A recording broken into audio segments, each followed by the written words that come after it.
Please come to order. The 2026 annual town meeting is now in session. I just want to let you know we're going to start with kind of the opening ceremonies. We're not going to start any business until I've been told that everyone who's in line has checked in and gotten a seat.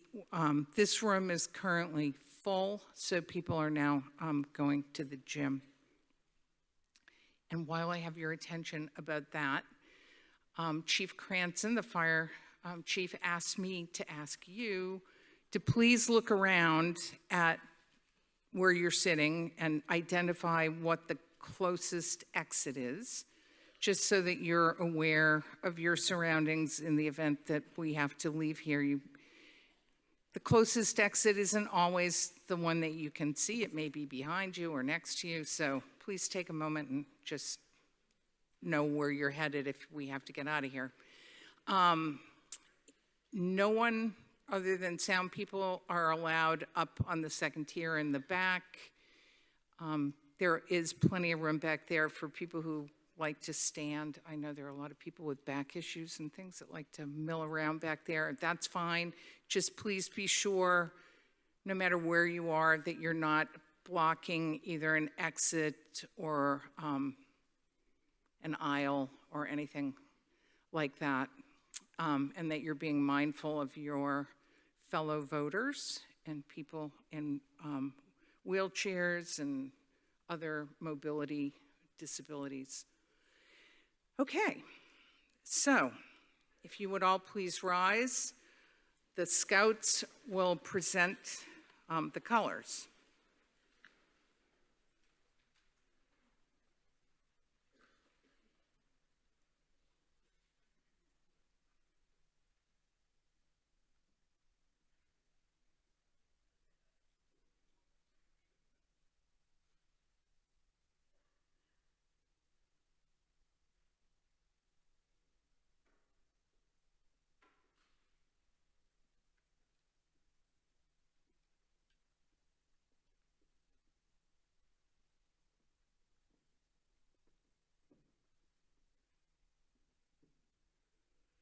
Please join me in reciting the Pledge of Allegiance. Pledge allegiance to the flag of the United States of America, to the republic for which it stands, one nation, under God, indivisible, with liberty and justice for all. Madison Tormé, a senior at Nantucket High School, is going to lead us in singing the national anthem.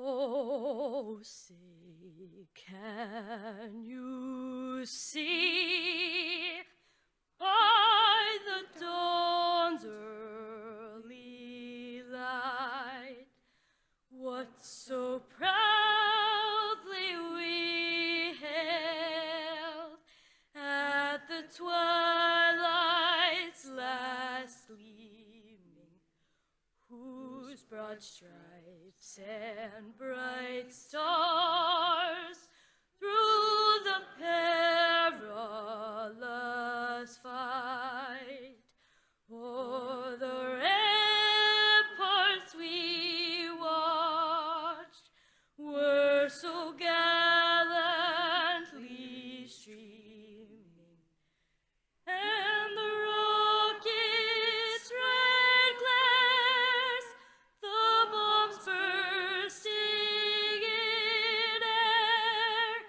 gave proof through the night that our flag was still there. Oh, say does that star-spangled banner yet wave for the land of the free and the home of the brave?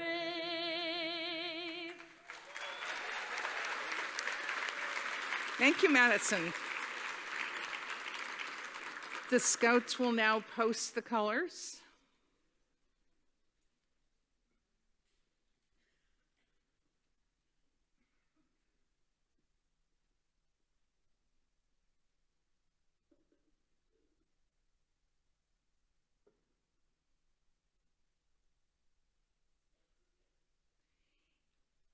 It's my distinct pleasure to introduce Pastor Scott Davis from the First Congregational Church to give us the invocation.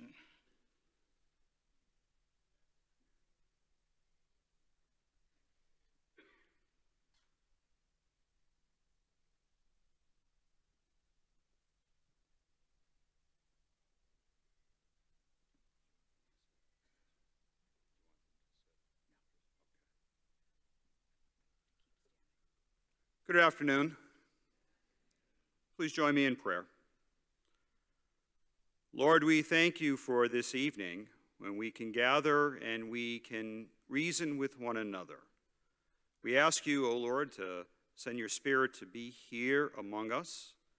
Help us to speak plainly. Help us to speak from our hearts. Help us to mean what we say and say what we mean. Help us to listen to one another, and when we agree, we agree, and when we disagree, help us to do so with civility and a spirit of decency. In all things, O God, keep us mindful of the needs of all of our neighbors, particularly those who struggle and those who are vulnerable. And may the decisions that we make tonight here as your people on Nantucket not only reflect your glory, but may all of our words and actions and decisions seek to serve your will and to serve the common good of all our neighbors. This we pray this night in your most holy and precious name, one God, now and to the ages of ages. Amen.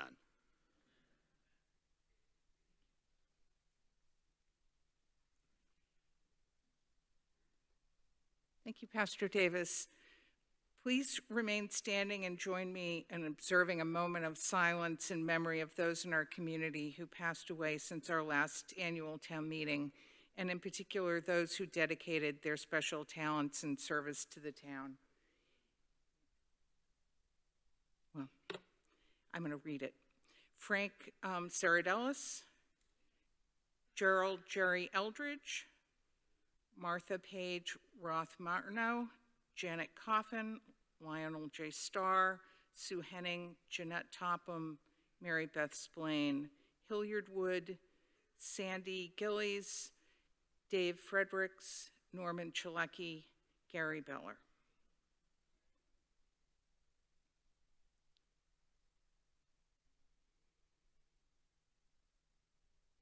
Thank you. You may be seated. So I have to read the return of the warrant.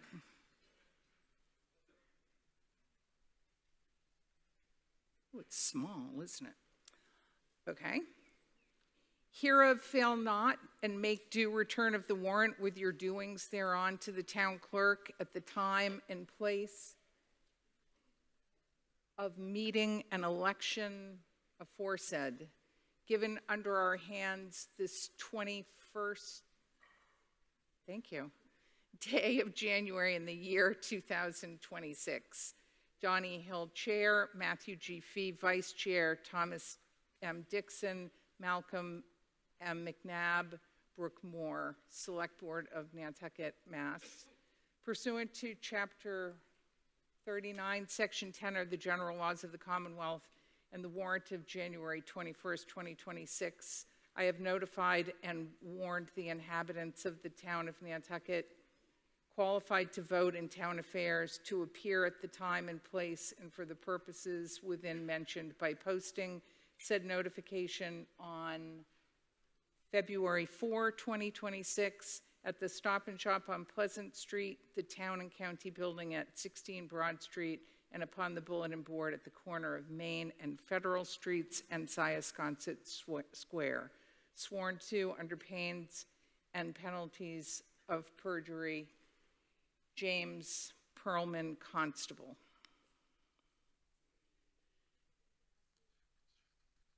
Okay. So, as many of you know from past years, the Nantucket Affordable Housing Trust has created the Dr. Howard Dickler Housing Advocacy Award. This annual award honors the legacy of Dr. Howard Dickler, a cherished member of our community whose unwavering commitment to housing left a lasting impact on the Trust's work.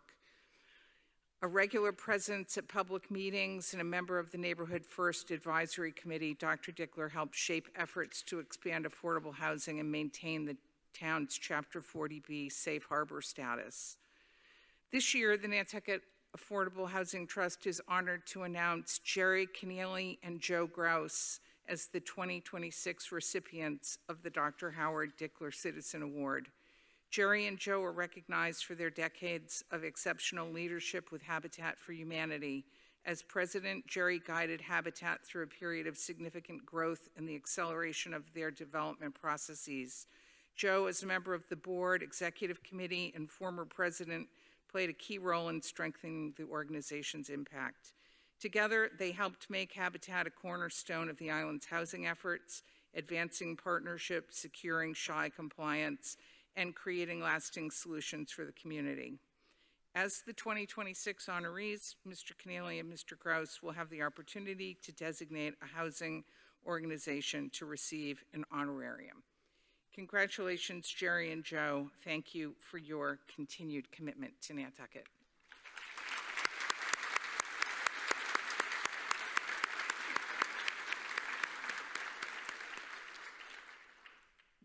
The Trust would also like to take a moment to honor the memory of Dave Fredericks, a longtime member of the Habitat for Humanity Nantucket Board. Dave's impact on housing on this island was profound, often working behind the scenes to help families find homes and move projects forward. His generosity, leadership, and commitment to this community will not be forgotten. So, thank you all for coming. I appreciate your commitment of time and energy to this process. Your participation is extremely important. Over the course of the meeting, I just want to remind you that you voters are in control of what happens here. I'm just helping run the meeting, but it's up to you how the meeting goes and the decisions that are made. A lot of thought and work has gone into the warrant that's in front of you, and I want to introduce the people responsible for a lot of that work, starting with the Select Board, Don Hill, Chair, Matt Fee, Vice Chair, Tom Dixon, Malcolm McNabb, Brooke Moore, the Town Manager, Libby Gibson, Town Council, John Giorgio, Town Council, Lauren Goldberg, Town Clerk, Nancy Holmes, Assistant Town Clerk, Laura Ramo. At the Finance Committee, we have Jill Veith, Chair, Joanna Roach, Vice Chair, Jeffrey Bloomer, Rob Giacchetti, Chris Glowacki, Anthony Giordamond, Martin McCarrow, Peter Schaefer, Joe Wright.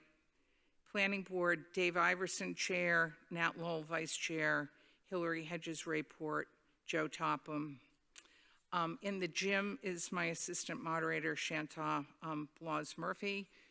Running things kind of behind the screen is Jeremy White from Faraway Productions. And of course, we have Nantucket TV doing a lot of the heavy lifting.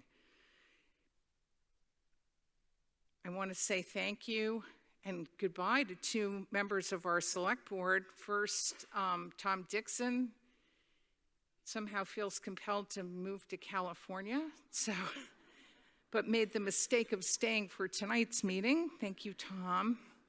And Malcolm McNabb, after a long time on the board, is not running for re-election and is stepping away. And then I would be very remiss not to thank our outgoing finance director, Brian Turbot, who's sitting down here hiding in the front row, who came back to be here and help us get through tonight's meeting, which we thoroughly appreciate, and wish him well in his new job. So thanks to the three of you.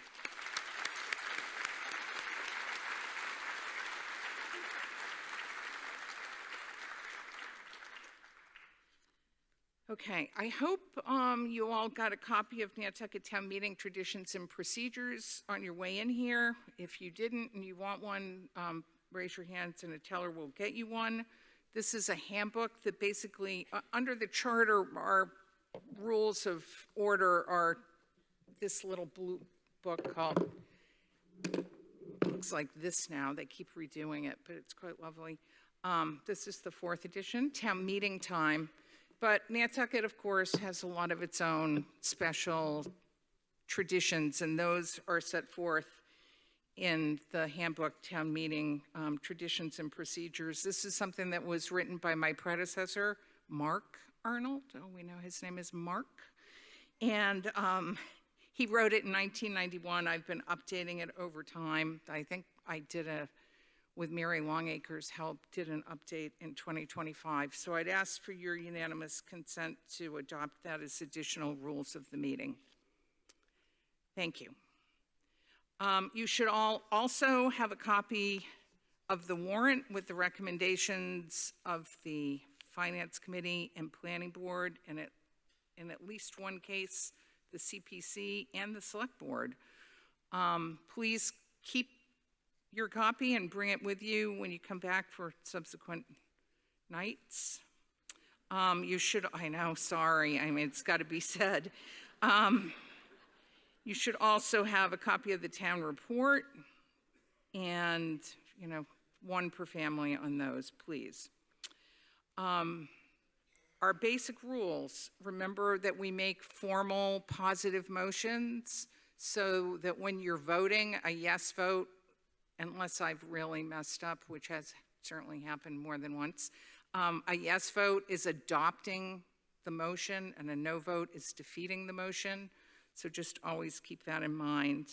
The formal motions of the Finance Committee and Planning Board are printed in the warrant.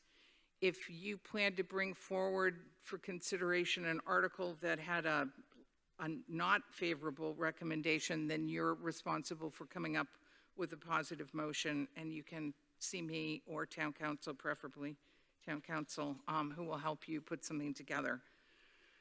Please wait to be recognized. Identify yourself for the record. Be mindful of the times. The sponsor of the article, and then in some cases, the people speaking on the other side, I'll give 5 minutes. After that, everyone gets 2 minutes. If you're getting up to speak a second time, you only get a minute. We do have this new podium thing that we're trying out. I'm not sure how it's going to work, so we'll see. It's down here. The idea of it is that it can be used by sponsors to make their motions, be in front of the auditorium, do their 5 minutes. Then there are empty seats we saved. You can sit there, and if there are questions or confusion or things that have to be clarified, you'll be right at hand and can step back up to the podium and hopefully shed some light. All address and remarks are made through me. Don't have crosstalk amongst yourselves, obviously. If you get confused or don't know where we are or think that I've strayed off the path, don't doubt yourself. I probably have.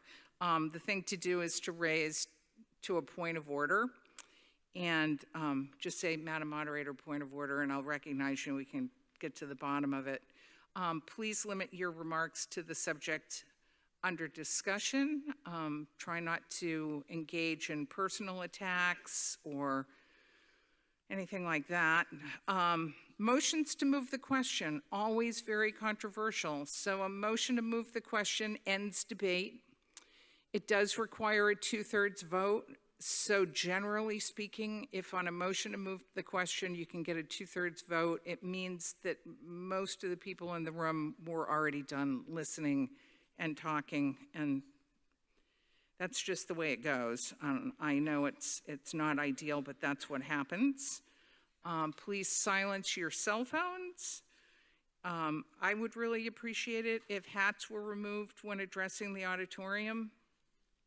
Also, if you've been employed by someone to speak on an article, we do have a bylaw, section 44, 7.2, requires you to make a disclosure as to your employment prior to speaking. I mean, we always look kind of askance at the lawyers, but they're not the only people who fall under that rule, so please be aware of it.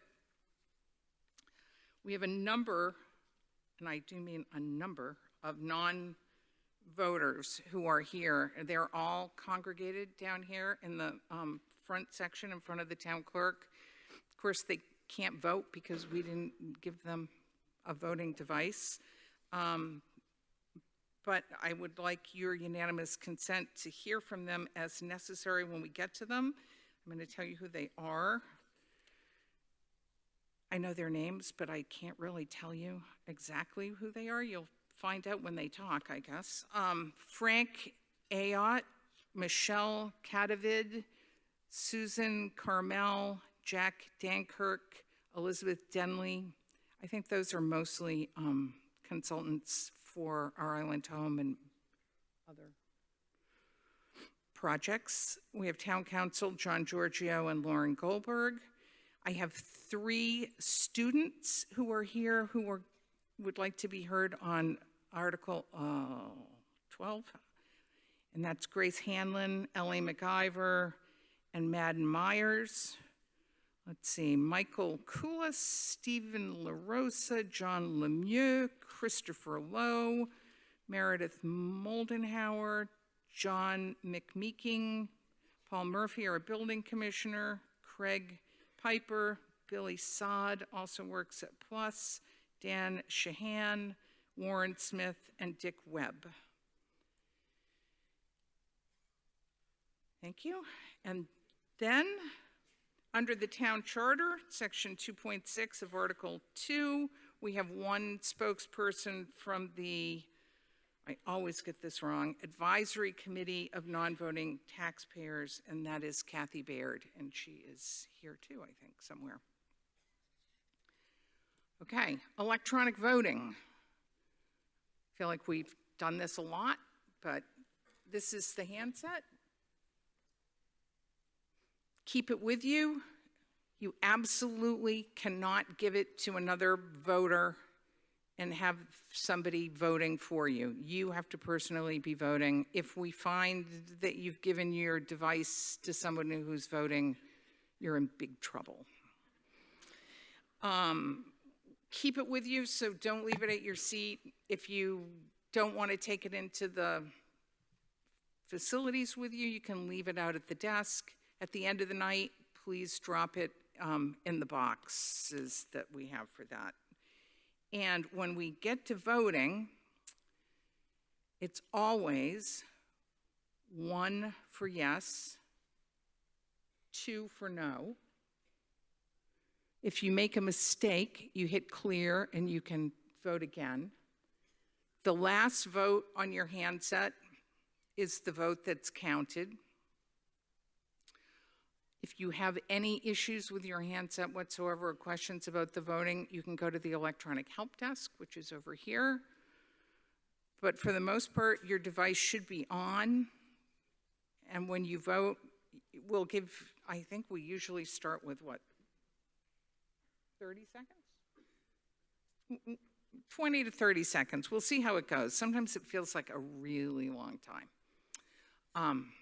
So we'll see how that goes, but it's 1 for yes and 2 for no. And if you're in here,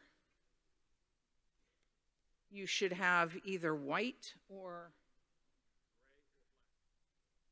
gray, or black at the top. If you have a color that isn't white, gray, or black, then you're in the wrong room and your vote won't be counted. So if you want your vote counted and you have something other than white, gray, or black, you should get over to the gym.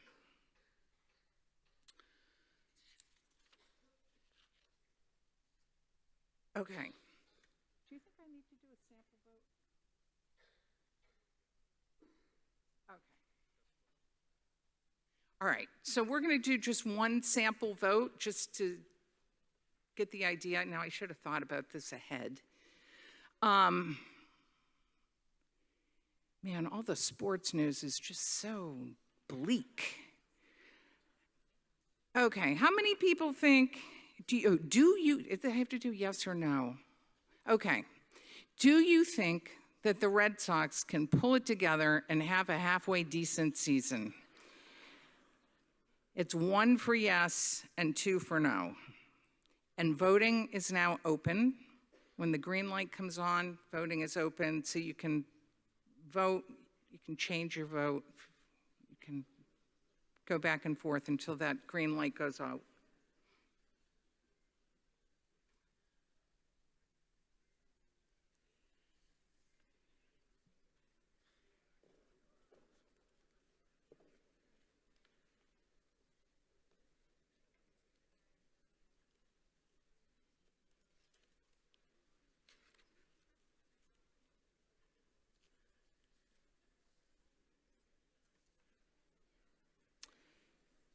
Okay, voting is now closed. Oh dear. Okay, on that question, yes, 432, no, 576. All right. Did anyone have any issues voting or have any questions? Yes.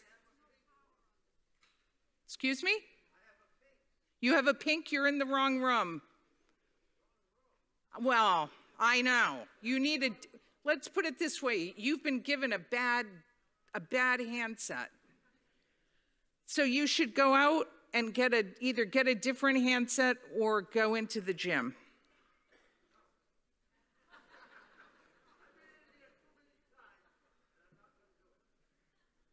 Okay, well, I know who you are. Do you know who I am?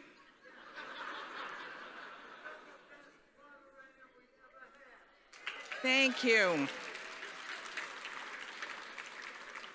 Give that man a white voting device, please. Okay, good. Thank you. Phew. Now, don't everyone else try that. It's not working. Okay. So now,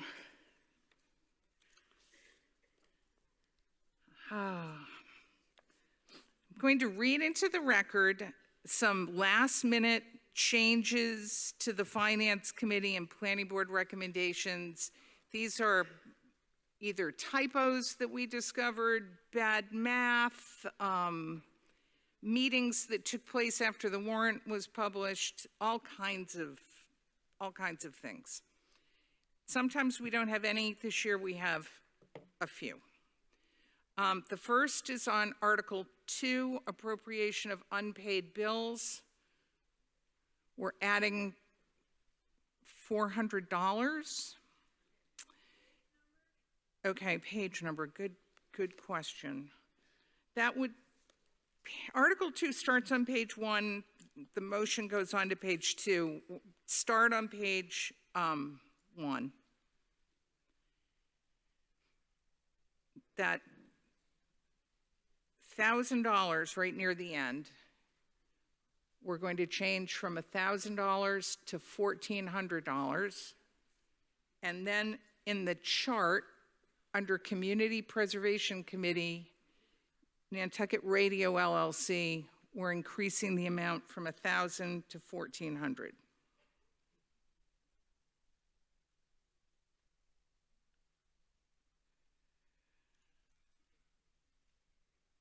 Okay.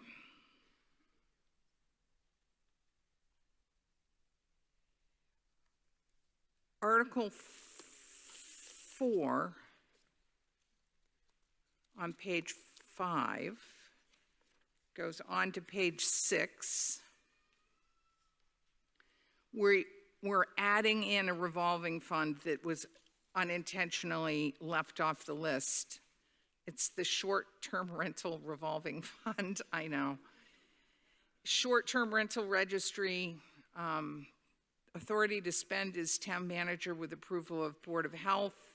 Use of the fund, costs associated with short-term rental registry, including software licenses and costs associated with salaries and benefits for short-term rental compliance coordinator. The amount, the spending limit is $330,000. And then we're deleting the tax title line because the tax title is not a 53.5 revolving fund.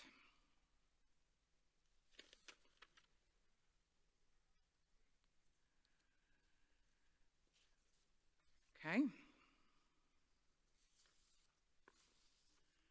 Article 10 starts on page 15.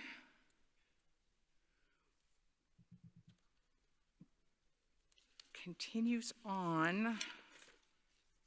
On page 16, there's a marine line, costs associated with purchase of replacement patrol boat. The amount is increasing from $603,900 to $627,090. That change happens in the third and fourth columns. We're also adding a capital item to the Marine Department, supplemental funding for construction of a harbor master building, transfer $2 million from certified free cash into the treasury of the town, and that's $2 million. And then the total column is adjusted from $16,642,500 to $18,485,690. And at the end of the article, the end of the motion, on page 22,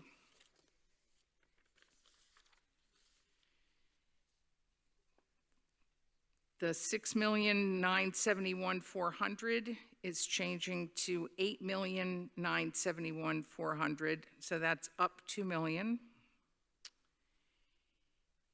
And then down towards the bottom of that paragraph, the $603,900 is changing to $627,090.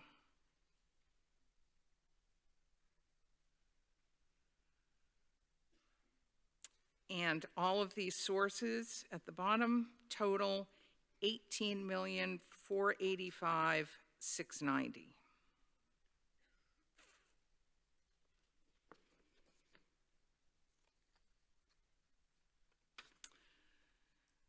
Article 11 starts on page 22. The motion is on page 23.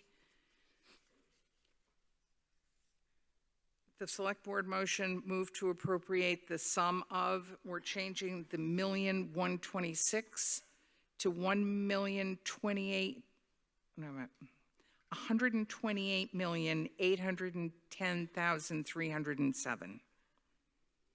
So from 126 million to 128,810,307.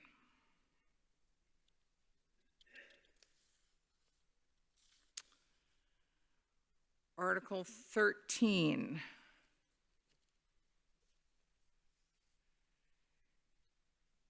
In the Finance Committee motion on page 24, we're adding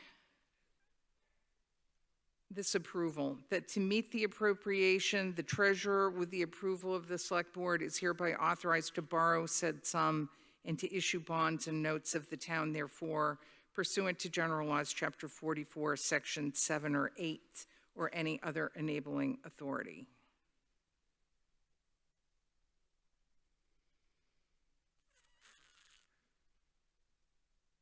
Okay, Article 15. A very small correction on page 26. About 2/3 of the way down in the Finance Committee motion, you'll see a reference to Chapter 398 of the Acts of 2008. That should be Chapter 396.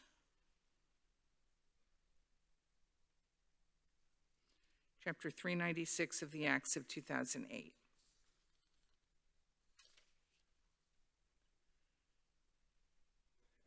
Okay, Article 19 starts on page 28, goes to page 29 and beyond. We're adding a capital item to the sewer department. Sewer, we're adding replace portion of Fairgrounds Road sewer line. Authorize the treasurer with the approval of the select board to borrow $850,000 pursuant to GL Chapter 44, Section 7 or 8, Chapter 29C, or any other enabling authority, and that while such bond shall be general obligations of the town, it is intended that the principal and interest thereon shall be repaid from sewer enterprise fund revenues, state or federal grants, and other available funds of the sewer enterprise fund, to the extent any state, federal, or other funds are or become available for the purposes set forth above. The select board is authorized to apply for and accept such funds and to enter into any and all agreements necessary to carry out the intent of this vote. And then we're adding the $850,000, and we're adjusting the column totals from 11,750 to 12,600,000, and the total of all enterprise funds from 16,510,000 to 17,360,000. Okay.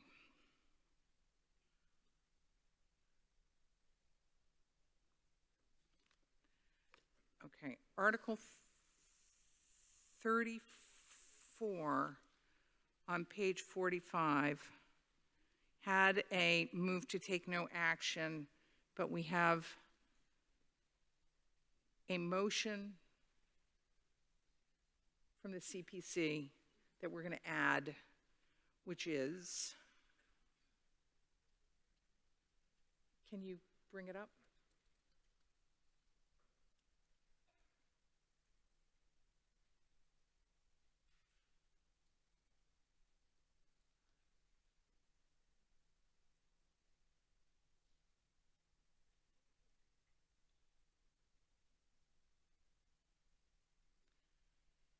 Okay, it's going to change to this. Move to approve the budget transfer as recommended by the CPC as follows. Transfer from undesignated reserves, transfer to Mariah Mitchell House roof repairs, amount $40,000.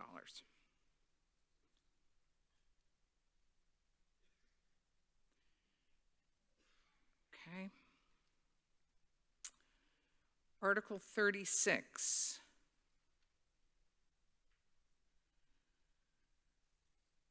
We're adding a select board comment as follows. This comment was adopted by the select board at its March 18, 2026 meeting and was inadvertently left out of the warrant with motions.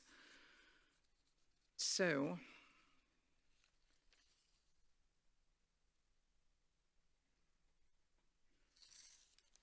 I'm just going to let you, well, I'll read it really quickly. Okay, select board comment. The select board recommends against Article 36 and supports the Finance Committee's motion to take no action. The settlement funds are currently held in escrow by the town special counsel and serve two purposes. One, supporting ongoing efforts to oppose future wind turbine proposals and advocate against the negative impacts of offshore wind on Nantucket. And two, paying claims submitted by residents and businesses who suffered damages from the wind turbine blade failure in July 2024, as required by the town settlement with GE Vernova. Placing these funds into a stabilization fund would require a town meeting vote to access them, creating significant practical problems.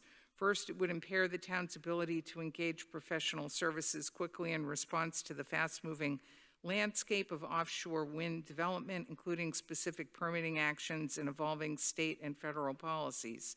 Second, the restrictions Article 36 imposes on permissible uses could prevent the town from paying resident and business claims in a timely manner and could limit the town's flexibility to address unforeseen needs. Finally, if Article 36 passes, the law would lock in its restrictions for a minimum of 3 fiscal years. The town could not change the permitted uses of the funds nor rescind its dedication vote. during that period, and any amendment would require a 2/3 vote of town meeting. Okay.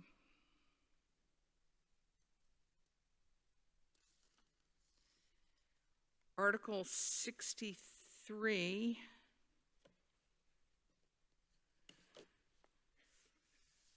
Okay. So since the warrant was published, there's been a lot of conversation. The planning board just this afternoon voted this replacement motion,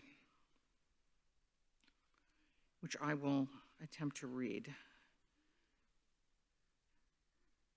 Amend section 33A3 as follows. Pre-existing non-conforming lots may be increased in area or frontage through the addition of adjoining property without the need for any relief under this bylaw. Any other alteration to a pre-existing non-conforming lot that does not increase an existing or create a new conformity is allowed upon determination by the zoning administrator that such alteration will not be substantially more detrimental to the neighborhood.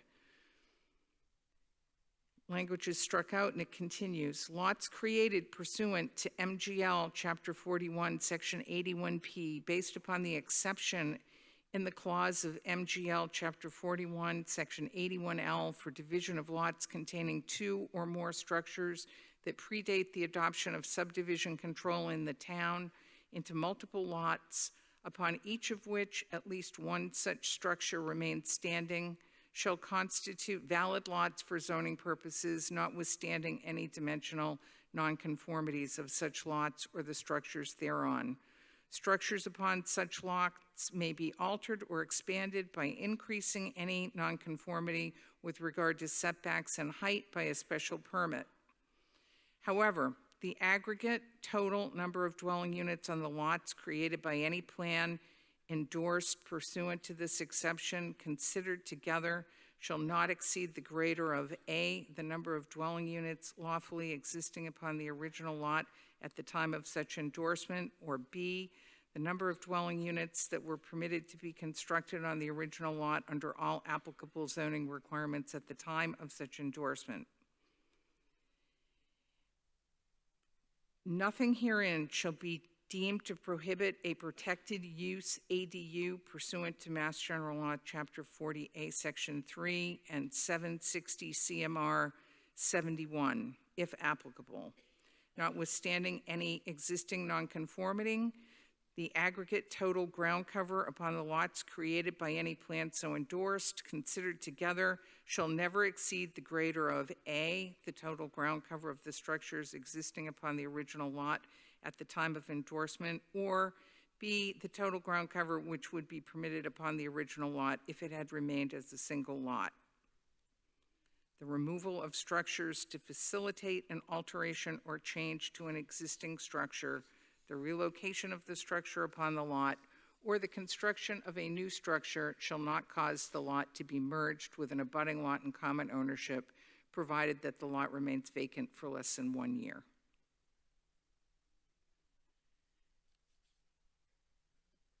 Okay. 65. Oh, this is just a little fix. Okay.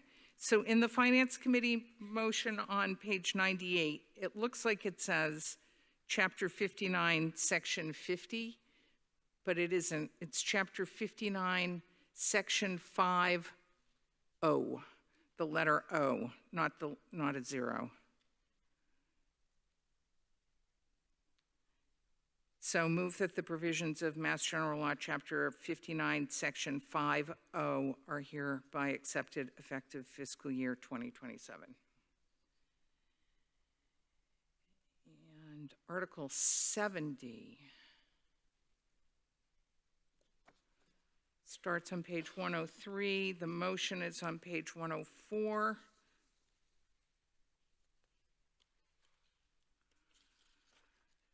And we are deleting the last row in that column, the tax title row. Delete the reference to tax title revolving from Finance Committee motion because it isn't an appropriate revolving account for this motion. Same as with Article 4. And then, last but not least, Article 79.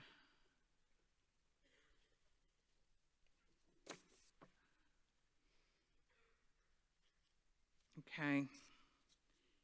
We are adding some language to make it more clear what the property is. So the relevant section after dated April 8, 2025 will read, a copy of which is filed at the Nantucket Town Clerk's office containing a total of approximately 6.11 acres of land off 1-43, off 1-43 Sherburne Commons Lane, comprised of 1.94 acres of land shown as proposed new CMP conservation restriction, 2, 3.35 acres of land shown as proposed CMP conservation restriction managed area, and 3, 1.81 acres of land shown as 2004 CMP conservation restriction, being a portion of parcel 1.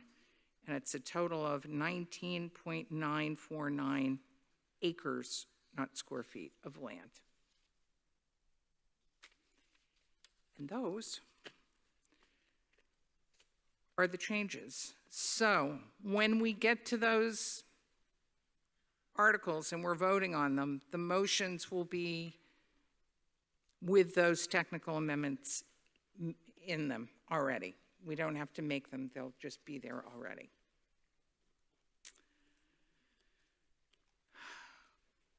Okey-dokey.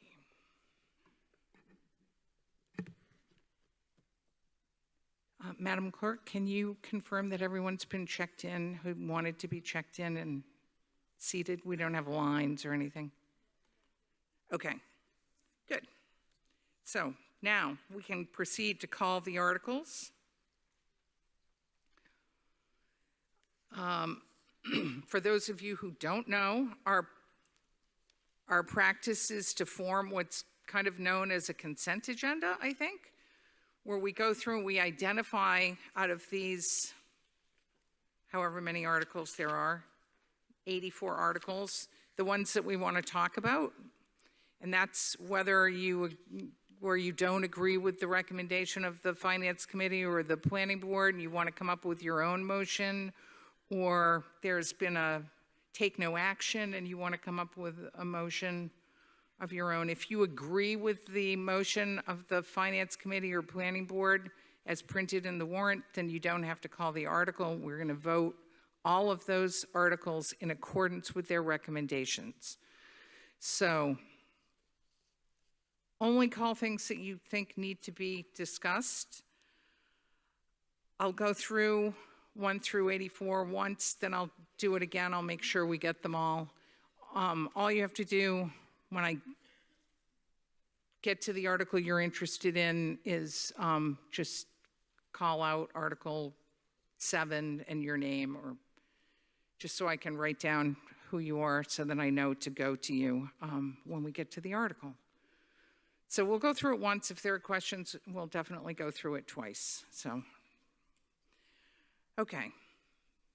1, 2, 3, 4, 5, 6, 7, Mary Longacre is calling. 8, 9, 10, 11, Ms. Hill for the Select Board is calling 11. Ms. Perry is calling 12. 13, 14, 15, Mr. Allerhand is 15, okay?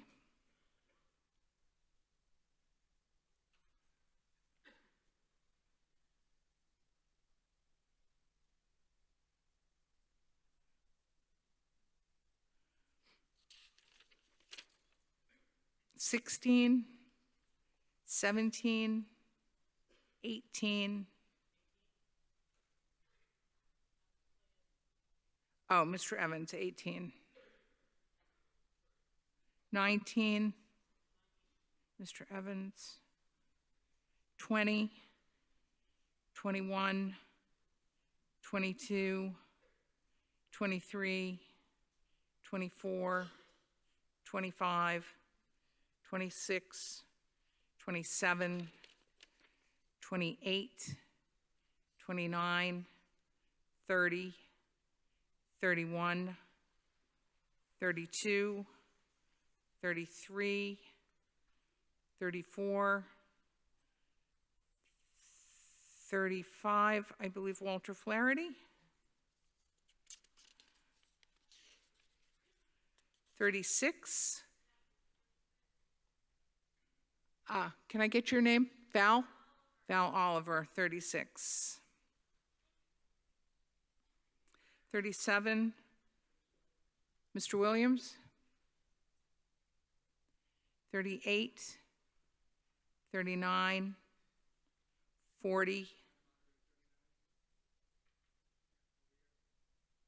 Oh, Mr. Graziadei, okay. Okay. 40, 41, 42, 43, 44, 45, 46, 47, 48, 49, 50, 51. Could I get your name? Bob Lang, 51. 52, 53, 54, 55, 56, 57, 58, 59, 60, 61, 62, 63, 64, 65, 66, 67, 68, 69, 70, 71, 72, Mr. Webb, 73, Mr. Balkind, 74, 75, 76, 77, 78, 79, 80, 81, 82, 83, and 84.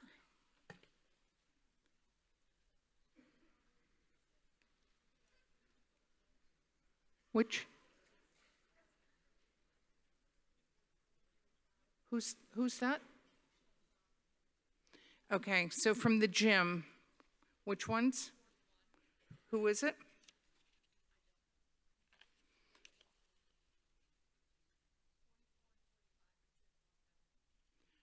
Okay, 44 and 45 are Jim Mondani. Hi, Shanta. 41 and, was that 41? One for 41. Who? Marty McGowan. Marty McGowan, 41, okay. And John Shea for 68. Shay. Can you ask her to go through it slowly? So I'm going through it. I'm doing it. Don't worry, Mr. DaCosta. I'm doing it. All right. Who called 68? Oh, John Shea. And 41, what were the two that I, yeah, and then, okay, 44 and 45, Mondani. Those are the ones I didn't get. Okay, so now I'm going to do it again really slowly. And if I say that something hasn't been called and you want it to be called, this is your time to shine. Article 14, Patrick Considine. Okay.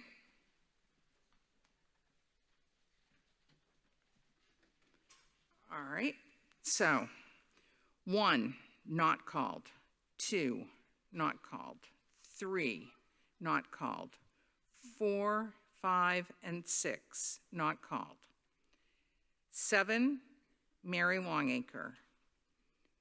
8, 9, 10, not called.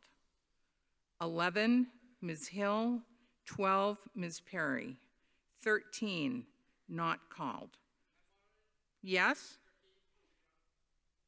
Oh, Mr. Brown, 13. Toby Brown. Okay, 13.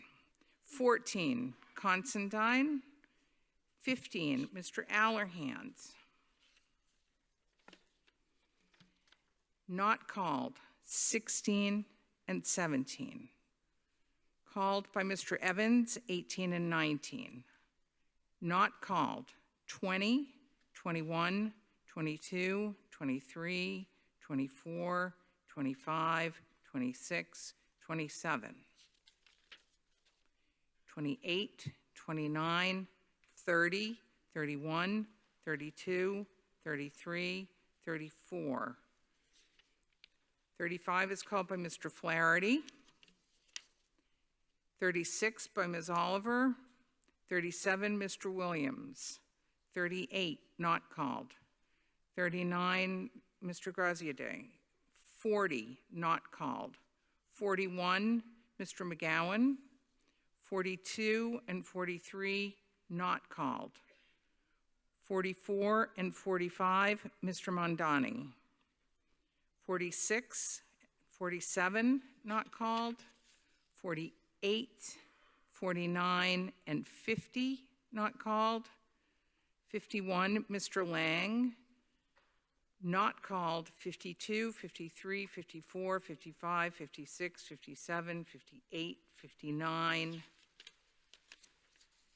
60, 61, 62, 63, 64, 65, 66, 67,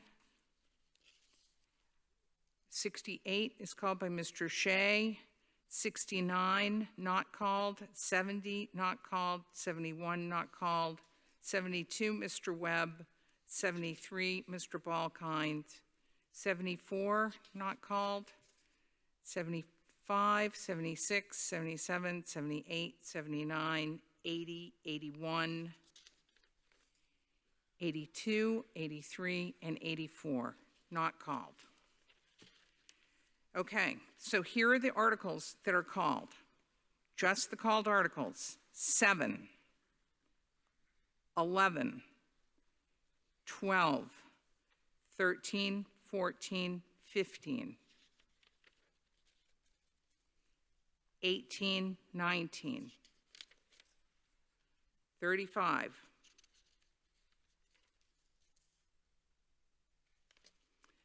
36, 37, 39, 41, 44, 45,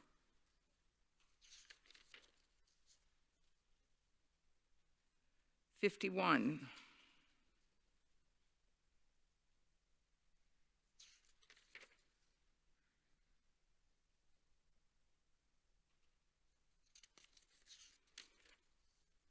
68, 72, 73,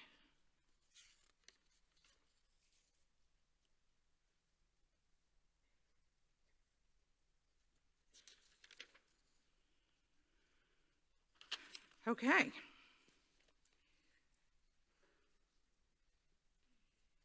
So now we're going to vote on the uncalled articles. This does require a 4/5 vote because of Article 2, unpaid bills from prior years requires a 4/5 vote. I'm going to recognize the Finance Committee for the following motion. Moved that the following articles be voted as recommended and/or amended by the Finance Committee or as recommended and/or amended by the planning board, or as recommended and/or amended by the CPC, as printed in the Finance Committee report, with technical amendments brought forward during the course of the meeting.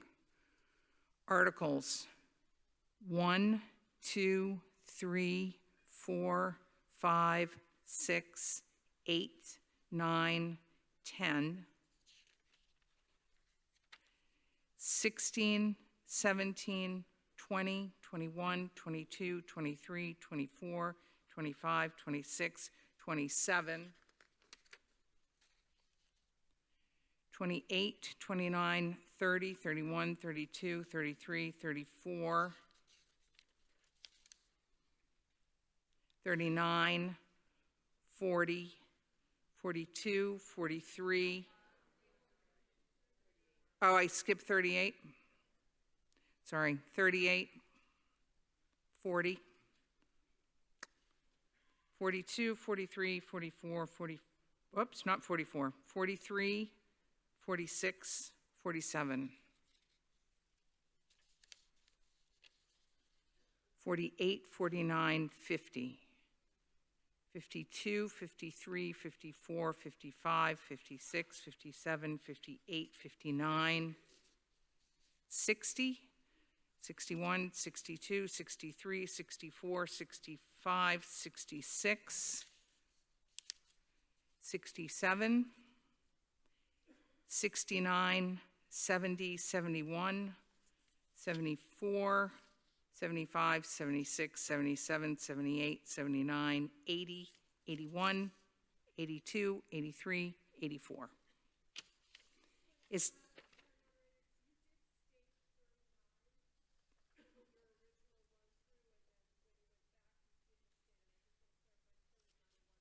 39 was called, so not 39. It goes 34, 38, 40. Okay, is that your motion, Madam Chair? Is there a second? Motion is made and seconded. It will be 1 for yes, 2 for no, requires a 4/5 vote. Voting is now open.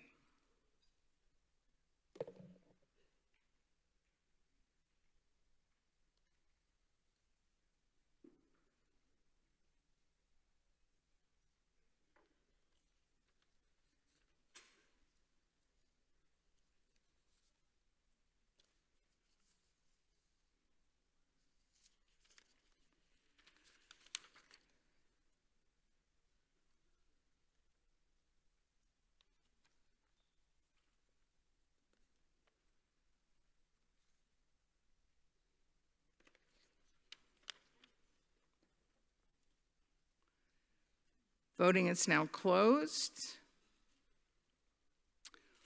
The motion on the uncalled articles, yes, 970, no, 65. That motion is adopted.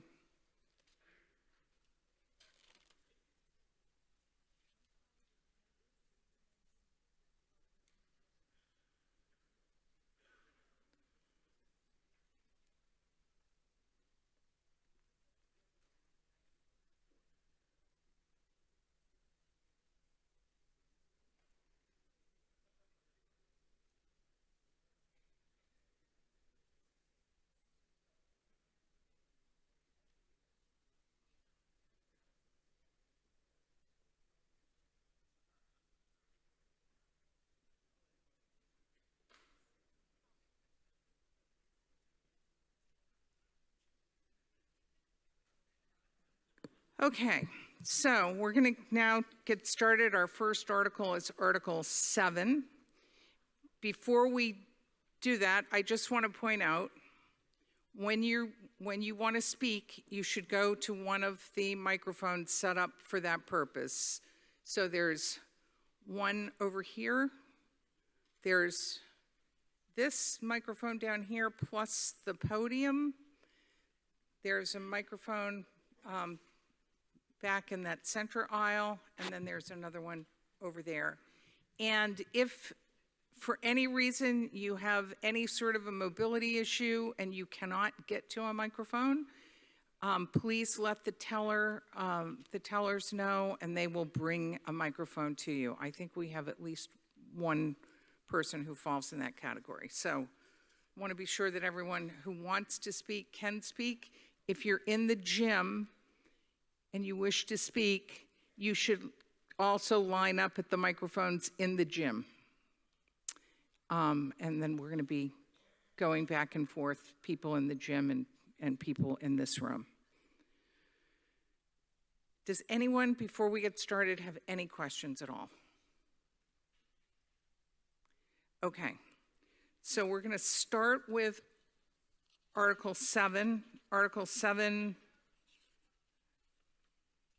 starts on page 8, goes on to page 9, where the Finance Committee motion starts, continues to 10. It's very long. I'm going to ask for your unanimous consent to waive the reading, and I'll recognize Ms. Veith for the purpose of making the motion as printed in the warrant. Is there a second? Motion is made and seconded. And then I think, Ms. Longacre, I can just go right to you. You have an amendment you'd like to propose. Your amendment is as follows. I move to amend the main motion on Article 7 by changing Schedule C, compensation schedule for elected officials, as follows. Schedule C, compensation scheduled for elected officials. You're changing the select board from 6,000 to 16,000 for chair, and the regular members from 4,500 to 14,500 per year, and further that the sum of $50,000 in the fiscal 2027 operating budget be transferred from contractual obligations located on page 12 of the printed warrant booklet into town administration payroll located on page 11. Is that your motion? Yes, thank you. Thank you. Is there a second? Motion is made and seconded. Ms. Longacre. Thank you. First, let me say that the highlighted sentence below the chart, that was the begins and further that the sum of $50,000 be transferred. It was written in collaboration with Town Council for the form and Town Administration for the content in order to provide funds for this salary increase. But until 2 years ago, the Select Board stipend had not changed since sometime prior to the year 2000, in other words, in the last century, when money went a lot further than it does today.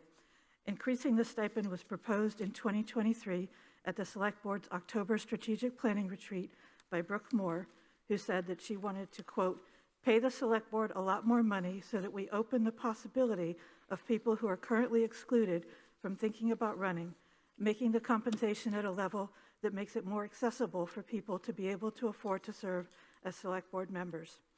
With the hours required and the compensation we have now, it is a very limited pool of people who have the job flexibility and the financial flexibility to commit as many hours as the job takes.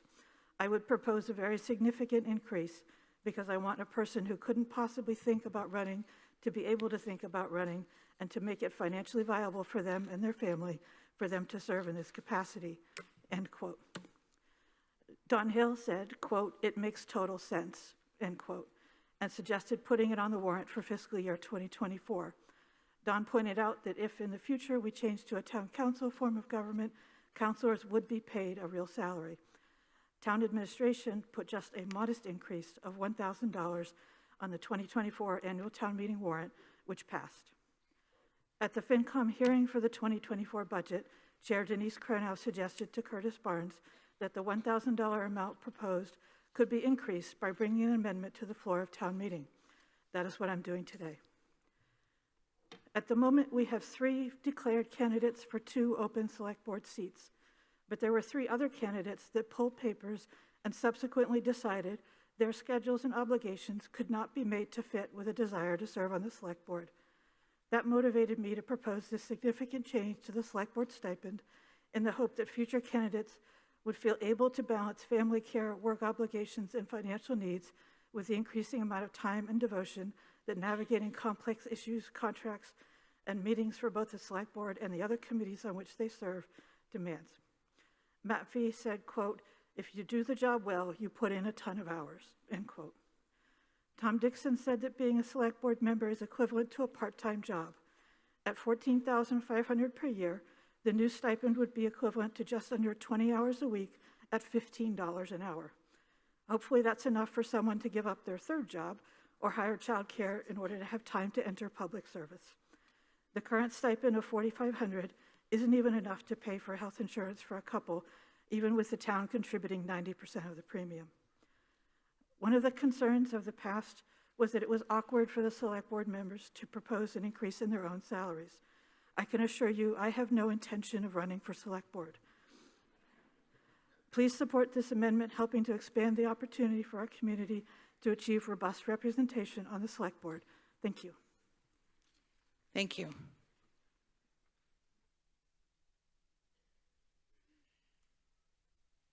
Okay, I don't see any hands or people waiting to speak, so I think we can go to a vote.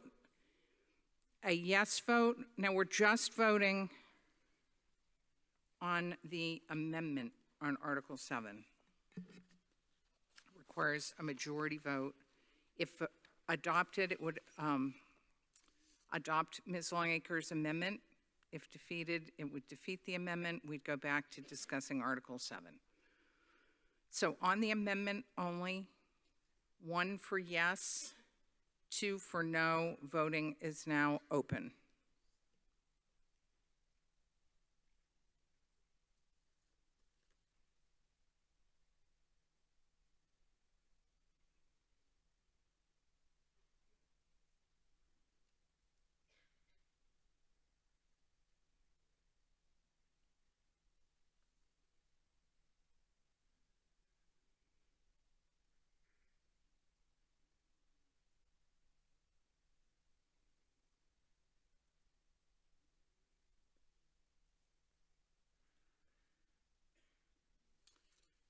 Okay.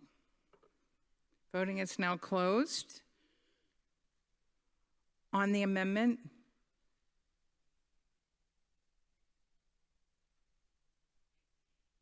yes, 903, no, 238. That is adopted. Now, on Article 7, I don't see anyone, so I think we can go right to a vote on Article 7. So what you're voting on now is the main motion, which starts on page 9, continues to page 10. It requires a majority. Actually, it goes to page 11. Requires a majority vote. A yes vote will adopt the motion as amended by Ms. Longacre. A no vote will defeat that motion. 1 for yes, 2 for no. Voting is now open.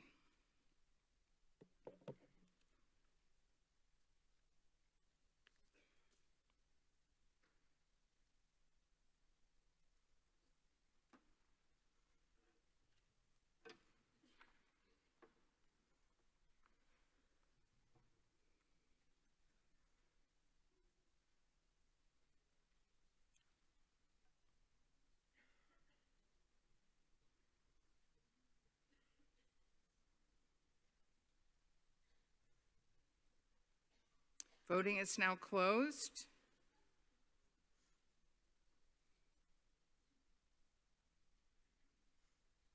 On Article 7, as amended by Ms. Longacre, yes, 990, no, 141. That article is adopted. Okay.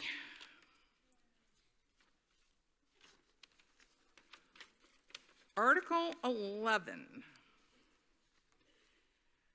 Okay, so Article 11 starts on page 22, continues to page 23, The Finance Committee motion was not to adopt the article. The Select Board had a comment and then proposed to make the following positive motion, which we changed by reading in a different amount at the beginning of the meeting. So that motion, move to appropriate the sum of $128,810,307 to be spent by the town manager with the approval of the Select Board to construct a new Our Island home facility at 40 Sherburne Commons Lane, including the costs of professional services for design, permitting, engineering, construction supervision, materials, and other related professional services, and any other costs incidental and related thereto, that to meet the appropriation, that $7 million be transferred from retained earnings in the Our Island Home Enterprise. $9,810,307 be transferred from retained earnings in the Our Island Home Enterprise Fund. And further, the treasurer, with the approval of the Select Board, is hereby authorized to borrow $119 million and to issue bonds and notes of the town, therefore, pursuant to General Laws, Chapter 44, Section 7 or 8, or any other enabling authority, provided, however, that any borrowing authorized hereunder shall be contingent on the passage of a Proposition 2 1/2 debt exclusion vote. Is that your motion? Yes, Madam Moderator. Is there a second? Motion is made and seconded. This will take a 2/3 vote, and Ms. Hill, you have 5 minutes. Thank you. Good evening, and thank you all for the generous raise. Appreciate it. Our Island Home exists today as the culmination of a long history that began with the asylum in Quays, later relocating to the Landmark House site before being rebuilt in its current East Creek location in 1981. Generations of our community members have been served by the grace of our predecessors and their recognition of taking care of our own 30 miles out to sea. A mission I hope to see carried forward, providing exceptional care for our island's most vulnerable population. After nearly 2 decades of study and planning, we are at a crossroads, as the town now brings forward its final proposal to secure a future for our island home and skilled nursing care provided locally. Since 2007, we have evaluated every option, carefully reviewing locations, operational needs, modern care requirements, and evolving expectations and needs of our community. This proposal that was passed by the community at last year's 2025 town election, but which narrowly failed at our annual town meeting, intends to advance a new era for our island home. It reflects years of collaboration, foresight, and commitment to balancing regulatory standards, resident safety, and the highest quality of life possible. The hybrid model combines updated residential care with supportive rehabilitative services designed to meet the present and future needs of Nantucket's aging population. Also, with anyone in the community that needs short-term rehabilitation, they can have it here locally. The numbers we bring before you reflect a fully contracted price, including some additions for Sherburne Common staff housing and the contingencies built in. This is the maximum cost that we will have to absorb to see this project through. We understand that these are large numbers and that it is a subsidized service already. But this is a medical facility and is about what we value as a community. The Friends of Our Island Home may wish to discuss their fundraising efforts, another effort to reduce the final dollars we will have to borrow. The new facility is the only feasible way for us to continue to provide this level of service on island going into the future. When a person or loved one needs the level of care that Our Island Home can provide, it is not a choice, it is a necessity. On a personal note, I will call her Mimi. She helped care for both of my children literally from the time they were born. She lived at the Landmark House for a number of years after her husband passed away, then transitioned to the island home towards the end of her life. She was not a relative, but she touched our lives very deeply. Having the opportunity and access to take my kids there after school, being welcomed by familiar staff who brought in extra chairs for us to sit and visit with her, then to finally say goodbye. This is about so much more than 45 people at any one time. For the existing site, which is so special to so many of us, we hope to receive the community's support to combine efforts and partner with the Saltmarsh Senior Center and the Land Bank to further other senior and community activities at East Creek Road. The site of the existing facility will not be lost. As we provide and subsidize for funding our schools, our public infrastructure, our landfill, our recreation, and our open space, by taking this step, we will close a chapter of extreme uncertainty and open a lasting commitment to ensure that our island home remains a living legacy for our elders and our longtime taxpayers, where Nantucketers truly take care of our own. Thank you. And I have a team here to answer questions.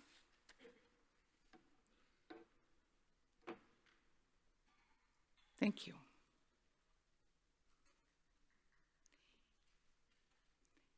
Yes, the person, yep. You go right, if you can, to that microphone, or they'll hand you a microphone. There you go.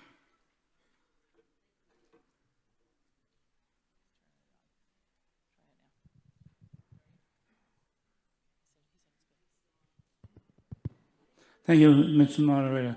My name is Thomas Coffin, Jr. I am a native. I'm a taxpayer also. I'm a full-time resident of the island. You know, if my wife rather, has just became a member of the island home, and if we close this, we vote no, I'm going to have to move. She's going to have to move off island. I won't be able to see her every day. That goes with Mrs. Grimes. Mrs. Grimes goes down every day to see her mother. Does she ask for anything? No. She just goes down there and sees. If we say no, we're making a big mistake. Bob and his crew was outstanding down there. They do more work than I wish everybody would go down there and sign the book, and he'd come out of his office and give you a tour. Be glad to do it for you. Please vote yes on this. The town's done a lot of stuff with the appropriation of money through stupid stuff and good stuff. Let's make this. Let's play gamble. We'll go for the good stuff. Please vote yes on this. Thank you. Ms. Zoda? Can you hear me okay? Yes. Believe it or not, I'm not telling anyone how to vote on Article 11, although I'm voting in favor. But I would like everyone to consider the following. Since 1905, the island has had a form of our island home at various locations. In 1980, it was housed in the current building. Since its creation, 98% of its then and current residents, clients, are year-round islanders. Nantucket is experiencing dramatic growth with larger homes and more swimming pools. For this reason, we built a new police station, replaced the antiquated fire station, saw a new hospital built, and added on to the elementary school.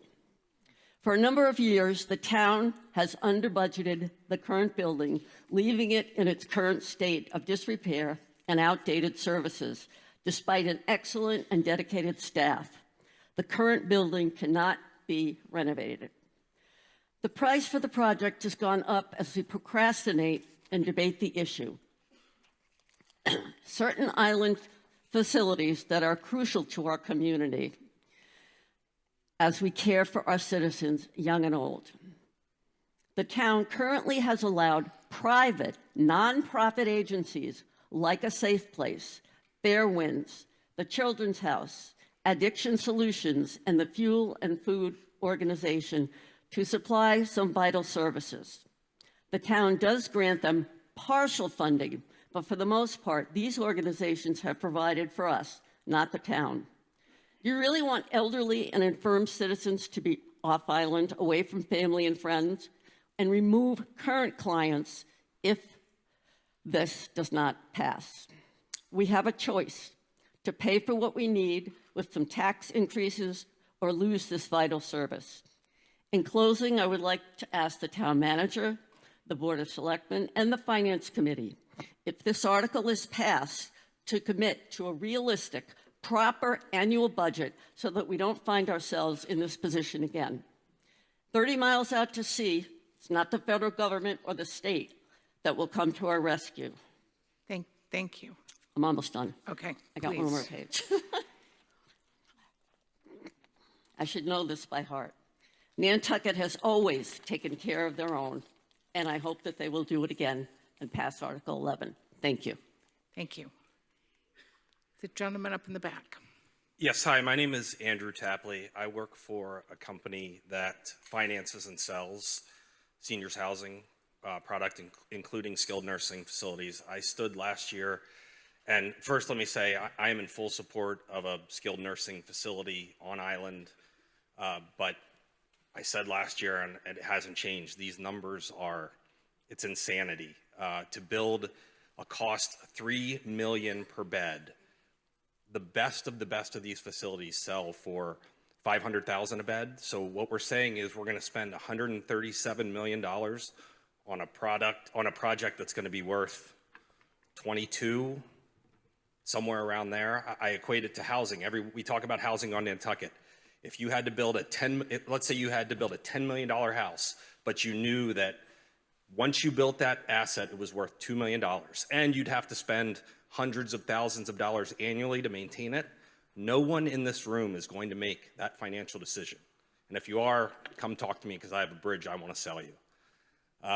So I think we have to come up with another solution. To say that there aren't any other options, whether it be a nonprofit, like what happened on the Vineyard, $1.5 million per bed is still an astronomical number, but it's half the cost of what we're projecting here. So I am in full support of trying to find some solution. I don't have a solution as it stands now. The Vineyard figured it out. We have to come up with something that works. I would ask the consultants or the builders, I'd be very interested to know what properties they've built that come anywhere close to $3 million a bed. There's no financial, when I talk to our seniors experts, there are no numbers that can support that level of cost per bed. Thank you. Did you wish to speak? Go ahead. And identify yourself, please. Oh, okay, hi. Good evening, Madam Moderator. No, wait. Oh, How is this happening? I don't know. Are you guys ready, or do you, yeah, go ahead. I have to, I'm sorry. Told me. I know, we're learning. We're going to go to this consultant, then I'll come to you, then I'm going to go to Ms. Dr. Fitzgibbon in the gym, and then I'll come back.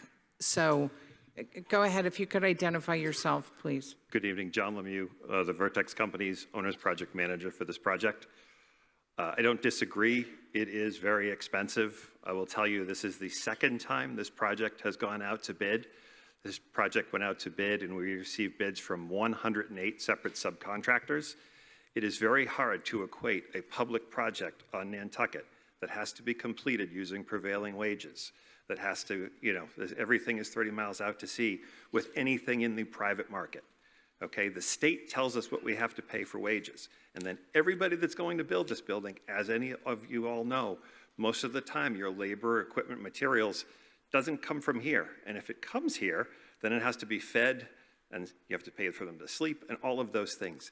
This is a very expensive place to do business. It is about a 50% premium on all of this. So I don't disagree with the gentleman's comments, but this isn't those same places. This is an island 30 miles out to sea, doing things in accordance with prevailing wages, competitive bid for the second time, again with 108 separate numbers. And yes, costs went up. They went up 7% between last year and this year. The reason why we were able to keep the borrow at the same level is because we reduced the contingencies for tariffs to offset the increase in cost, which was, again, 7% for this year. Thank you. Now, the woman up at the back. Hi, it's me. Good evening, Madam Moderator. This is Patsy Wright, and before I begin, I would like to welcome the residents of our island home who have joined us here this evening. I know it was not easy for them to be here.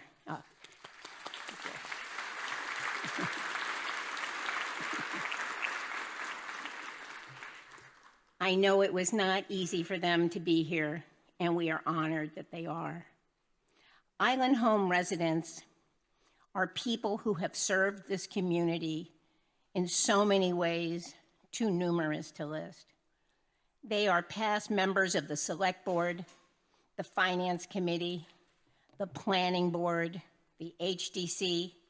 They are teachers, healthcare workers, past presidents of the Athenaeum, the Artists Association, the Arts Council, presidents and chairs of countless other boards and committees.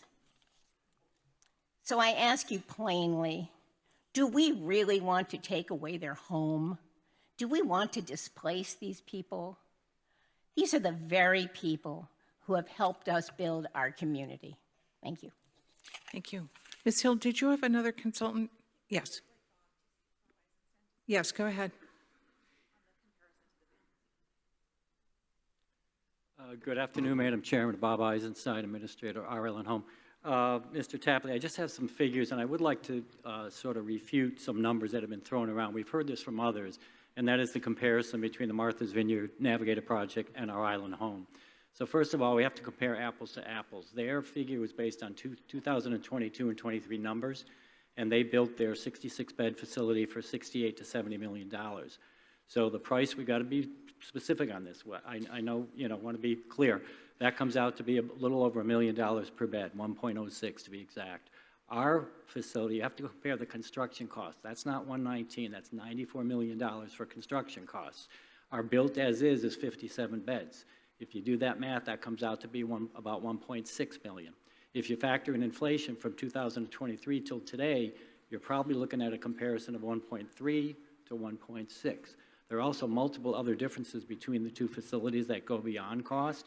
And I think in 2017, the all-town meeting voted to reject the small homes model. They're two different models. It's not one better than the other. We believe in having one floor. I think Dawn mentioned this is a hybrid facility. We're trying to predict the future for all the needs of the residents here on Nantucket. We're one island, one floor, where everybody can come and celebrate being a community of one. We have all our residents here. So I just want people to keep in mind, it's very different facilities. There's not one that's not better than the other. We chose this model for Nantucket, and that's where we're going. And the cost, you have to be clear about that. You got to compare apples to apples. It's not $3 million, okay? Thank you. Thank you. In the gym, Dr. Fitzgibbon? Wait, somehow we're not hearing you, so hang on just a sec. Now I can hear you. Go ahead. I'll get a little closer. I want to start just by giving out a few statistics that might be at least interesting to anybody who's interested in statistics. And I was researching, looking at, how many people are aging on Nantucket, how many people age and need nursing care, things like that. And I'll be quick on that because really what I want to end with is something else. But I found out that in demographic studies, our bodies start to decline. They say, according to medical research and census taken in the 30s and 40s, okay, with changes starting around age 44 to 60. Then significant changes coming to the body start coming in the 60s, and then it just grows up, up, up.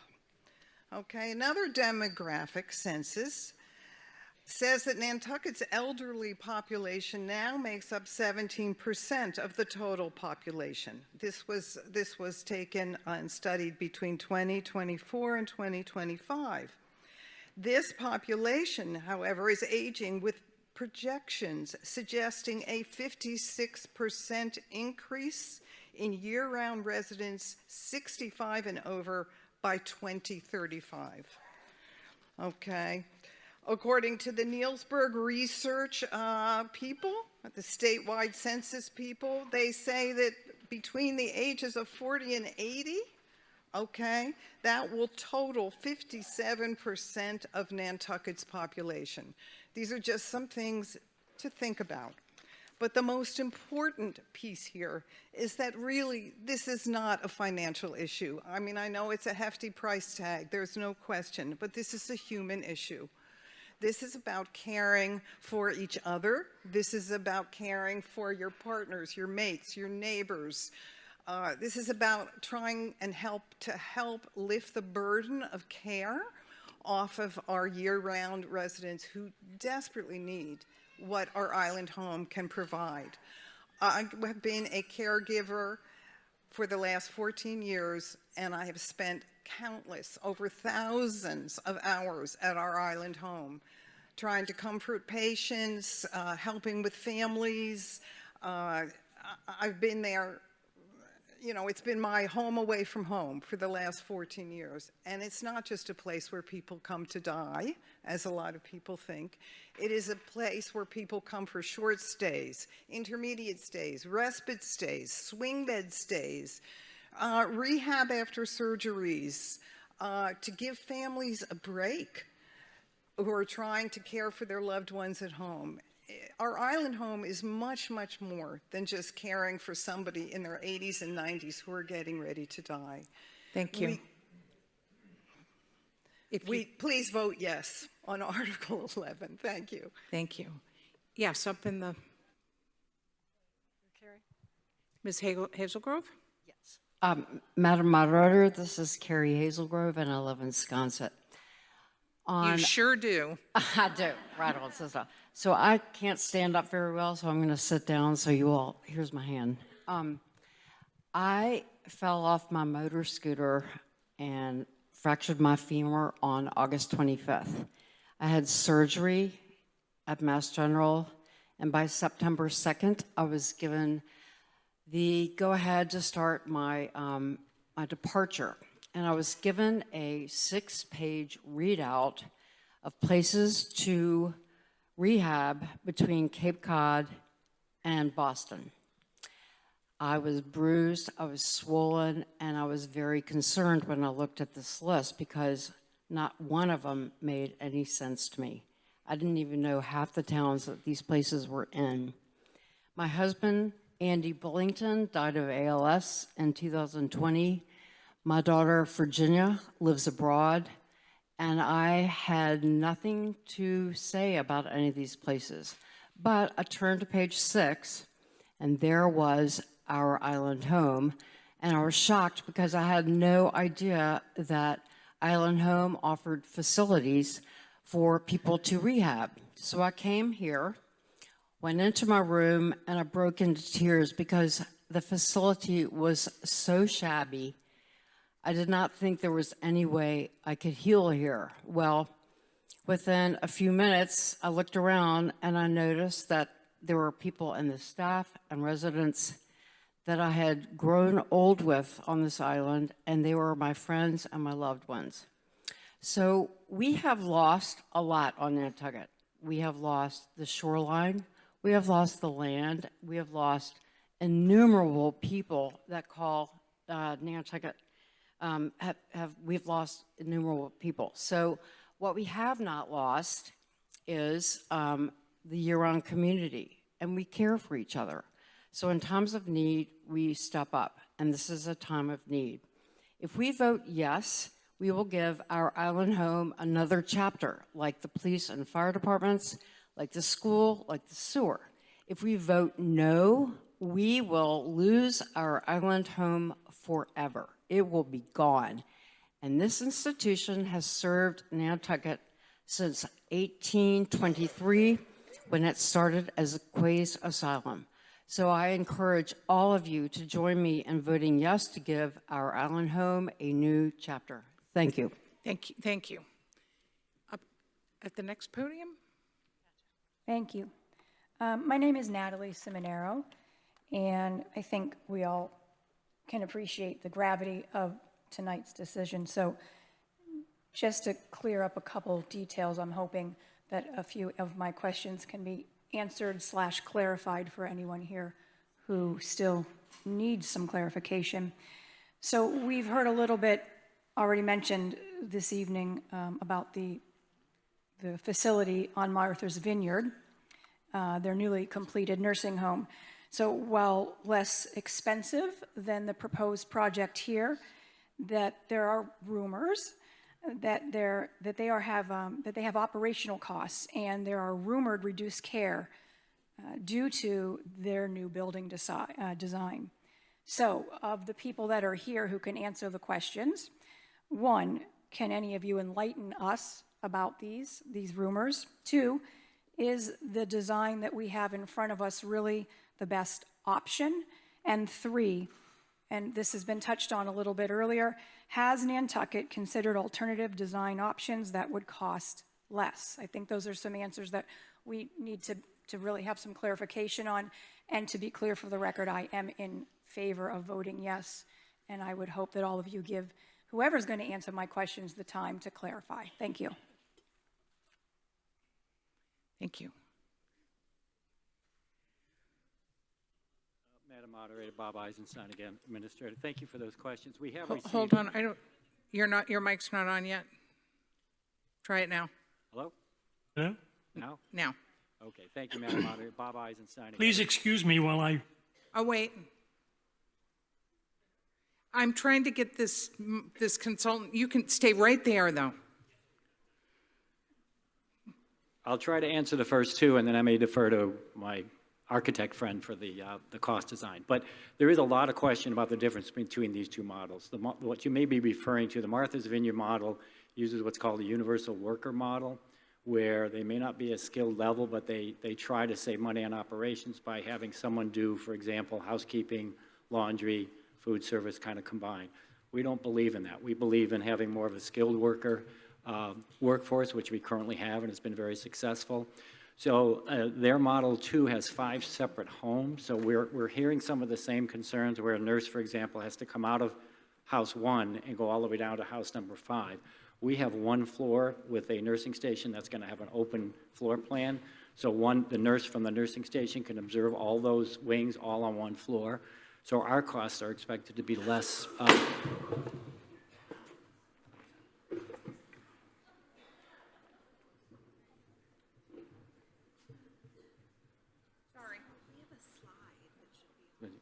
want to show a slide? Sarah, we have a slide that should be up. We have a slide that shows the rendering. You want me to keep going? So operationally, just in terms of the costs, we are currently staffed for 45 patients currently, and we don't anticipate any significant increased costs when we transfer into the new building. So we are ready to go. We will have a small increase in housekeeping because of the increase in square footage. But again, I would advise you, if you want to look at, I think we're going to show a slide later, just real quickly as far as the design for the future. You're hearing a lot about the increase in the elderly population. Hospitals are discharging people faster and sicker. So we believe you have to be able to do both. You've heard about short-term rehab. Carrie mentioned, by the way, Carrie, we need to go from page 6 to page 1. So I'll have you help us to do that. But I think there are a lot of folks that go off island for surgery, and the hospitals in the Boston area don't yet know that we have short-term rehab. We're already seeing an increase in that. So we're building to be able to take care of all of you, all the population, myself included with the bad hip, potentially. And that's why our model is different than Martha's Vineyard. I think Craig's going to address some of the design differences. Thank you.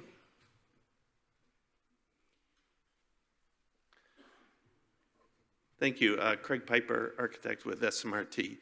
I guess just to touch on different options, there were a lot of studies that were evaluated on different ways to construct the new nursing home. I think the focus on this design was standardization and replication of rooms. All the rooms are exactly the same. They're also very close to each other for staff support. That standardization is also from a nursing care perspective. Every room, the nurse or caregiver walks in the room, they know where the parts and pieces are. That also lends itself to construction. standardization in construction allows for some modular construction. All our bathrooms are going to be modular, prefab, off-site, shift as a component. So all the plumbing is in place. So the design from a high level, I guess the way I think of it, we're standardizing. We're not designing to minimum code levels because we want growth over time. That's where we are today with the current island home. Everything was designed to bare minimum. Our goal is for a little wiggle room just to make sure it all fits for many, many years to come and has flexibility as caregiving changes over time. Thank you. Yes, now. Thank you, Madam Moderator. For those of you who don't recognize the voice, it's Richard Ray. Excuse me while I put on my reading glasses because I'm old. I urge you this evening to vote affirmatively for this article. Our island is a place of assurances that I and the rest of it here will be cared for in our declining years. I'm not there yet.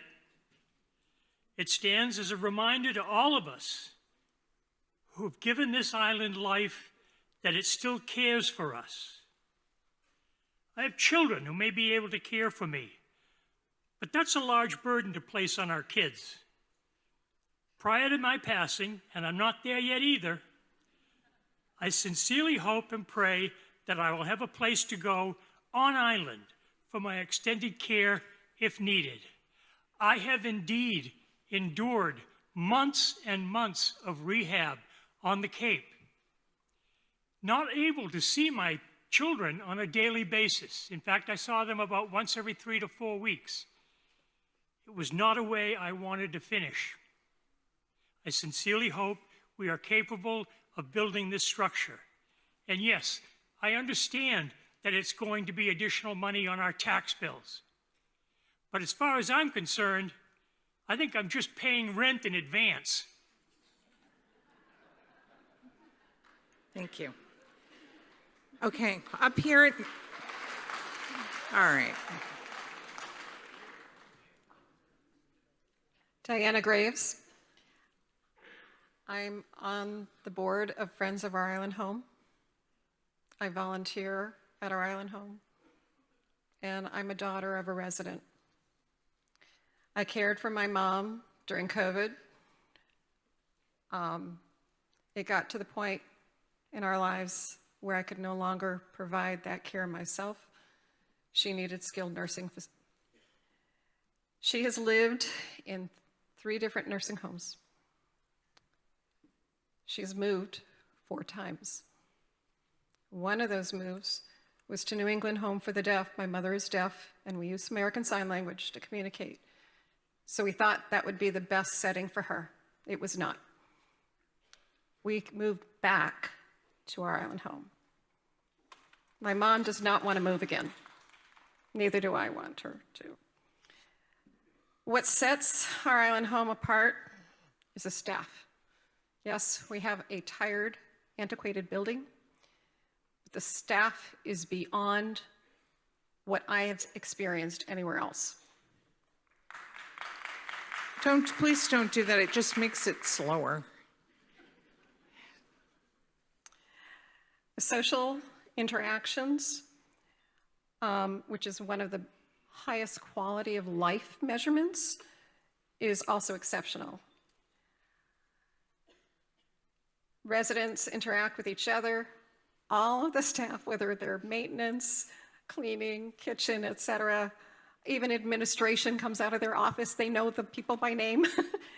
The activities are various. We have everything from Wheelers program, specially fitted bicycles that allow residents to go out and enjoy the island and feel the air on their face, to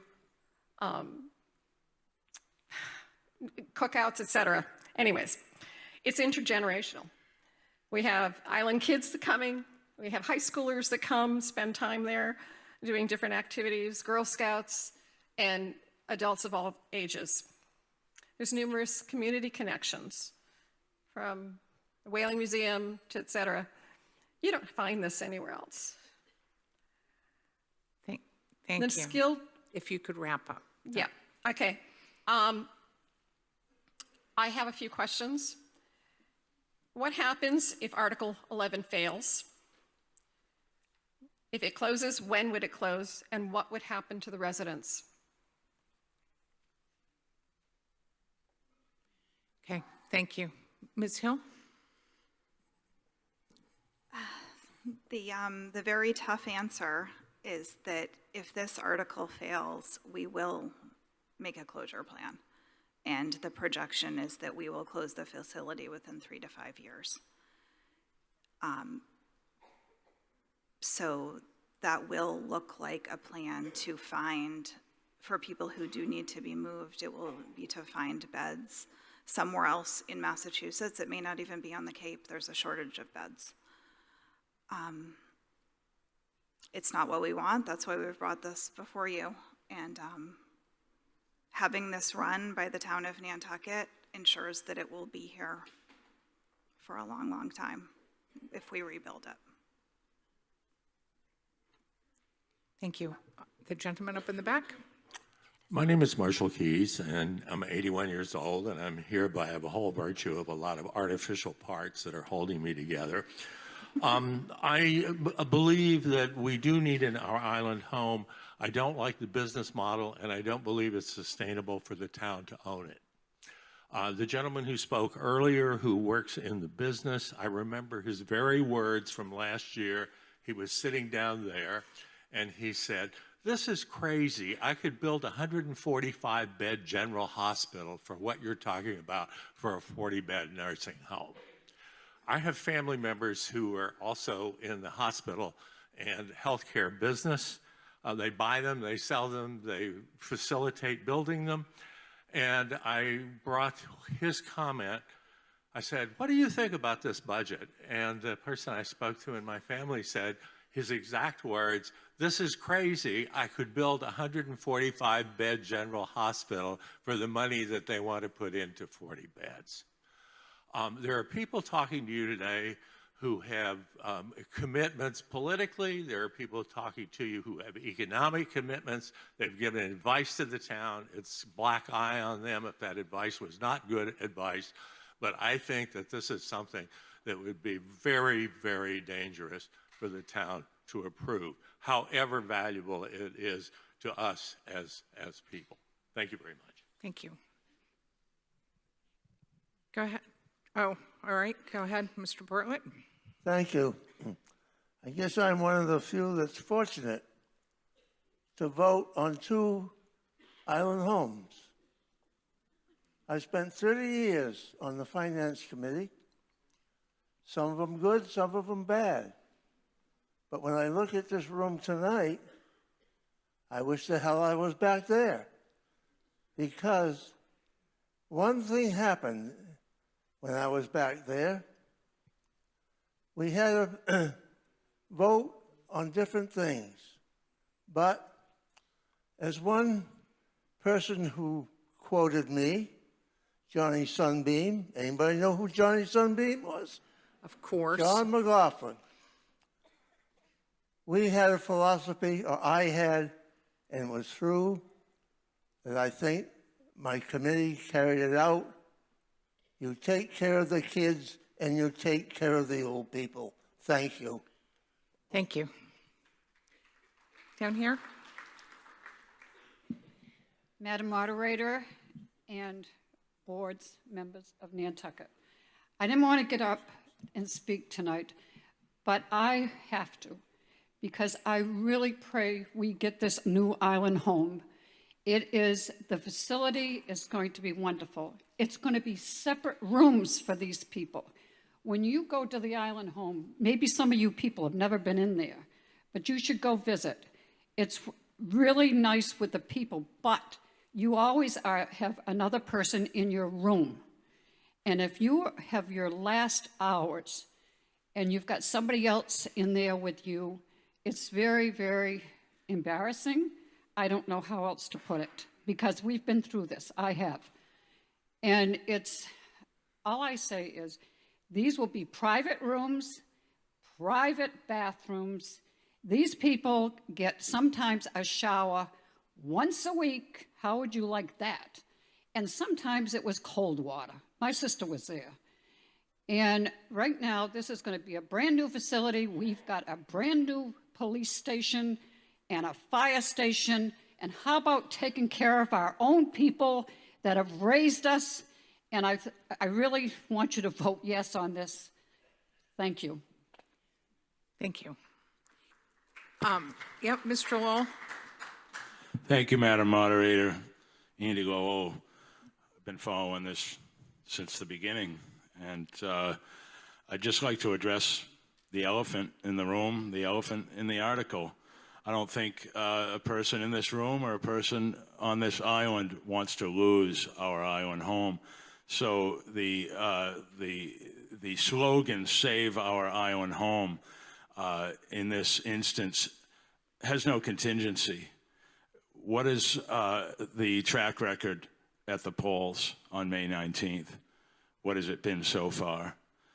This is like, I feel like I'm in Las Vegas at the craps table. There's a 50-50 chance this fails, and there's no contingency.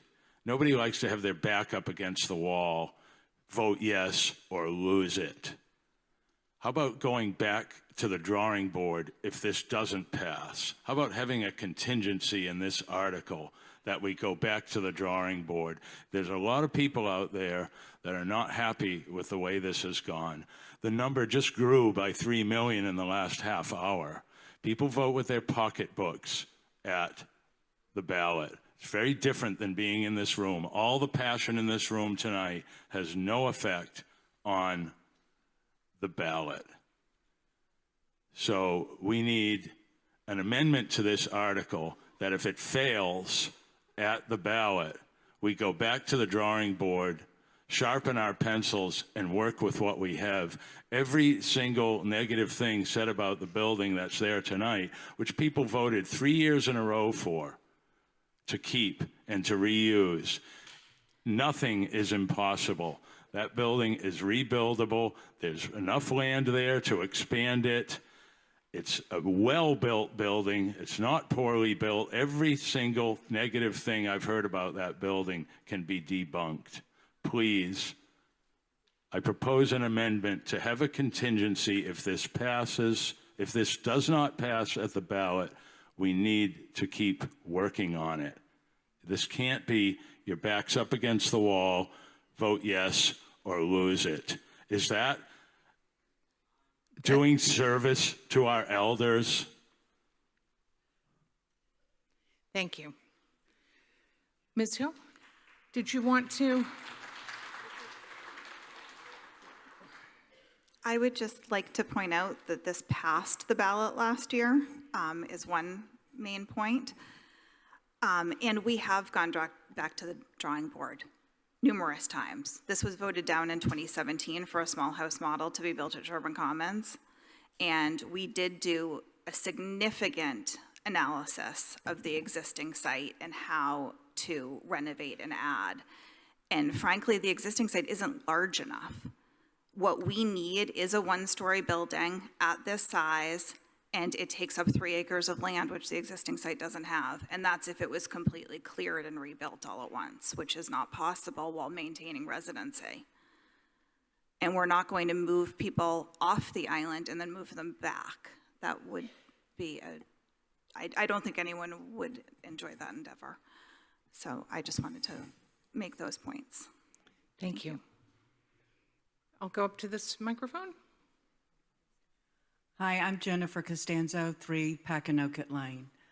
I've been fortunate enough in the 38 years that I have called Nantucket my home to work either in the private or the public sector working with seniors, which I'm now a proud senior myself.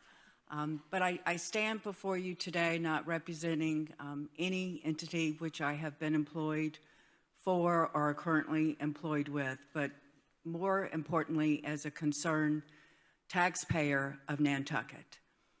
What really baffles me is the fact that we are putting cost and dollars of caring for human life, and in my opinion, making no sense. How is it that you can quantify care for seniors? Was it when we were at 45 million, 60 million? Was it 119 million when we walked in here this evening? Or now is it the 128 million? I know for me as a taxpayer, as a person, that I could not put a dollar amount if I was caring for, well, maybe my ex-husband, but my husband or my parents or a family member or myself. What is that number? And this is what this debate has come down to. It has come down to the cost of caring for someone. I'd like to ask you, what do you pay for someone to care for your dog? When is the last time you had to get dog care? Now, here's a number I want you to think about. That is $262,000 a year. That is what it would cost a person in a very modest equation of $30 an hour for 24-hour care for a year. That doesn't give you a bed, that doesn't give you electricity, that doesn't give you medications, and it sure as hell won't get you a bedpan. But that number multiplied another number, which is 45, which we hear quite a lot about, 45 beds. That is $11,800,000. Again, that is not skilled nursing, that is not rehab, that is for a person at a modest rate of $30 an hour.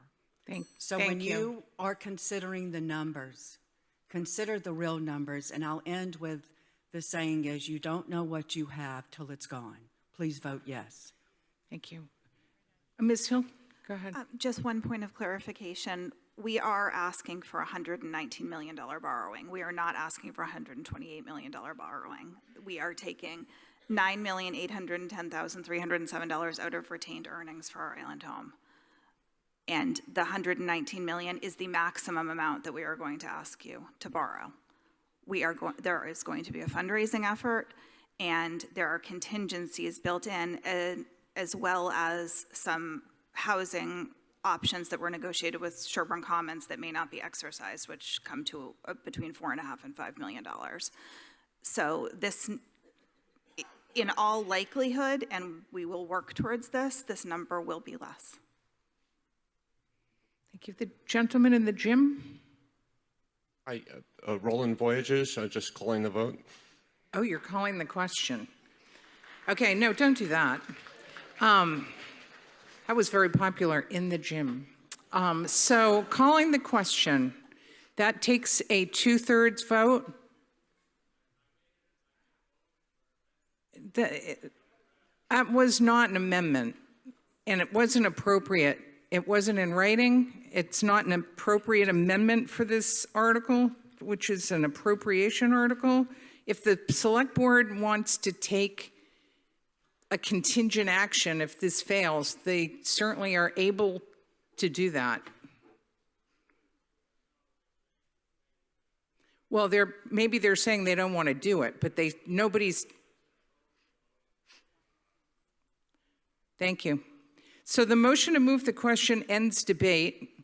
A yes vote will end debate, and then we'll go to a vote on Article 11 in accordance with the select board motion. A no vote will defeat the motion to move the question, and we'll continue the discussion on Article 11. So on the motion to move the question, it's 1 for yes, 2 for no. And voting is now open.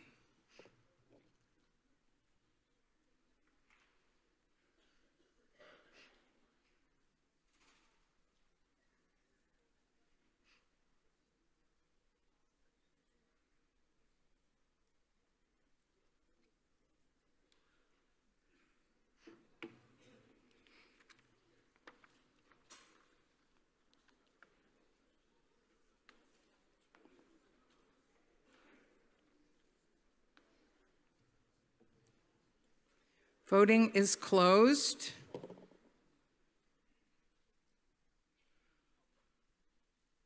On the motion to move the question on Article 11, yes, 1,104, no, 137. That motion is adopted. That's a pretty clear indication that you'd heard enough. So now we're going to go directly to a vote on Article 11. What you're voting on is the Select Board motion as printed in the warrant, as changed by the technical amendment at the beginning of the meeting, so that we're appropriating $128,810,307, of which $9,810,307 is being transferred from retained earnings and the balance is being borrowed. Does anyone have a question about what we're voting on? Okay, this vote requires a 2/3 majority to pass.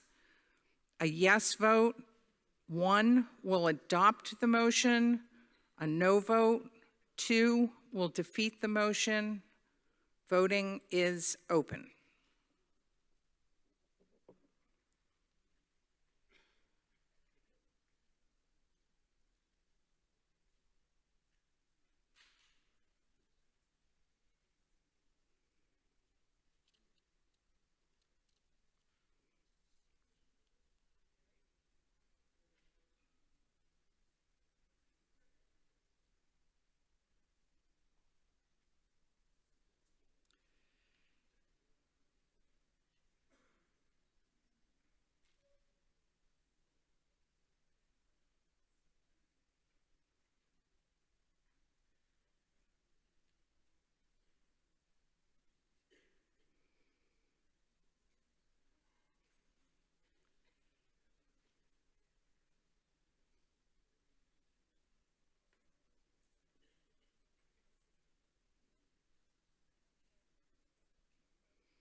Okay.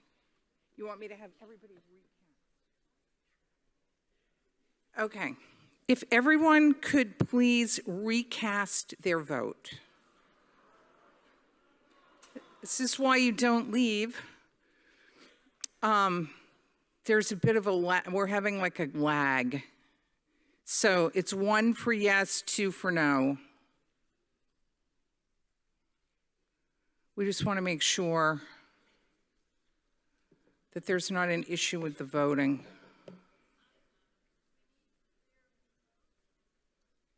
You can clear your vote and re-vote.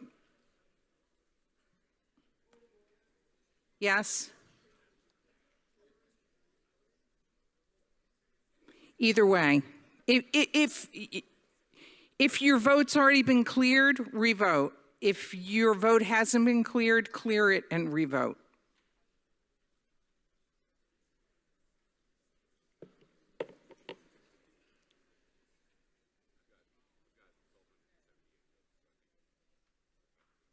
Got it now? Yeah, okay. Good.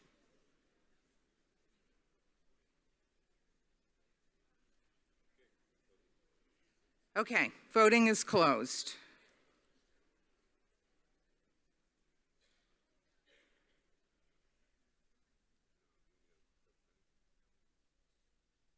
Yes, please.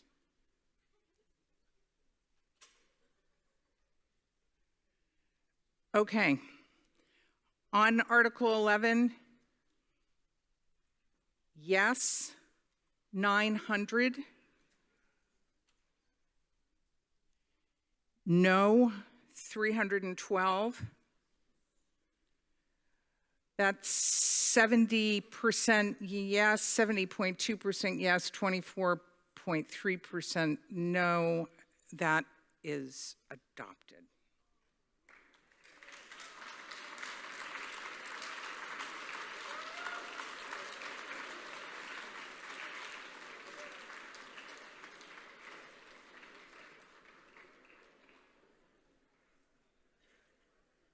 We do need a revote in the gym. What do you mean? Our devices weren't cleared, and there was some confusion in here about how to clear it properly. So they were clearing. Don't leave. Whatever you do, don't leave. Okay, tell me again what happened in the gym. Our devices were not cleared. Yeah. And we were clearing our devices to re-vote as you were closing the vote. We are the lag in the system, unfortunately. I see. Okay. Thank you.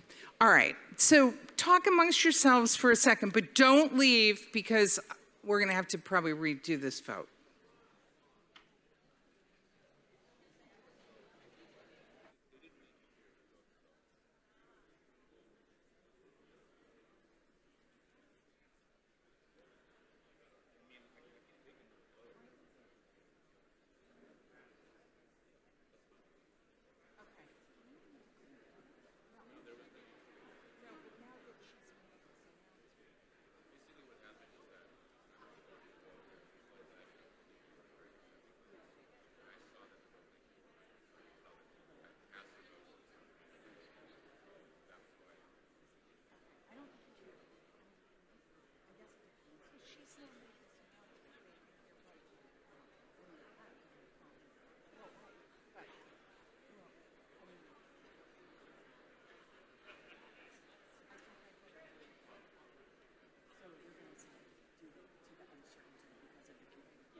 Yeah.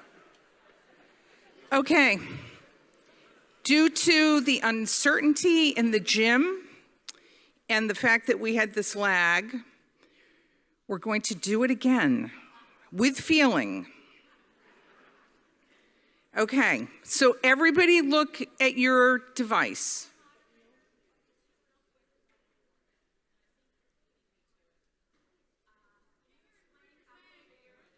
I'm going to explain. So, look at your device. If it is a screen that shows that it's on but doesn't say yes or no or received, then you're in absolutely great shape. If you want to be really clear, you can, I think, what is it, 3?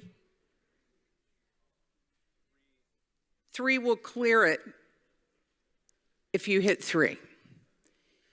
Okay, so does everyone now have a device that doesn't have a vote on it? Okay, everybody in the gym good? I don't see them waving and gesticulating, so I'm going to say yes. Okay, so now we're going to vote again. Hang on. Yeah. Yes? Yeah, you're cleared. Okay. Okay, you guys are all good? If it says clear, that's good. Okay. If They're it, all set, thank you. okay, if it says clear, you're good. If it says nothing, you're good. Okay.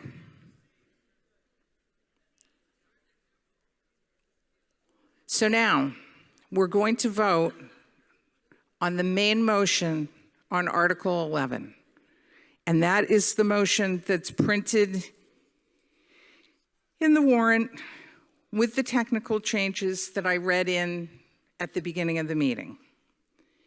And it's going to be 1 for yes and 2 for no. The voting is open. When you vote, depending upon what number you hit, 1 or 2, you should either get something that says no received or yes received. So if you have voted and your handset says no received or yes received, then you're good. If your handset says something else,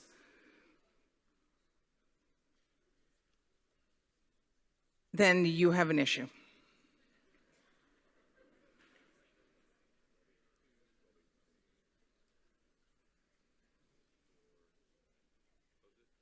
How many do you have? Okay, you can close the voting.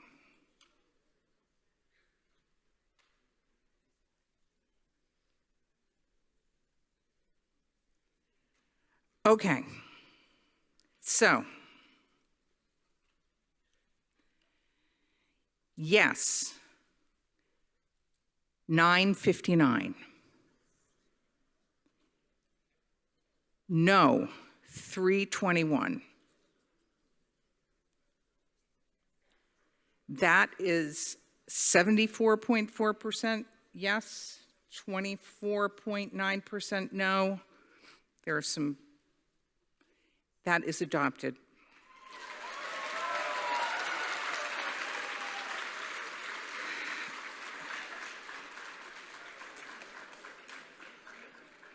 Okay, thank you very much for your patience on that.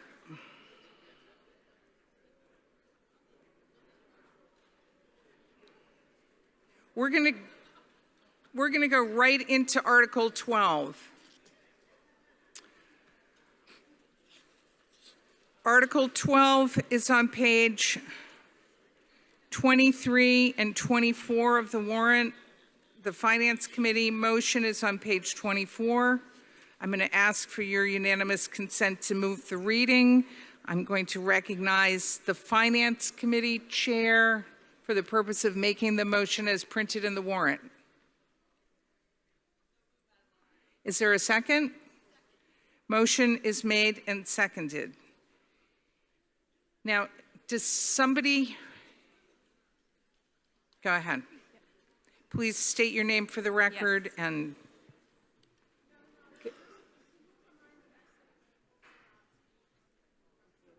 thank you. Yeah. So, you Island home voters, as you go, if you could just be quiet as church mice. Okay. Good evening, Madam Moderator, elected officials, and Nantucket citizens. I'm Beth Hallett, Superintendent of the Nantucket Public Schools, and I'm here today to introduce Article 12, the long overdue renovation of the Vito Copizo Stadium.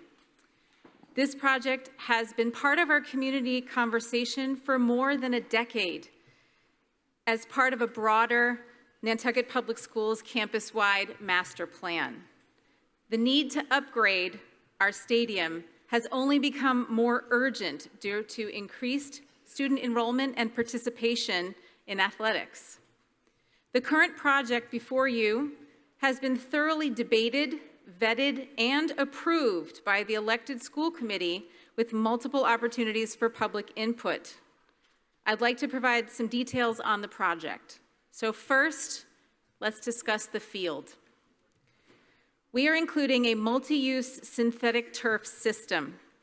The decision for synthetic turf over natural grass comes down to two factors: usage and safety. Given the limited field space on Nantucket and the level of demand, a new grass field, just like the current grass field, simply cannot meet our needs. Safe, well-maintained grass fields can sustain up to 600 hours of play per year, but our field is used for up to 1,300 hours, resulting in unsafe and unreliable conditions. The school committee requested a thorough study on risk assessment and environmental impact and determined that properly designed and rigorous tested synthetic field is the best viable solution to meet our needs. It will offer year-round access for all of our field sports and physical education classes. Weather becomes much less of an issue as there is no need for field resting time. We want to acknowledge the community questions about the safety of synthetic turf. prior to any installation and at the cost of the manufacturer, not the voters. We will be aggressively testing the actual turf that will be installed on our field as a condition of purchase. The testing specified in Article 12, as you see it here, is some of the most aggressive and conservative testing available, even beyond state and federal expectations. The second point is about the track. We will also be adding a new 400-meter running track to support our new track and field teams with approximately 600 student athletes. Our current track is a non-MIAA regulated track, so our teams are not permitted to hold home meets. That's really tough when you're a kid in the public schools. Third is our stadium. Improvement to our stadium itself will include a 980-seat, legally required ADA-compliant grandstand and press box. Our current facilities are not compliant, and they are over 30 years old. And finally, other important components to this renovation project are dark skies compliant field lighting, accessible public restrooms, no more porta potties, and for those of you who are a certain age, you'll know that's helpful, like myself. A new concession building and updated team room with space for equipment storage, and finally, some additional parking on the premises. I want to mention who this project is really for, and that is our students. They have been huge proponents of this project. Their participation at almost every committee and board meeting has been outstanding, and I know that some of them are here today to share their thoughts. I am very proud of them for their advocacy for something that they undoubtedly deserve. We know that this project represents a significant investment, but we must remember that it is a full infrastructure project that includes significant drainage systems, safety improvements, accessibility upgrades, and facilities that will serve this community for generations to come. This is not just about athletics. It is about providing safe conditions and ensuring equitable access for all members of our island community. It is about giving our students the opportunity to learn, compete, and win right here on Nantucket, and to be proud to be Nantucket Whalers. Thank you. I also want to share that I have a team here that will answer questions. Thank you. Thank you. So, Ms. Perry, where are you? You proposed an amendment to this. Oh, sorry. Okay. And your amendment, which we're going to put up any second, is going to strike the materials of which have been tested and reported PFAS as non-detected by EPA method 1633A and Massachusetts Department of Environmental Protection, WSC CAM Section XA Revision 1, or any other federal, state, or local requirements that are enacted pursuant prior to the issuance of bids for this project, which are more stringent than the above referenced requirements. And instead, we're just going to have it say, excluding, however, any synthetic turf field. That is correct. Is that your motion? Yes, ma'am. Okay, so is there a second? Okay, motion made and seconded. Now we're just going to talk about the amendment. Go ahead. Thank you very much. I am speaking to this room as a private citizen, a past whaler, and a mom. My intent with this motion and amendment is to help see the much needed stadium improvements are allowed to happen, such as the ADA compliance, the bathrooms, the locker rooms, structures that we need. By removing the controversial portion of this article that is tied to all of that, I'm hoping that we can move forward with this project and that we can save taxpayers some money. Based on the information provided to me by the athletic director on December 19th, 2025, and from comments made by student athletes, parents, and other members of the community, the public school fields have a usage problem for sure. The athletic director told me in the fall there are 12 teams that practice about 2 hours each, and then they have games, 2 to 3 games per week, with the exception of football at 1 per week. Those games are an hour and a half to 2.5 hours. So that comes to roughly 24 hours of practice time needed in the fall. One field is not going to be enough to solve this problem unless it's some type of magical field that's able to alter time and provide another 24 hours in each day. Like everything else on this island, we have a carrying capacity issue, and the public schools athletics is starting to feel that too. The school campus is out of space.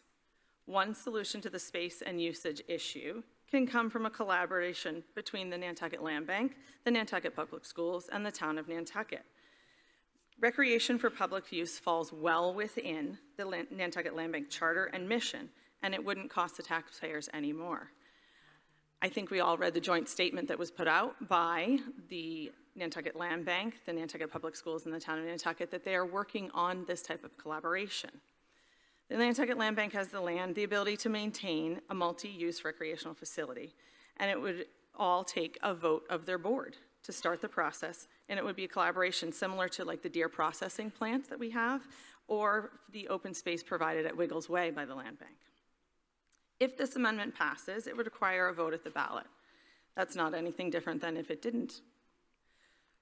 This would allow time for the Nantucket Public Schools, Nantucket Land Bank, and the town to work on this collaborative idea without delaying the project to move further. I'd like to say again, this will not cost taxpayers any further money. So we've heard that there's a use problem and that these fields are not, we don't have enough field space. Let's not stop the project on the controversial section of it and move forward with that and try to work in a collaborative manner and also save taxpayers millions of dollars. Thank you. I'd like to. Excuse me? Oh, there's a spelling mistake? Thank you. Oh, any?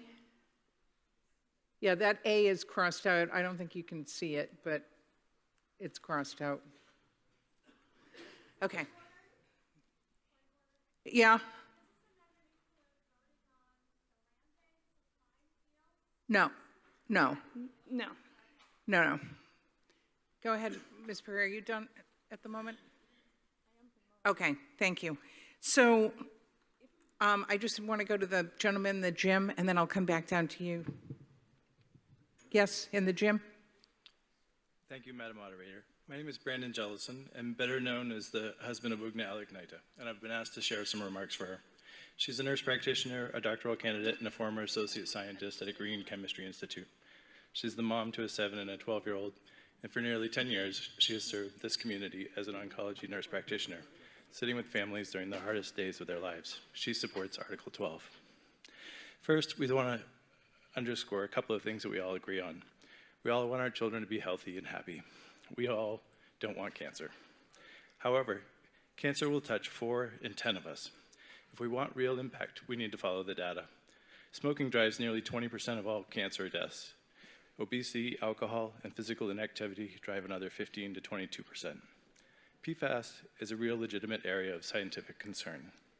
PFAS has been found in our water, our clothing, the lining of our coffee cups, our food, and the fields where our children already play. But as it relates to general population health risks, it's not in the same order of magnitude as these proven risks of smoking, alcohol, poor diet, and physical inactivity. The engineers this school already hired recommend lot-specific testing before installation and ongoing aquifer monitoring. She supports holding them to this exact standard. That is responsible science. This is a reason to vote yes with confidence. What this field does, regular exercise reduces the risk of up to 13 cancers. Sports participation reduces all-cause mortality by more than 20%. In contrast, social isolation raises the risk of early death by 50%. That's the same as smoking 15 cigarettes a day. A field where 70% of our students move, compete, and belong is not just athletics, it's public health. Please vote yes on 12. Thank you. Before we go forward, I just want to mention one thing that was in the notes to Ms. Perry's motion that wasn't part of the motion, but I think you should have this information. that the amended appropriation is contingent upon the passage of a debt exclusion override ballot question. There is currently proposed a ballot question contained in the town election warrant for May 19, 2026, which question would not be sufficient to authorize this debt amended exclusion. A revised ballot question reflecting the amendment would need to be placed on a town election warrant for a special election for a different date. So, just so you know, if this amendment passes, we'd need to have a new. Yes, Mr. Giorgio.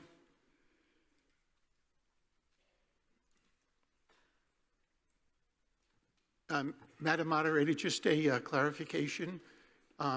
Because the current ballot question that you all will be voting on in a couple of weeks will not be effective if this amendment passes, the select board, by a 4/5 vote, they're not required to, but they would have to vote to call a special election. It would take 4 out of the 5 selectmen to call that election, and it would have to occur no later than September 15th. Thank you. Okay. Up at the back, Mike? Yep. Thank you, Madam Moderator. My name is Graham Veazey. I just want to speak to the amendment for everyone for a minute. Pulling turf from this plan is no small change. It is a delay. This project has been on the campus master plan since 2012. We cannot afford to wait any longer, and our students can't afford to wait any longer. Our fields are overused, and that's because we have 70% of the kids participating in sports, which is amazing. But we have real safety issues, accessibility issues. The grandstands aren't compliant. And every season we're delaying, the conditions out on the fields are getting worse. And one synthetic turf field will help this school immensely. We are hearing concerns about PFAS. Obviously, all of us are concerned about PFAS. I know that's going to be a big topic, and it should be. It should be a concern. This amendment will not solve that issue. PFAS exists broadly in our environment, including the soil and the sod at the school. Removing turf just shifts the conversation. It doesn't eliminate the concern. What this amendment does, it removes a key part of a fully vetted plan, and it leaves the school to figure it out later. There are many schools that just have one turf field and multiple grass fields, and that turf field is used to allow the other grass fields time to rest and recover so that those fields can be safe for the kids. So this is not a solution, pulling the turf out. It really is not. It's a pause or a delay or actually killing the entire project. We have a plan. It's ready to move forward. I ask and urge people to vote no on the amendment and pass Article 12 as it was originally written. Thank you for your time. Okay, thank you. On the amendment, up there in the back? No, not on the amendment. Dr. Lepre, on the amendment? PFAS is a real danger. PFAS leaches out of the turf. Plastic particles, nanoparticles, microparticles leach out of the turf. The turf is a problem. People playing on these fields inhale the PFAS, they inhale these particles. We should not expose our kids to this type of problem. I think this is a good solution. I support everything except the turf field. And the turf field to me is a loser. We have a high incidence, we have the highest incidence in Massachusetts of breast cancer. We have a number of our firefighters that have had cancers. We have to avoid the PFAS, and this amendment, I think, lets us do that. Thank you. Thank you. I would like to call Liz Denley to speak to the issue of PFAS in our plan. Thank you. Thank you. Hi, Liz Denley from TRC. So The school does not want to put PFAS down on the ground with this turf. So we have a really aggressive, as Dr. Hallett mentioned, a testing program plan to show that there's going to be no increased risk from PFAS from the use of these turf materials. We are going above and beyond any state regulatory standard here to aggressively try and pull PFAS out of these materials to see if it's there. Thank you. Yes, go ahead. I would just like to address a previous point of order. If you could state your name, go ahead. My name is Elizabeth Weber. I live at 25B Park Circle. I'm here as a private citizen, but also as a coach.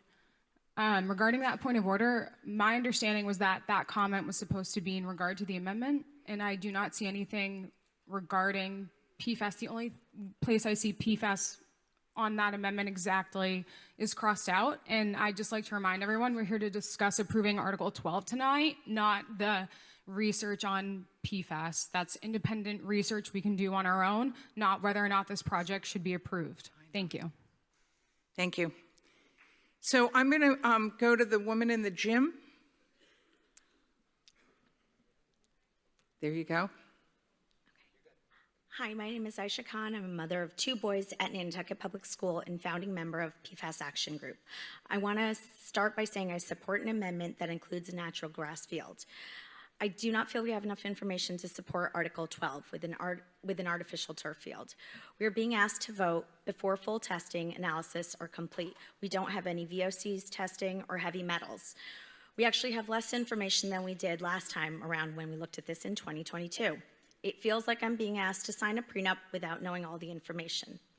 I support many parts of Article 12, like the ADA compliance and the restrooms, but it's difficult to see how those widely supported improvements tied to controversial issues like artificial turf. It turns what could have been a straightforward vote into a complicated one, and it feels like we're gambling by combining it all together. I got involved with artificial turf because the messaging I heard from the turf companies felt familiar. I've heard similar claims before from PFAS in the firefighting foam and in the gear and even in Teflon pans. Early assurances didn't hold up. When I heard phrases like no intentionally added PFAS, meet state industry standards, good PFAS and bad PFAS, I knew I had to get involved because I didn't want to be fooled again.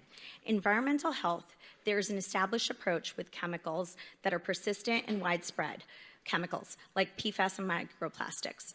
We do our best to limit their use and use them for what is truly necessary and avoid new sources when alternatives exist. We've already done that on Nantucket with banning the straws and plastic bags.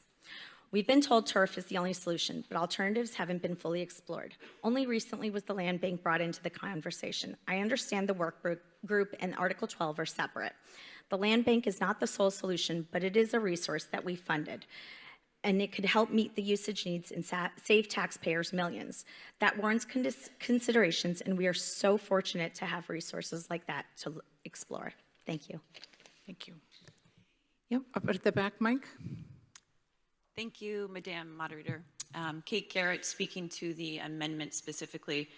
I just want to make everyone clearly aware that our elected school committee voted 4-1 to have this project and this plan get passed so that it could be right here where it is tonight, on town floor. There has been extensive research on grass, and right now, if anyone wants to go by Capizzo Stadium, the grass field has piles of mulch everywhere because the usage is so extensive. Practices are not held on that grass field right now, except for day before games and on games.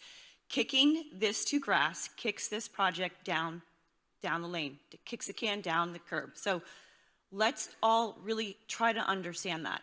This is not about grass, because what we have to realize is that there are issues with grass as well.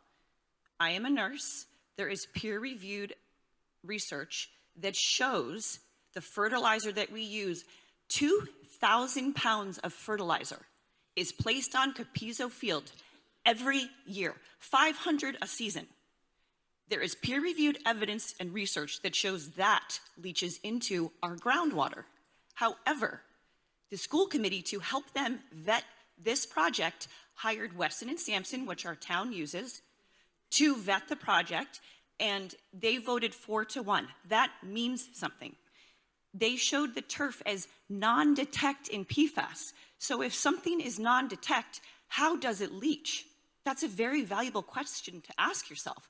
To go around using fear tactics that there's PFAS in turf and then attributing it to health effects, that's a leap that in public health, risk does not always mean, or exposure doesn't always mean risk. If it's non-detect, where's the harm coming from?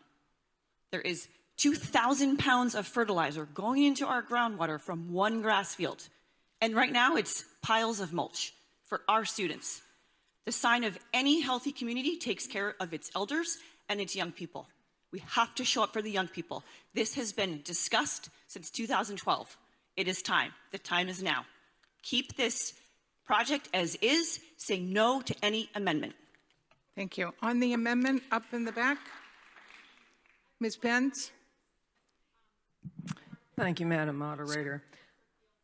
I am Excuse me, that's not a point of order. That's like your statement. We'll come down to you next. Go ahead. Charity Benz. I understand the passions on either side of this issue. And I look around and I see a lot of people with white and gray hair like my own. And I want to mention two words. One is thalidomide, and the other is asbestos. As a former workers' compensation commissioner that has reviewed many, many lungs with asbestos shards in them, which cannot be removed, that kill people. I'm sorry, you don't get to interrupt Ms. Benz. Go ahead. I think that this amendment makes some sense because once those shards get into the lungs, they can't be removed, and they cause obstructive pulmonary disease. People can't breathe, and maybe it doesn't happen right away. Maybe it's not in the next few years, but the cumulative effect as those tissues absorb that sort of material eventually comes home to roost. So I think this amendment provides an opportunity to really get to the medical details, bring in some other options like the land bank, and get some more very good information. As much as I'd like to support young people, I doubt many of them have that kind of experience, and asbestos was thought to be the greatest thing that was going to save the Navy, save heating, save everything. So was lead paint. So I just hope that you'll consider that when you make your vote on this amendment. Thank you. Thank you. Ms. Lepre? On the amendment. So, on the amendment, artificial turf fields have to be cleaned. The one in Nobodier has never once been cleaned, just for everyone to be aware of. It has never been cleaned with anything. And in 2019, when they finally did GMAX testing, which is the hardness testing, it was considered dangerous. It is still only at a moderate level. So I want you to think about that. That field has been in there for 12 years, and this isn't what I had written. But that field's been in for 12 years and never once been cleaned. So every time someone has spit or bled or anyone has been on it, that is all still there. That is all sitting there because the town has never cleaned that. I have the records showing that it has never been cleaned and that the GMAX testing that was done in 2019 showed that it was dangerous. When it was tested this year, it was still only moderate. And I also want to point out that it will be $12,500 twice a year to do the GMAX testing that is required. So I just wanted to point that out. So I would urge you all to vote yes on this amendment and give the school and the land bank time to find alternatives for fields and see if that's something that we can work out. Thank you. Ms. Howell? If I may, Madam Moderator, that is not true. The fields have been cleaned. Thank you. Okay. I have people No, please, no cross-talking here. Yes, up in the back. And then I'm coming to you in the gym, Mr. Tartamone. Oh boy, okay, here we go. My name is Leah Mosier, and I support the amendment to Article 12 to remove artificial turf from this project. In the 24 years I've lived here, I've learned what a unique and thoughtful community this is. This town values history, environment, and craftsmanship.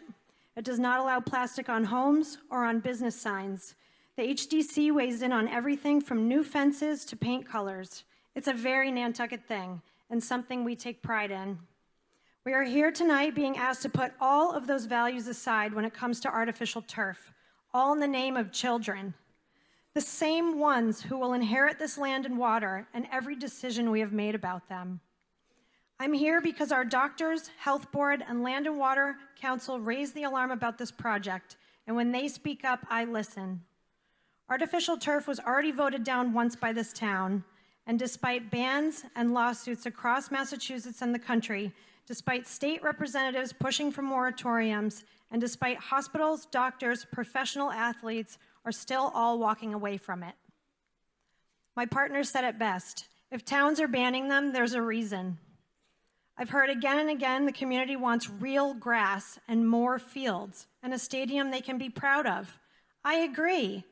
The stadium will be built to last for generations of whalers, so let's uncouple this project funding a disposable plastic field that will not.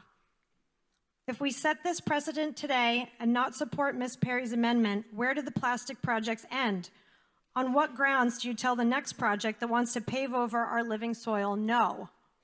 Some argue that PFAS and plastics are everywhere already, as if that's a sensible reason to add more, and as if testing 40 long-chain PFAS out of over 15,000 is a gold standard. I don't think people in this room buy that, especially those already living with contaminated wells. I want to remind everyone that a complete comparison of natural grass versus synthetic turf has never been put in front of this community. No side-by-side assessment of cost, feasibility, or risk. That should have been the starting point. Let's fund this project with grass fields that our kids and parents actually want and need. Keep them healthy, and our aquifer. Thank you. Vote in favor.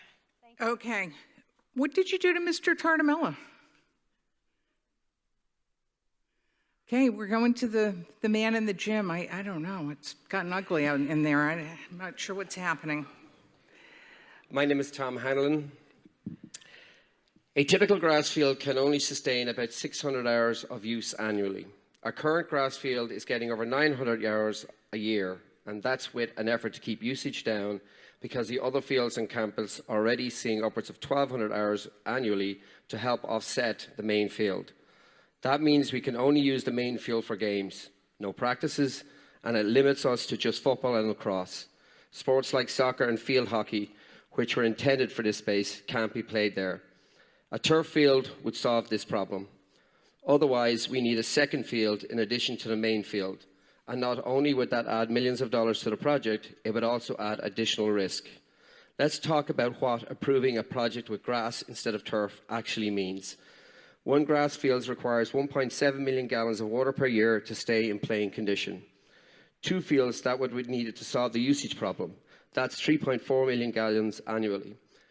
Over a lifespan of turf field, 12 to 15 years, that's over 40 million gallons of water we choose if we choose grass instead. We are currently in a level 1 drought restriction with limits watering to 2 days a week. So we are realistically going to how are we realistically going to maintain these fields? And what happens if the restrictions continue? Are we prepared to spend millions on fields we can't properly maintain?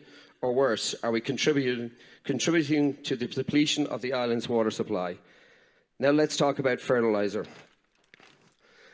As a landscape professional who has worked on this island for 30 years, I've seen this community attempt to ban fertilizer twice. A single grass field requires about 2,000 pounds of fertilizer per year. Two fields mean 4,000 pounds of fertilizer annually.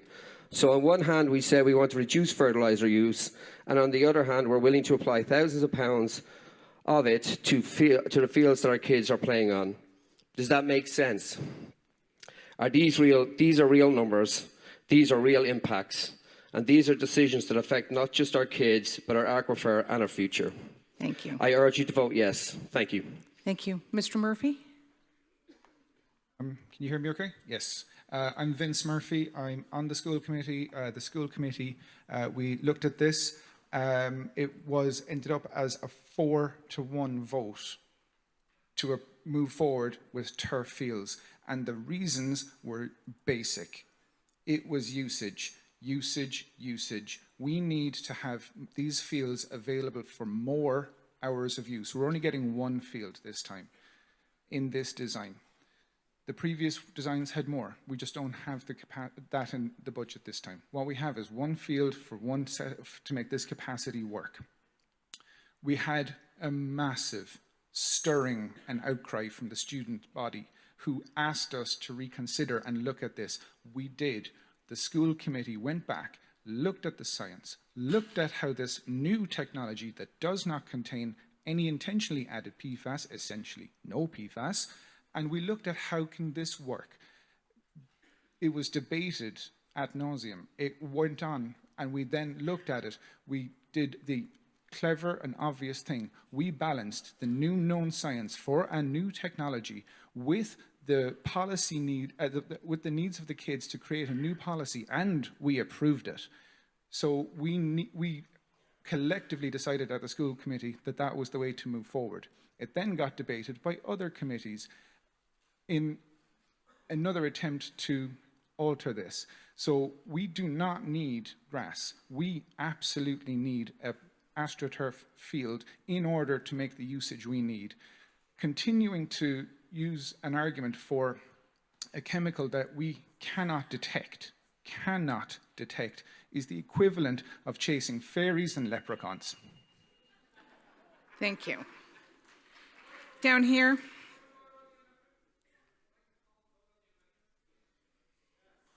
All right, Mr. Sullivan, since you would like to do that, we're just going to go to a vote on the amendment. So I guess we'll call the question, because then we'll see if people want to keep talking about the amendment. So on the motion to call the question, a yes vote will stop debate, and we'll then go back to talking about Article 12, either as amended or not. A no vote will defeat the motion to call the question, and we'll continue talking about the amendment. Does everyone understand what they're doing? Can you clarify? No? Okay. It's a call the question on the amendment. So it's going to stop the debate on the amendment. If it stops the debate, we'll vote on the amendment immediately, and then we'll go to Article 12, either amended or not by the amendment. I have no idea how that's going to work out. If the motion to call the question fails, then we'll continue discussing the amendment. It requires a 2/3 vote. Does everyone understand what we're doing? Okay. So a yes vote will call the question. A no vote will defeat the call of the question. If we call the question, we're going to go to an immediate vote on the amendment. If we defeat the motion to call the question, we're going to keep talking about the amendment. It's 1 for yes, 2 for no, and voting is now open.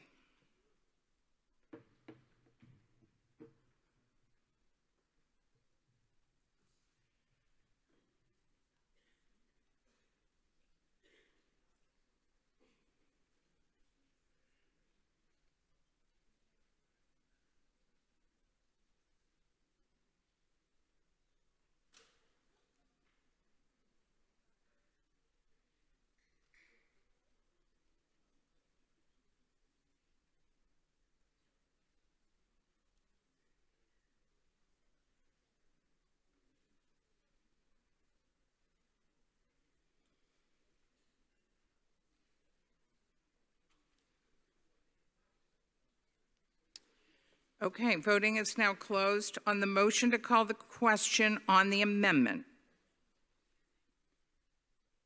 Yes, 966, no, 73. That is adopted. So now we're going to go to a vote on the amendment. What we're voting on now is Ms. Perry's amendment, which takes out that language and adds excluding, however, any synthetic turf field. Yes?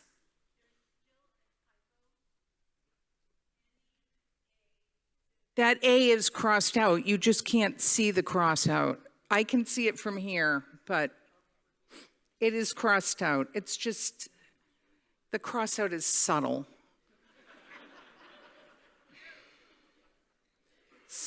Okay. There. Okay. So this is the amendment that you're voting on. A yes vote will adopt this amendment. A no vote will defeat the amendment. Ms. Moore? Okay. Okay.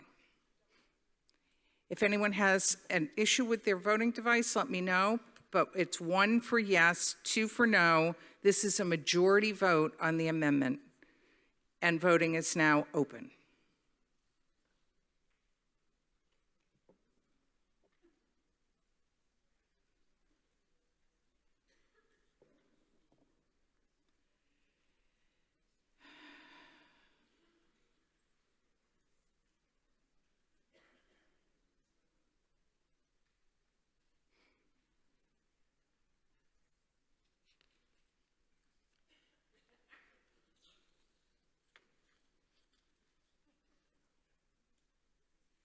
Voting is now closed.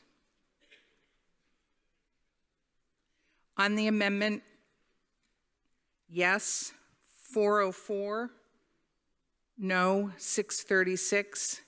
The amendment is not adopted. Don't clap, just take a deep breath. And now we're going to talk about Article 12. The motion that's before you has not been amended. It's the Finance Committee's motion as printed in the warrant on page 24. Oh no, Mr. Ray.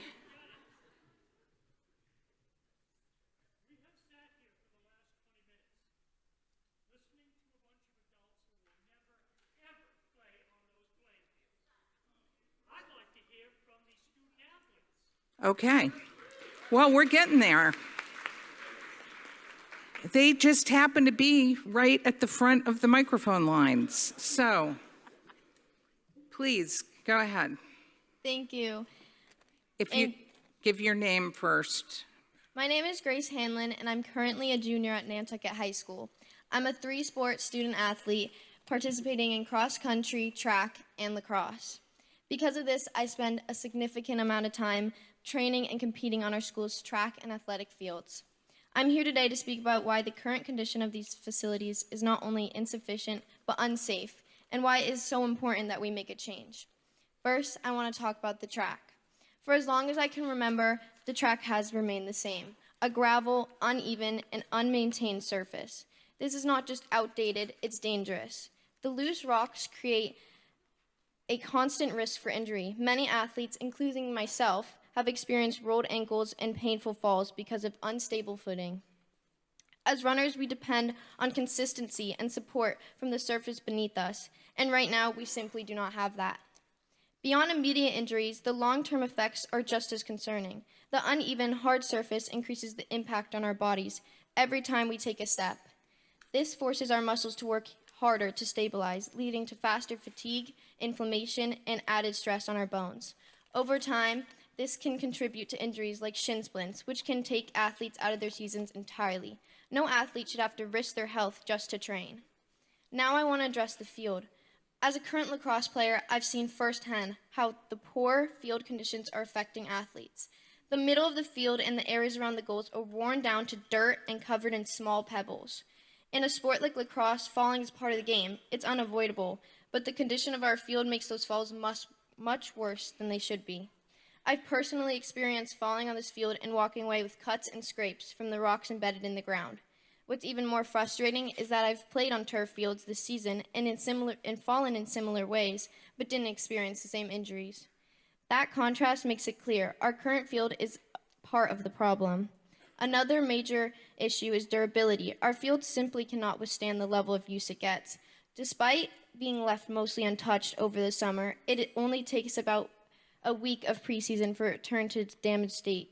With 3 sports and gym classes relying on the same space, it's not built to handle the demand.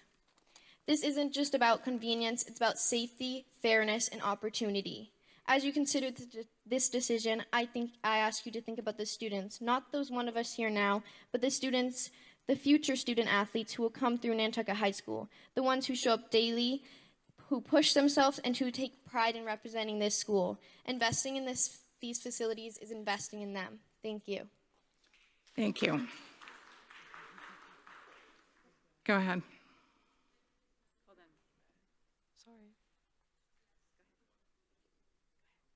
Hello? Yes, My go name is Madden Myers, and I'm a Nantucket High School 3-sport athlete. I come here today to represent the perspectives, experiences, and concerns of student athletes.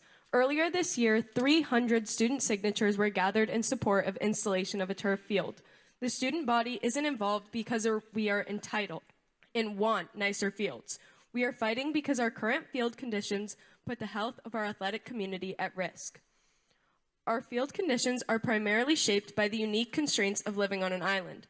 The fact our entire community has to cram all practices and games into 3 athletic facilities puts a lot of pressure on those playing surfaces. It's near impossible for grass fields to host even a fraction of our lengthy practice hours. As a result, our current facilities present significant safety hazards, ranging from dangerously slick surfaces to rock-hard landings. Furthermore, the abundance of holes and divots possess an unacceptable risk of injury to our athletes. I am one of many who has suffered through sprains, fractures, dislocations, and more. Our natural grass surfaces have undergone multiple smaller-scale renovations. However, these efforts have consistently proven to be temporary and ineffective.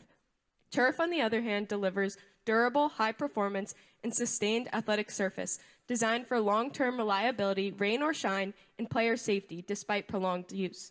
While concerns regarding materials have been raised, there's no need to fear. The elected and trusted school committee has already pledged to put extensive research into the project to ensure the turf that is to be installed will be harmless. Local sports teams foster pride. They offer sources of entertainment and attract diverse audiences which foster social unity. However, nobody wants to watch kids getting hurt or teams who perform bad because they're missing important players. The installation of the turf fields will allow for Nantucket High School sports to continue to benefit the community while keeping athletes safe and happy. Please vote yes on Article 12, using turf to protect our athletic community. Thank you. Go ahead. Hi, my name is Eli McKeever. I'm a current junior here at Nantucket High School.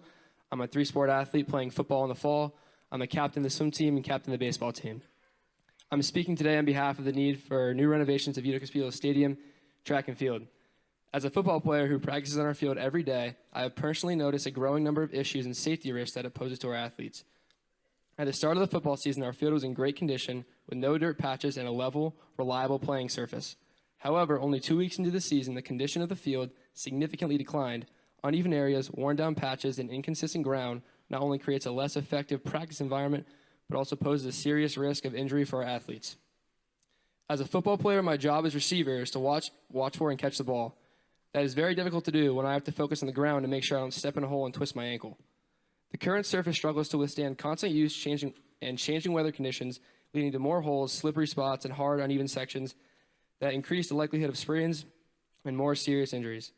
The issue becomes even more severe during the colder months when the ground freezes and hardens. When practicing or playing in these conditions, every fall or tackle becomes significantly more painful and dangerous as we are essentially hitting a frozen surface. This only increases the risk of injury, but also discourages players from fully committing during drills and games. For these reasons, transitioning to a turf field would be a long-term solution that ensures durability, consistency, and safety. Unlike natural grass, turf does not freeze in the same way, providing a more forgiving and stable surface even in colder conditions. A turf field would allow athletes to play with confidence, knowing that the ground beneath them is reliable. These conditions impact more than just performance. They affect player safety, confidence, and overall team morale. Practicing on an unreliable surface forces athletes to hesitate, adjust their movements, and worry about potential injuries rather than focusing fully on their development and performance. Investing in a turf field for Utica Stadium will not only improve the quality of our practice and games, but also create a safer, more dependable environment for all our athletes who rely on it. Please vote yes on Article 12. Thank you. Thank you. Up in the back. Good evening. My name is Robert Bates, 32 years with the fire department here, 35 years total in the fire service.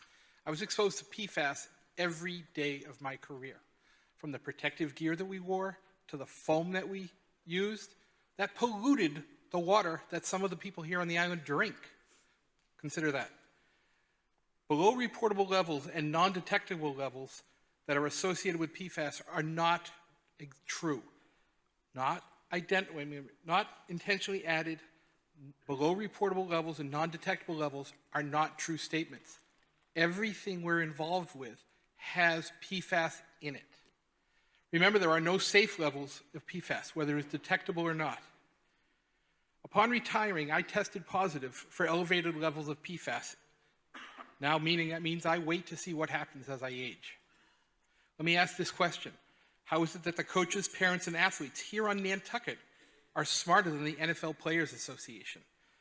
Just this year, the NFL Players Association, once again, in an article entitled "Only Natural Grass Can Level the NFL's Playing Field," has again determined that playing on natural turf is safer for the athletes. This article documents a 32% higher rate of injury on artificial turf. Mull on that factoid. Let's look at another aspect of this project. These artificial fields have a lifespan. For $26 million, we are building something that will need to be disposed of for an undetermined cost. Then this same field needs to be replaced for an undetermined cost. You notice very little of that has been mentioned or discussed at length. The $26 million fields that would cost twice to dispose of and replace when they require replacement. If or when there is a problem with the wells located around the school on private property, is there a fund being established to install municipal water for those households? Or do they just have to suck it up? Is the town or school system willing to put in test wells so there's a possibility of detection of the PFAS before it escapes the balloon of the school property? Will the athletes and parents playing on these fields be required to sign releases so that if they come down with an illness related to PFAS exposure, they cannot sue the town or school system? Thank you. If you could wrap up, please. The proposed $26 million is only for the football stadium and track. They say it's a multi-use field, but it is for the football stadium. The only other question I have is, because I saw an impassioned plea during one of the Board of Health meetings, would the coach want the athletes exposed to the unnecessary potential illness for injuries from artificial turf? I don't know. Vito's not here. We can't ask him. But would he want that? Thank you. I'm going to go up to the back, and then I'll come down to you. Good evening. My name is Alex Weisentanner, and I'm a two-sport captain student-athlete at Nantucket High School in my senior year. I'm here today not just as an athlete, but as someone who has experienced firsthand the consequences of the conditions of our fields.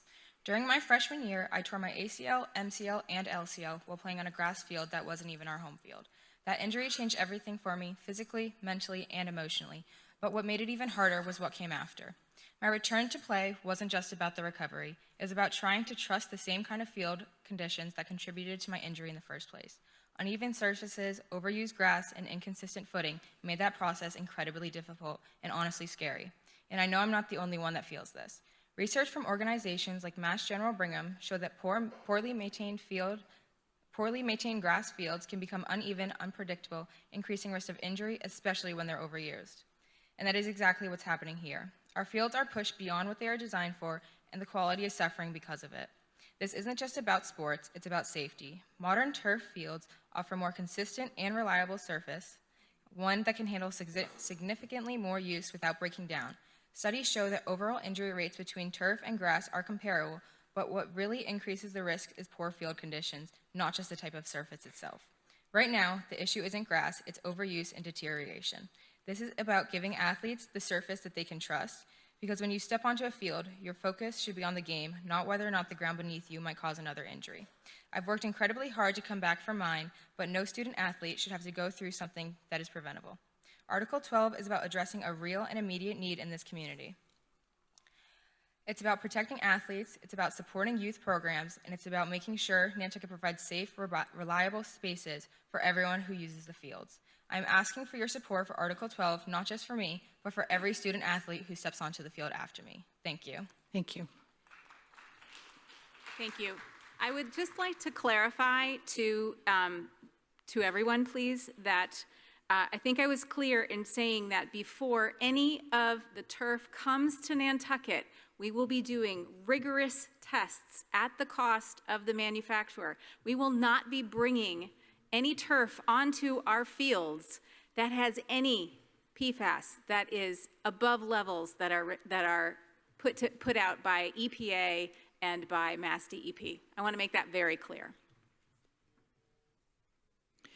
Thank you. The gentleman in the gym? Thank you, Madam Moderator. My name is Scott Capizzo. I am the son of legendary coach Vito Capizzo, and he may not be here tonight, but I am here on behalf of him and my family.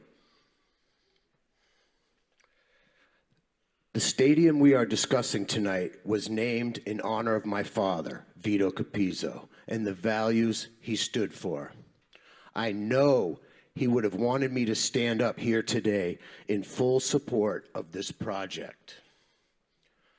When my father saw that field for the first time in 1964, it was a barren wasteland. There was tumbleweeds blowing across the field, and he told my mom, "Honey, don't unpack." Well, he lasted another 50 years after that, and he brought that field to life. The entire community would come to the games and spread around the circumference of the whole field, 3 or 4 deep, just to watch those games. It was the only show in town, as he said. On my father's teams, players came from all walks of life.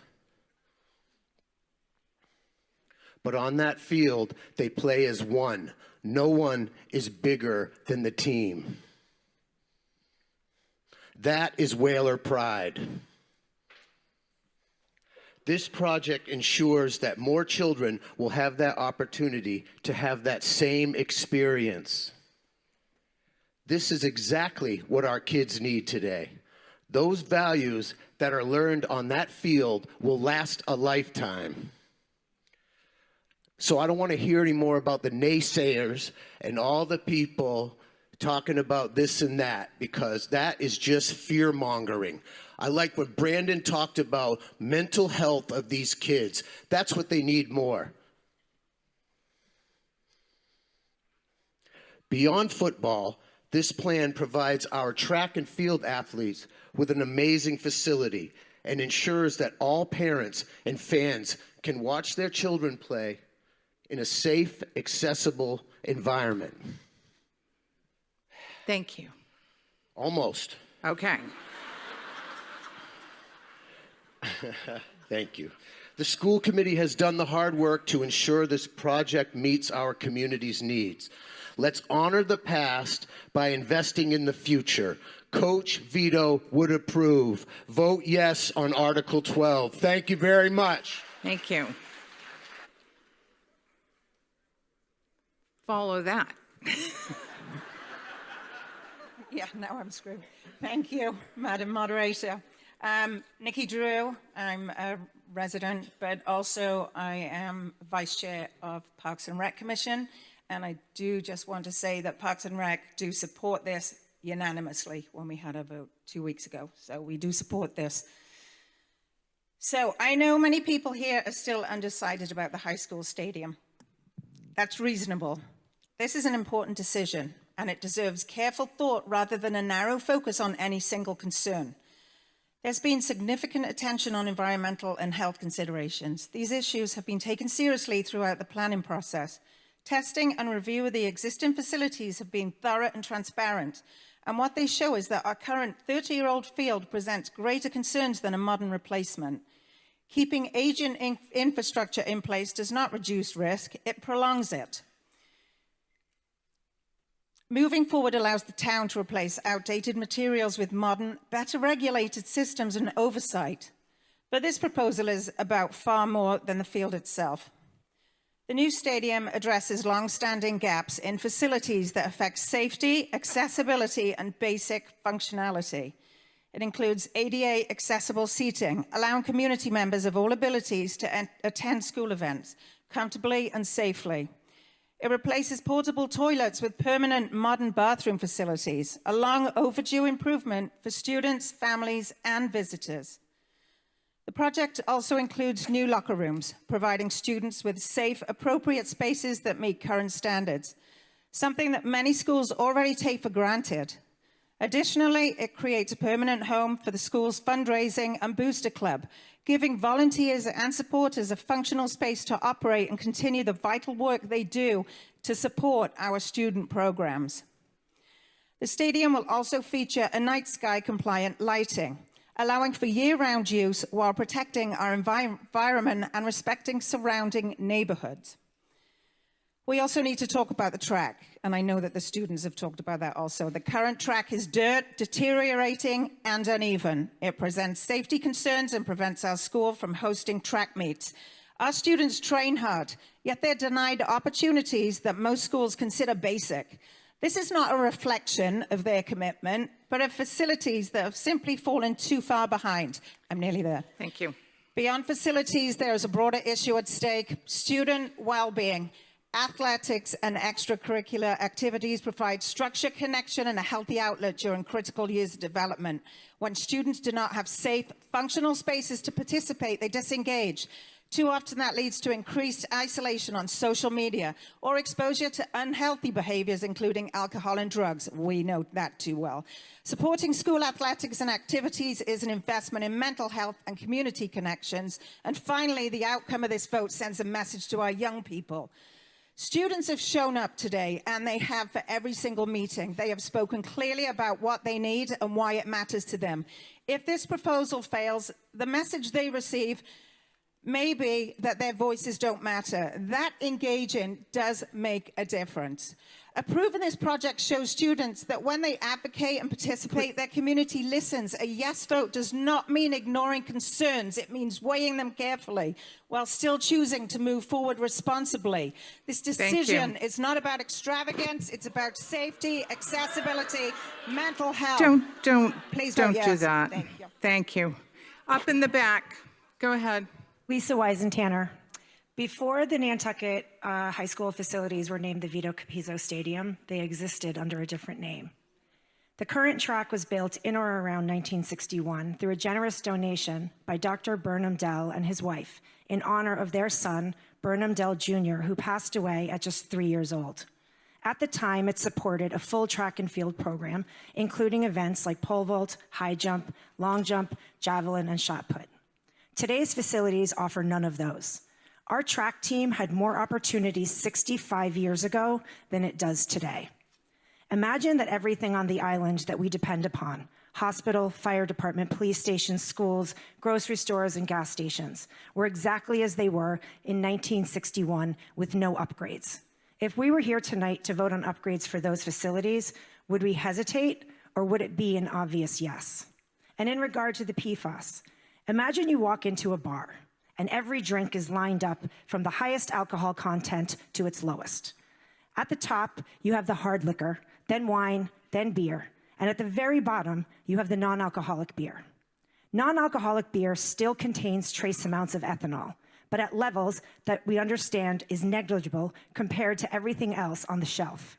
Similarly, we are testing the standards, testing standards being applied to this turf and field are already among the most strict that we use anywhere. What's being proposed here is essentially the non-alcoholic version, highly controlled and strictly regulated. The question we need to be asking as a community is this: is this testing standard part of a master plan to address PFAS on the island? Because if it is, we'll soon be having the same conversations about building materials, roofing, landscaping, food packaging, and countless other products that test at significantly higher PFAS levels than this non-detect turf, materials that our island relies on to thrive. And if it's not part of a master plan, then we need to address the severe hypocrisy of holding a project that will exponentially benefit the youth and this community to a standard while nothing else is. Thank you. So tonight, when we consider your vote, can you really measure risk based on a product that has already agreed to be tested at the highest standards possible? And can we really ask the youth of this community to thrive on infrastructure built in 1961? They deserve better, and a vote yes on Article 12 will give them better. Thank you. Thank you.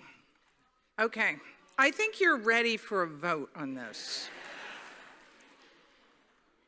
Okay, so we're just going to go to a vote on the main motion on Article 12.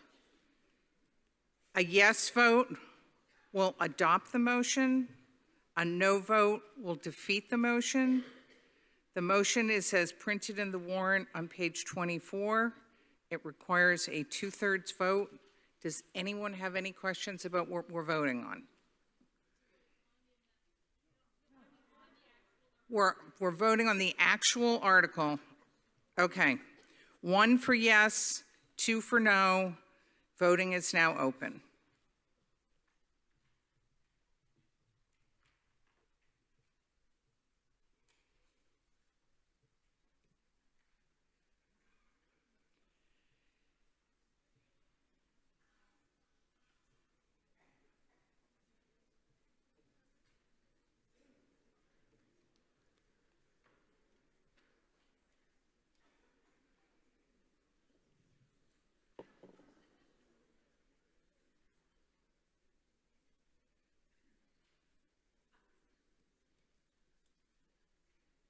Voting is now closed.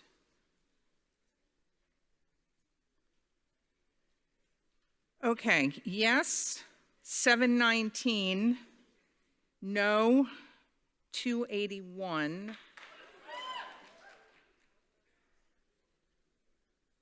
That is adopted.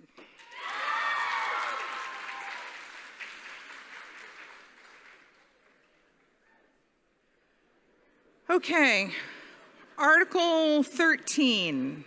And I know everybody's leaving, but could you leave quietly and have a riot in the parking lot, please?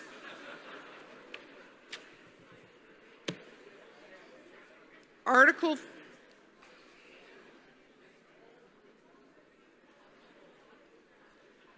I mean, you don't want to stay and talk about all these great things?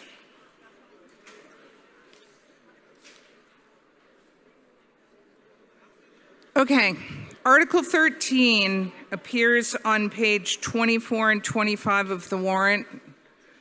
The motion is as printed in the warrant.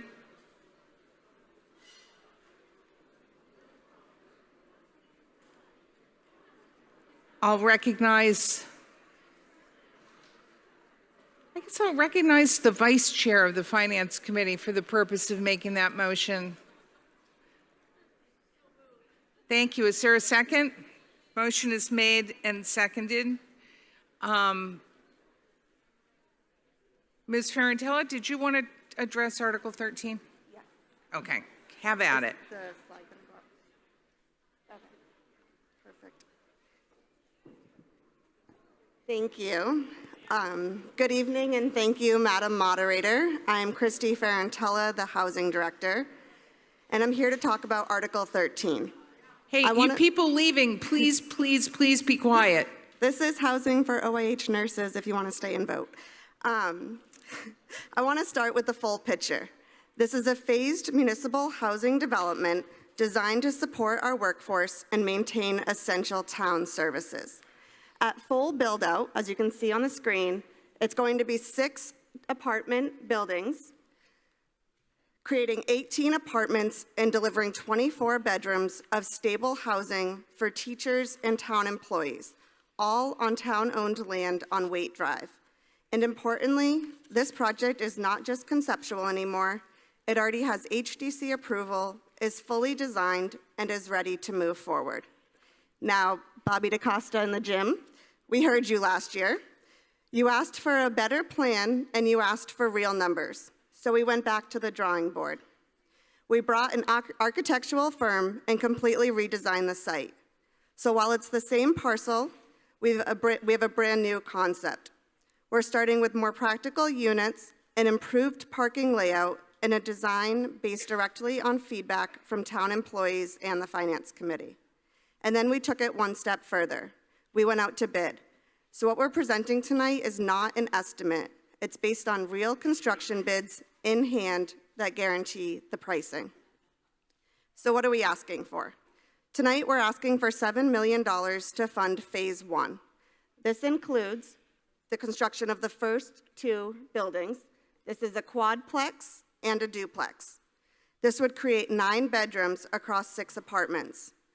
But just as importantly, it includes the majority of the site work for the entire project, meaning all the site work will be done for these, sorry for everybody in the gym, I'm using a laser, for these 4 additional buildings, the parking lot construction, utilities, infrastructure, and fencing. This phase doesn't just build the first home, it prepares the entire site. Based on the bids that we have today in hand, if this entire project were approved to be built now, it would be roughly $17 million. But that's not what we're asking for tonight. Tonight, we're asking you to start the project. In future town meetings, we'll vote to fund Phase 2 and 3. So who will live in these apartments? It's for the very people who make the island work. Our island home nurses, our teachers, the facility staff that will be running the fields, our DPW crew, our firefighters, and police officers. And right now, we're struggling to keep them here. We have over 40 open positions with 45 more employees nearing retirement, and many of whom own their own home. The next generation of workers simply cannot buy on the market. And more than half of our employees currently say that their housing situation could determine if they will stay on the island. And we're already seeing the impact. Just a few days ago, we accepted a resignation of a longtime DPW employee because of housing. The housing department has looked closely at every option, from renting to buying to constructing. When we rent from private homeowners, we leave the town without control over rent increases or long-term stability, and it often comes with restrictions that impact quality of life, such as not allowing pets or even guests. Buying individual homes removes housing from the open market, takes properties off the tax rolls, and brings high and unpredictable maintenance costs, especially with older buildings. Constructing our own housing is different. It allows the town to create housing that is stable, predictable, and designed specifically for our workforce. It gives us control of this asset and a long-term solution. So I also want to briefly put this cost in context. The current bid, excluding site work and project management costs, breaks down to roughly $650,000 per bedroom. And the reality is, there is no way the town could purchase comparable housing on the open market at that price. So this really comes down to a simple choice. If we want reliable town services and staffed departments, and we want the people who serve this community to be able to live here, then we need to act. This is a new plan with a new design, with HDC approval, and most importantly, it has real bids and real numbers behind it, and it's ready to go. Please support Article 13. Thank you. Thank you. Mr. Brown, you called this article?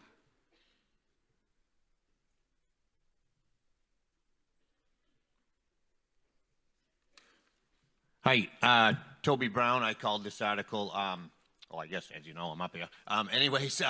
So I just want to call this article because I think people just kind of passed everybody's mind on this when they were maybe, I don't know, wanting to get through a couple of the more important, real important articles. One, which is the school one that just passed, which I voted yes for. And but I just think $7 million for nine bedrooms just seems like a lot. We keep talking about retaining people, this, that, but correct me if I'm wrong, but I'm pretty sure we've been hiring a lot of people from off island, even though there's good people in the administration that was from here that applied for different jobs over the years that did not get that job. Number two, Christy mentioned taking housing off the tax rolls if we buy houses. Well, correct me if I'm wrong, which I spoke against last time as well. We bought that property on Goldfinch last year. Pretty sure that went off the rolls. Once again, it's everybody's choice whether they vote yes or no. I just think it's a lot of money. Got a lot of potholes that still haven't been done. Pulpus Road right now, they tarred half of it, and I don't know, we're still driving side towards my house has been dug up for the last month or so. I don't know, is this housing gonna do it? And this is no offense to Christy. Christy, you do a great job for the town. I just don't necessarily agree with the plan, but when it's, as far as you doing your legwork, you're awesome. I just don't agree with the whole concept of buying houses or expensive housing. You know, we could probably put a bunch of those temporary trailers like they have next to the fire department that I guess was temporary. I don't know how long they've been there now, but just a thought. It's a lot of money. I just want people to think about it. Thanks. Thank you. Yes, down here. Thank you, Madam Moderator. My name is Hadley Dutra, and I'm the president of the Nantucket Education Trust. NET owns and operates 13 rental units reserved for public school staff on Cow Pond Lane. But our housing is never enough to meet the needs of the school district. Annually, the public school loses approximately 20% of staff, due in large part to housing issues involving lack of availability, affordability, and adequate quality. The public school represents over 50% of all municipal employees. Teachers and school support staff are essential workers, just like our police officers and firefighters, to name a few. The housing proposed in Article 13 serves people vital to our island. It is critical that we take care of the people who take care of our community. Doing so protects our community and Nantucket's future. Please vote yes on Article 13. Thank you. Hi, I'm Kelsey Gray. I just have a question for Christy and team. I'm curious if this is going to be prioritized to year-round staffing, because you keep referencing the OIH nurses who are only here on contract short-term. And I would love to know for a fact that this is going to be for staff who are here and committed to being here, not here on a 13-week contract and leaving.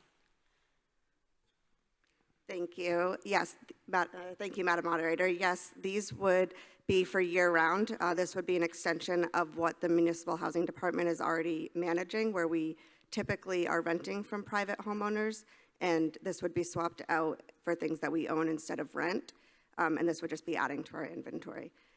You can also revert back to the Select Board's strategic plan on this, which was adopted at the beginning of April, which is looking at developing units over the next 5 to 10 years. And all of these are focused on year-round housing for our employees. Thank you. Ms. Eldridge?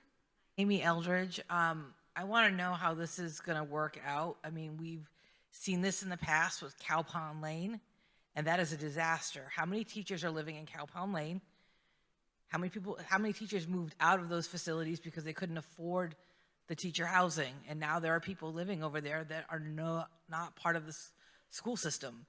So is this going to turn into another Cow Pond Lane that's just a venture that didn't work out and we just got to figure out how to pay for it, and it's not actually helping the people that you're directing this article towards? If I could just answer. Yes, please go ahead. I would have to revert that to the Nantucket Educational Trust, who managed and built those units. That's not a town-sponsored project. But the school is part of the town, and so... But Nantucket Education Trust is a private nonprofit. Okay. So. I just don't want to see Cow Pond Lane and it just end up being a situation that doesn't work out and it's not how it's set up for. Can I pass it over to Beth? Go ahead. Oh, yes. Hi, Beth Hallett, Superintendent of Schools. Hello? Cow Pond Lane, it has I think 12 units, and they are entirely filled by teachers, and it is fully functional, and we have a very good plan in place to keep it up to date. It's not nearly enough housing for the teachers that we have and that are coming to our island. And so I strongly support this article, but I want to make clear that Cow Pond Lane is not managed by the school system. It is managed by Nantucket Education Trust, and it is working very well. Thank you. Thank you. Thank you. Okay. My name is Burton Balkine, and in this discussion, I'm reminded back to Wiggles Way, where we appropriated X amount of dollars for a project that ended up costing 3 times, I think, what the original cost was. And I agree with what Toby said. I think Christy does a great job, and this is not trying to disparage anyone in the town. I just am curious, have any measures been put in to prevent that from happening again, these cost overruns on these bottomless town budget projects? Thank you. Go ahead. Thank you, Madam Moderator. So first, I want to be very clear, as I said in my statement, that these are construction bids in hand. These are good for 90 days, and that would lock us into the pricing, so there would be no change in pricing. This is not something where last year we came forward with a concept that was going to go out to bid. This actually went through the whole phase of going out to bid, and we have real raw numbers in our hand. Second, I just wanted to touch on the development of affordable housing through the Affordable Housing Trust, and that's very different than what this project is. This is going to be built and maintained by the Town of Nantucket, whereas that was a private development for the community. So I just wanted to touch on those two differences. Thank you. Thank you. Thank you. I would like to echo Christy's sentiments that this is not an Affordable Housing Trust project. There are no AMI qualifiers for municipal employees to enter into this housing. In addition, we do not need to give up 25% of this property to the lottery. So 100% of this housing goes towards municipal employees. So in that way, it's very different from Wiggles Way. Thank you. Thank you.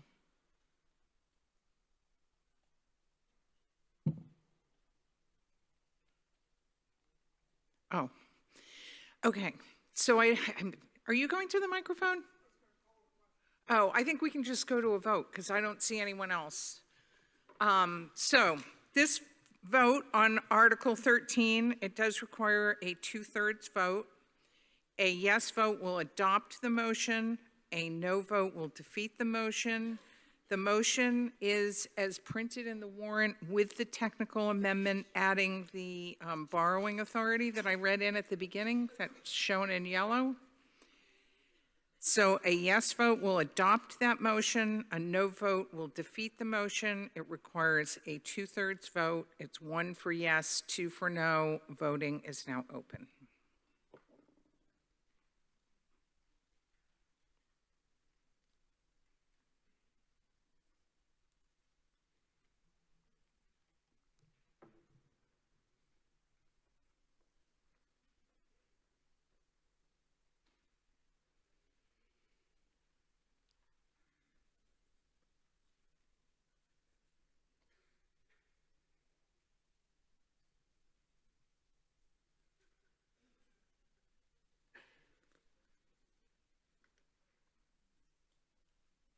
Voting is now closed. Yes, 432. No, 137. That motion is adopted by a 2/3 majority. Okay. Article 14 on page 25 of the warrant. Motion is as printed in the warrant. Recognize the chair of the Finance Committee for the purpose of making that motion. Is there a second? Motion is made and seconded. Chief. Good evening. Thank you, Madam Moderator. My name is Jody Casper, and I am the Chief of Police. I'm asking for your support of $5.4 million to complete Phase 4 of the Luran housing project. This phase will fund the remaining interior renovations to the men's dormitory, including upgrades to the bathrooms, plumbing, electrical systems, fire protection systems, and common areas. The Luran facility provides critical housing for Nantucket Police Department personnel, including 2 year-round residents that currently live on the site, and up to 45 seasonal community service officers. During the summer, I'm sure you all know our CSOs. You've probably gotten a parking ticket. I think they wrote over 19,000 last year. During the summer, Nantucket's population surges. Our CSOs play a critical role in public safety, supporting patrol, assisting residents and visitors, and maintaining a visible presence across the island. The Community Service Officer Program is also the department's primary pathway for recruiting future police officers. Over the past 3 years, 53% of our hires have come from our Community Service Officer Program. The town acquired the former Coast Guard Luran housing in 2018. At that time, we hired SMRT architects to take a look at the building and tell us what we needed to do to get it where we would all want it to be. They developed a multi-phase project that was intentionally multi-phased so that we could use it during the summer season for our CSOs and could continue the program. We've completed 3 of those phases so far, and this funding is for phase 4. With this phase completed and the final sewer connection planned in a future year, the major capital work at this facility will be finished, allowing the town to maintain safe and reliable housing for our seasonal CSOs and for our full-time staff who live there. Thank you. Thank you. Mr. Considine, you called this article? Oops, wait a minute, we got to get your mic going. There, go ahead. Good evening, Madam Moderator and fellow residents of Nantucket. My name is Patrick Considine, and I stand here tonight in opposition to Article 14, the Luran. Let's be clear about what is being asked of this town. We have already committed millions to the Luran project. Tonight, we are being asked for another $5.4 million. And even if this passes, this is not the final phase. More money will be coming for phase 5, which will include major work on the septic. And as we know, the septic failed again last year. This is not a one-time investment. This is an open-ended financial commitment to a failing asset. In 2025, after years and millions of dollars in renovations, this facility was deemed uninhabitable. After all this spending, it still failed. Even after the woman's dorm was renovated, the same mold returned. Because the problem isn't cosmetic, the problem is structural. The location is also the problem. This is a worn-down building plagued by asbestos, lead paint, poor ventilation, mold, and mold mites. This is not speculation. I witnessed this firsthand. I was present when the health department inspected the building last fall. I held in my hand the positive mold tests that were ignored. I was involved in helping the community service officers and one of my employees get relocated to safety at the Waite Drive housing. Residents got sick. Residents went to the ER. They called it the Luran flu.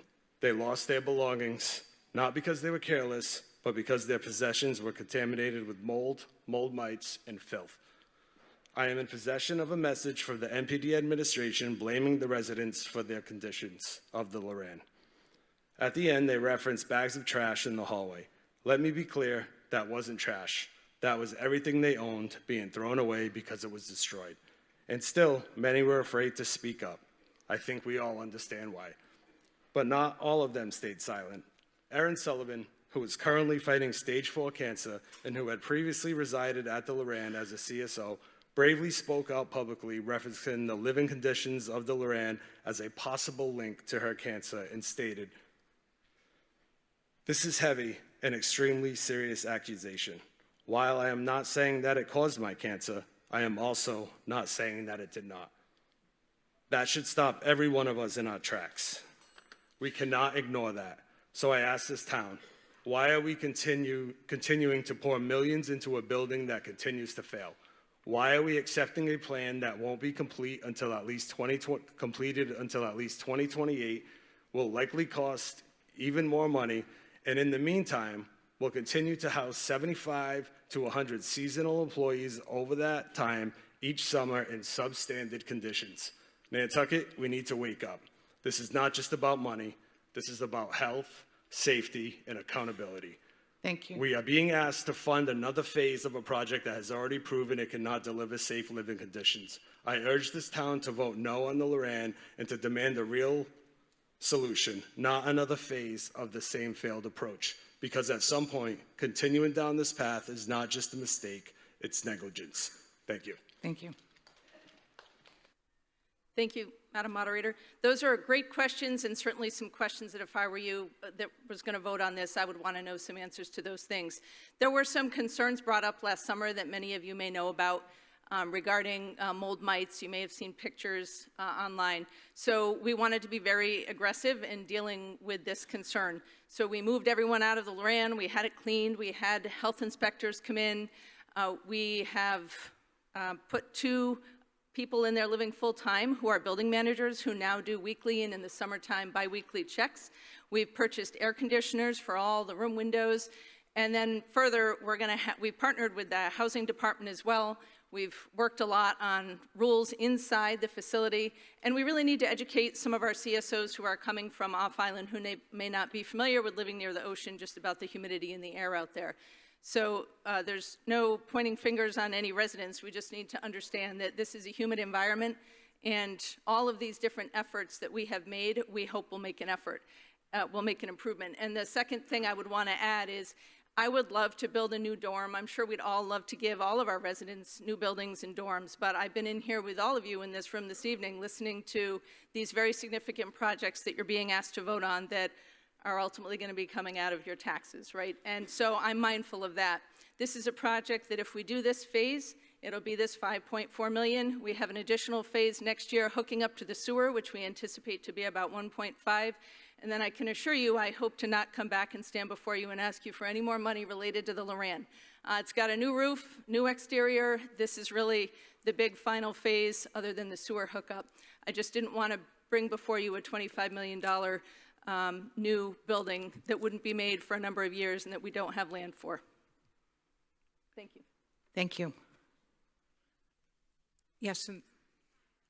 Hi, my name's Kim Latlip. I had a question about the mold. Have you had it tested, like an official mold test done by like a scientific company, not just the Nantucket Board of Health? Just the health department came out. They did 3 separate inspections last summer. So no mold testing has been done? Nothing beyond the health department. Okay, that's all. Thank you. Ms. Eldridge? Hi, Amy Eldridge. I had the pleasure of actually attending an open house at the Luran station. I believe it was late fall, early winter. And my biggest concern is the building that the women were in, which was the most recently renovated. As we walked through the kitchen, and the picture was on the Current, and I actually pointed it out to Jason, there's a sink full of black mold killing products sitting in the sink. So that just scares me that that's a finished building and you guys are still having an issue with black mold. My next concern is when was the septic? I thought that was in previous plans, and it's my understanding that's coming back as a 5th plan. Where did that money to fix the septic go if that was supposed to be done in earlier phases and is now going to be the end phase? Okay, thank you. Chief Casper, do you want to answer that? Sure. So thank you for attending the open house, first of all. It's a building that we actually wanted people to be able to walk through so they could see the inside so that when you're here voting, you understand what it is. Most of the people who walked through the buildings had the same comment, and that comment was, oh, this is like a college dorm, and it's very similar to dorms that many of us may have stayed in when we went to college. And that is the feel that it gives. And yes, there were cleaning products there because it was shortly after we had the reports, and as I stated, we had the building thoroughly cleaned. It wasn't just a mold-killing product, but it was a product that kills lots of things, maybe like some of your home cleaners that you have. It kills many things. So without a doubt, we had it cleaned because we wanted to make sure that it was as good as it can be. So that's the cleaning issue. And then the septic, so the hookup to the septic is not something that has been in earlier plans.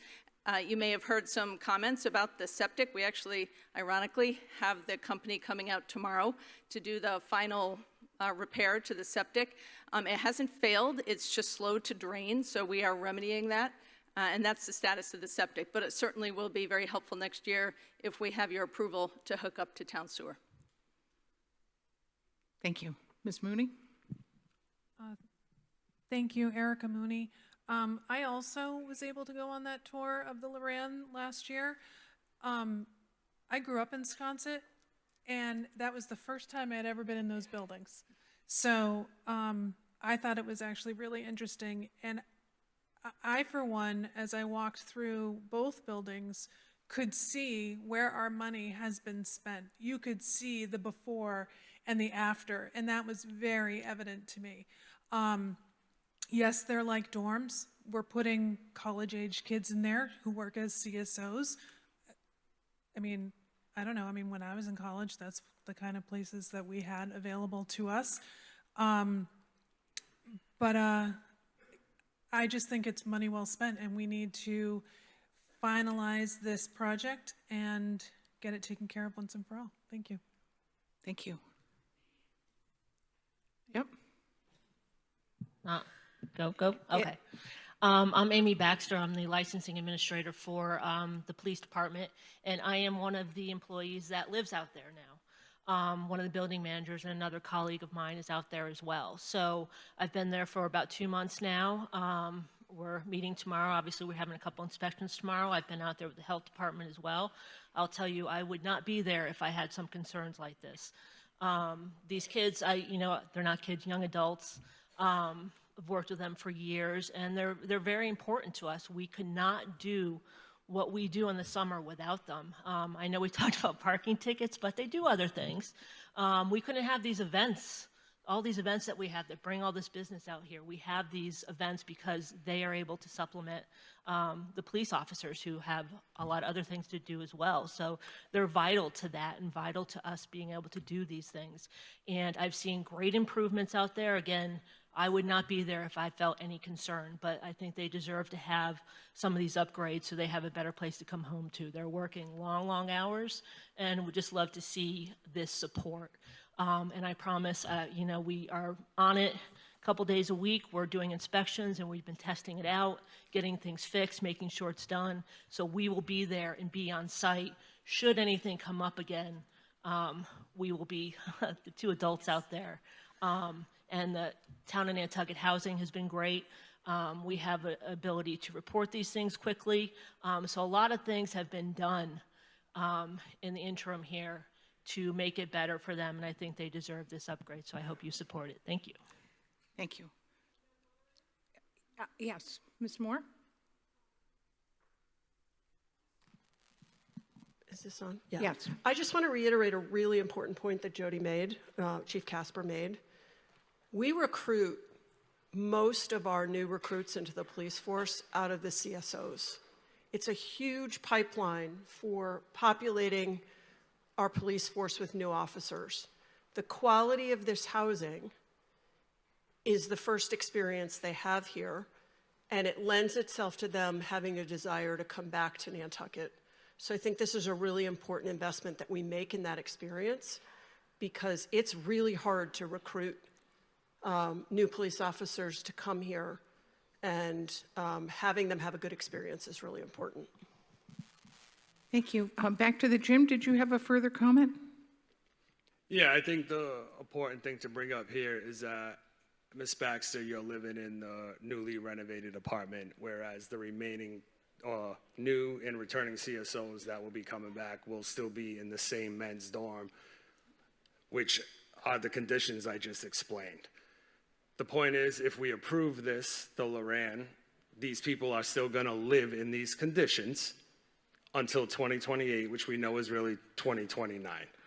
And my problem is that Chief Casper is on our 4th residence with a complaint about one of them for a concern with PFAS in her water, and she was relocated immediately.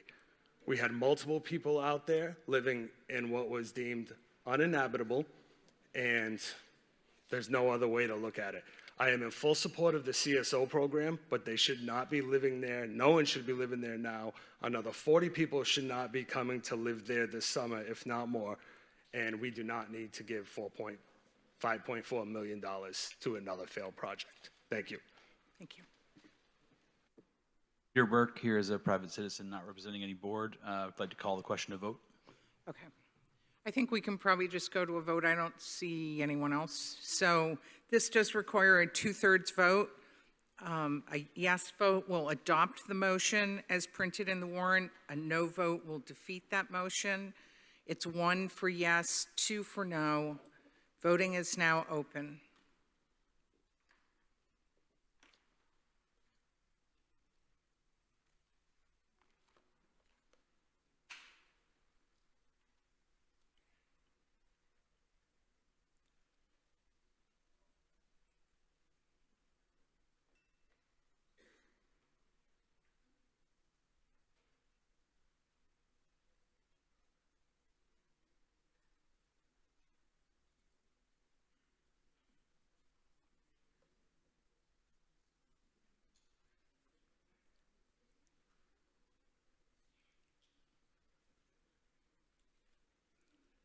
Voting is closed.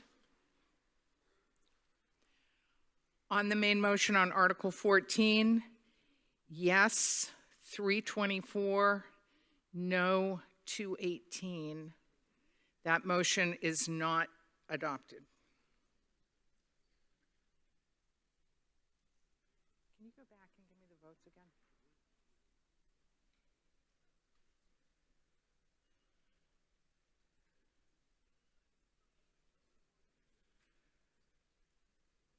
Okay, Article 15 starts on page 25, continues to page 26. The motion is as printed in the warrant with the one technical correction of chapter 398 to 396. And I will recognize the chair of the Finance Committee for the purpose of making that motion. Is there a second? Motion is made and seconded. Mr. Gray? Thank you, Madam Moderator. Good evening, everyone. My name is David Gray. I'm the Sewer Director for the Town of Nantucket. I'm here to discuss Article 15, a funding request for utility and infrastructure improvements in the Somerset Needs area. This area was first identified in the town's 2004 Comprehensive Wastewater Management Plan as it needed sewer services due to impacts from septic systems on Hummock Pond Road and Mycomet Pond. Providing sewer service will reduce nutrient pollution, improving water quality, and public health. The project's primary focus is constructing a new sewer infrastructure, but also includes a combination of gravity sewer and low-pressure sewers, and a pump station at number 77 Bartlett Road. The system is designed to serve the entire project area and support future expansion to nearby areas. In addition, this project includes new water mains where service does not currently exist, drainage improvements along Raceway Drive and Somerset Lane, and improvements at the Bartlett Road and Raceway Drive intersection. Also included in this is a new multi-use path on Raceway Drive and Somerset Lane to improve connectivity and safety. Article 15 requests $44.8 million to fund the full project, with $36.8 million allocated to sewer infrastructure and related surface restoration. This portion of the project has been selected by the State Revolving Fund for SRF financing. SRF financing offers a maximum interest rate of 1.5%, significantly lower than conventional borrowing rates. Because this project reduces nitrogen entering the local water bodies, the town is potentially eligible for a 0% interest loan with final terms determined later this fall. This represents substantial long-term savings for the town. This funding is competitive and time-sensitive. To remain eligible in the current cycle, construction funding must be approved by June 30th of 2026. If Article 15 is not approved, the town would need to reapply with no guarantee of requalifying for SRF funding, including the potential for 0% financing. Currently, the estimated tax impact of an affirmative vote is based on a total borrowing of $48.1 million for a year-round property valued at $1.878950 that qualifies for the residential exemption. This would result in an increase of approximately $71.61 per year over 20 years. In addition, the town anticipates assessing up to 25% of the sewer construction costs in properties that connect. For a typical 3-bedroom home, this is estimated to be between $20,000 and $25,000. If approved, the final design and financing would proceed this fall, with construction beginning in the spring of '27 and completion anticipated in 2029. I thank you for your consideration for this article. Thank you. Mr. Allerhand, I believe you called this. Thank you, Madam. I'm sorry. I'm tired too. I remember with fondness before we had this trouble with the voting when we used to raise our hands and people went up and down the aisle counting. I think there might be something to it. I have no objection to this article, but I just want to put in an off ramp. What I would like to put in is this amendment that exemptions will be granted when such charges result in unjust burdens. We're raising the question here again as to who's going to pay and when. I happen to know particularly of a case in another area where connecting is costing that woman $200,000, and she's a full-time resident, she can't pay for it. This is a question who's going to pay for erosion works around on Washington Street. I think we need a full-scale discussion as to who pays and how they're going to pay. So the only reason I'm putting this amendment in here is it gives us an off-ramp, and it doesn't change anything. All it says is that exemptions will be granted when such charges result in unjust burdens. What an unjust burden is, we can work out later, but there should be some language in there that gives the board a chance to give an exemption. Right now, as I understand it, if a person can't pay, there's no way of stopping it. Where are we putting this language?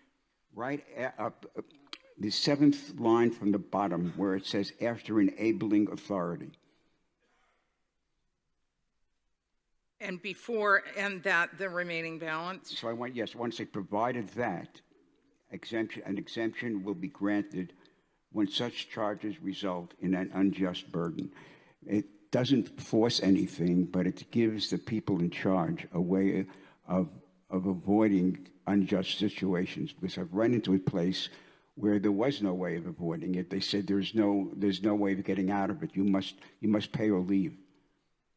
Okay. Well, first of all, can you say that really slowly? I'm sorry. Yes. So, because, this is why we like to get these things in writing ahead.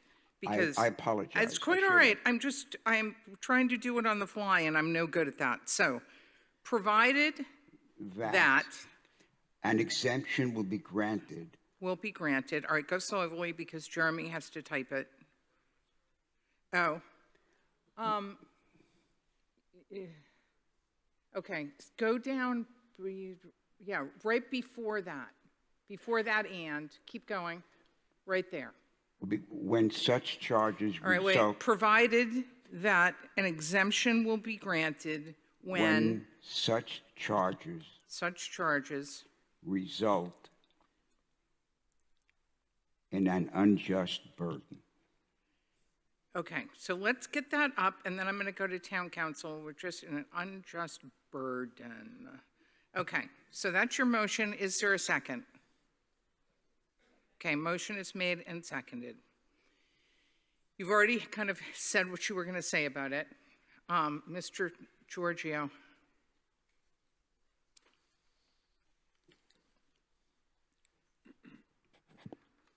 Thank you, Madam Moderator.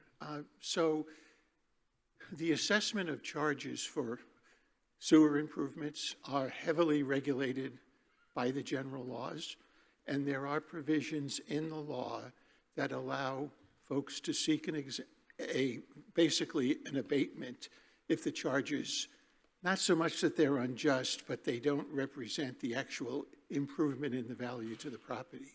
So this is a comprehensive statutory scheme that has to be followed by the town, and you can't vary from that process without special legislation. That's not what is being proposed here. Simply amending this article is not going to achieve the result that I think the previous speaker intends.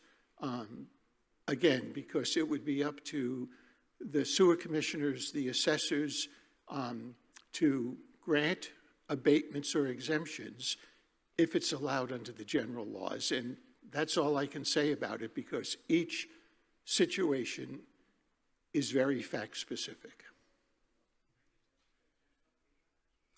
Excuse me. Giorgio? Excuse me? It's John Phones. I have something else I want to say about it. But in most towns and states in New England that I worked in, if the sewer line went by the house and you had an operating septic system, and say you were 65 or older or anything like that, they just put the lien on the house, and then when the house was sold, or, you know, as long as the septic system kept operating, then it was put in, you know, in whatever you call it, I forget what the thing. So when the house was sold, then the hookup was done. And that's how they got away with not forcing people to hook up if they didn't need to. So, Yeah, so doesn't this town or that state allow that? Madam Moderator, through you to the previous speaker, Yes, please. there are provisions in Chapter 83 and Chapter 80 of the general laws that allow, under certain circumstances, individuals to defer betterment assessments or sewer user fees if they meet certain eligibility requirements, which are based on income. And so, but in order to do that, the town meeting would have to first adopt those specific statutes by a town meeting vote. And if that's done, then there is a process to provide what I would call financial relief to individuals who have to connect. But you're absolutely right, under those circumstances, you don't forgive the assessment, but you're allowed to delay it, essentially until after you pass away. Yeah, so the lien helps that whole situation. Yeah, there's a lien that's placed on the property, but that's all statutory. Right. And it really is not something that town meeting has the ability to alter unless you want to accept those statutes, which you can't do at this town meeting, but it would be something to look at in the future. To bring up as another article, you're saying? Yes. Gotcha. Okay. Madam Moderator. Yes? Dr. McNabb? Yeah, Madam Moderator, if I recall from my Board of Health days, there have been times that the Board of Health has given waivers and exemptions and variances for such cases. So I think it's already perhaps in some of our laws. So I'd love if someone from the Health Department could clarify that. Could I break in for a moment, please, on that? I know of a case where it says on the regulations right now in the Board of Health where it says no variations, no exemptions. Okay. Mr. DaCosta in the gym? Madam Moderator, I have a couple questions for Mr. Gray. The first is approximately how many houses will be hooking into this? I don't need an exact number, but I'm sure he has a pretty good idea. The second is, I heard him say that some of this would be a low-pressure force main. So how many of those, if a house is hooking into that, are they going to need a lift pump? And if that's the case, I would like to know what the average hookup's going to be on this. I mean, he just said $25,000 of an assessment, but it's been a little while since I sat on the board, but I remember there was a privilege fee, there was a hookup fee, there was a user fee, and if you have to put a lift pump in, you know, I think when we bring these kind of articles to the town meeting floor, the individuals who get to hook into this should have an idea of what it's going to cost them. So I'd like some answers to those questions, please. Thank you. Mr. Gray? I'm going to defer the questions over to our consultant that can Okay. assist with answering the questions.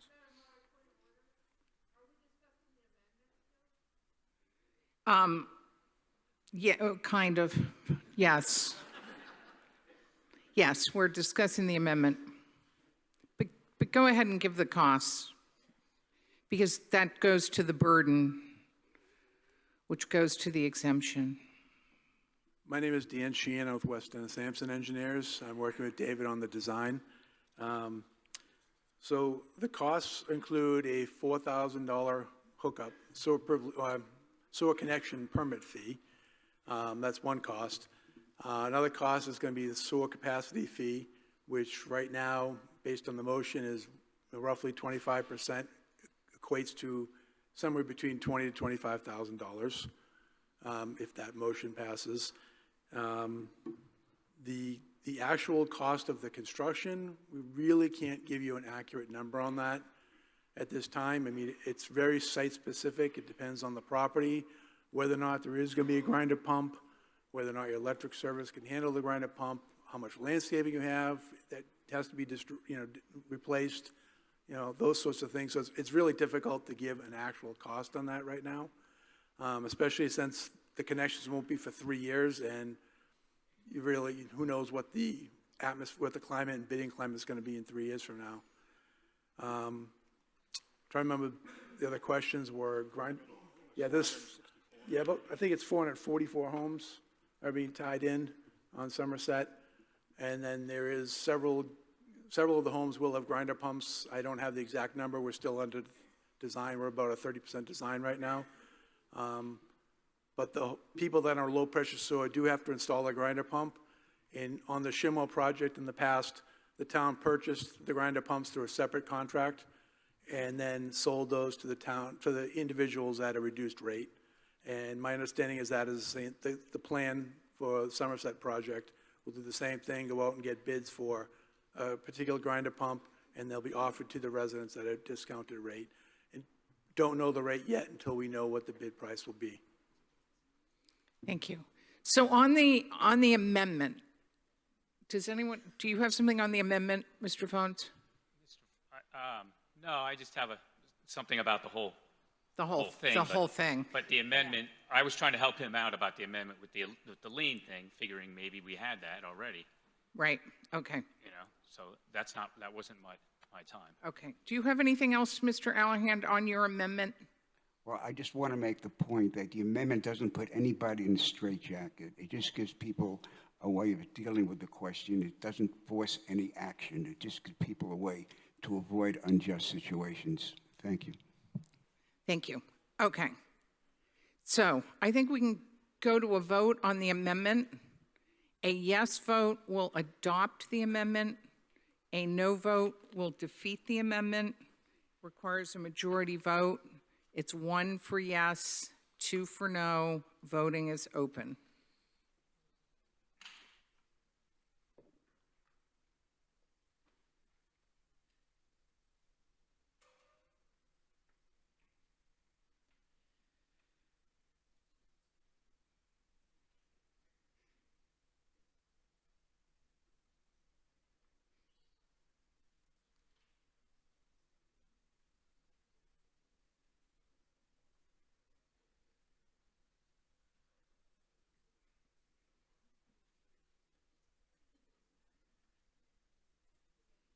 Voting is now closed. Yes, 246, no, 183. That's adopted. Okay, so now we're on Article 15 as with the motion made by the Finance Committee with the one technical change from 398 to 396, and now Mr. Allahan's amendment. Mr. Allen in the gym? Hello, my name's Jeff Allen. Good evening. My concern is with 440 whatever hookups, the current state of the sewer facility treatment plant, we're dealing with Old South Road, Surfside Crossing, other commercial properties that are being done throughout the island that will be hooking up. And my fear is, I looked up on Google like a lot of people might, the capacity at the treatment center is almost past during peak seasons, and to add another 444, I guess it is, to that without having the improvements made on a current treatment center, including looking at the erosion that's happening out there where something's could fail dramatically with several bad storms. I think the money would be better spent if we improved the treatment plant and not put the cart before the horse. That's all I got. Thank you. Mr. Phones?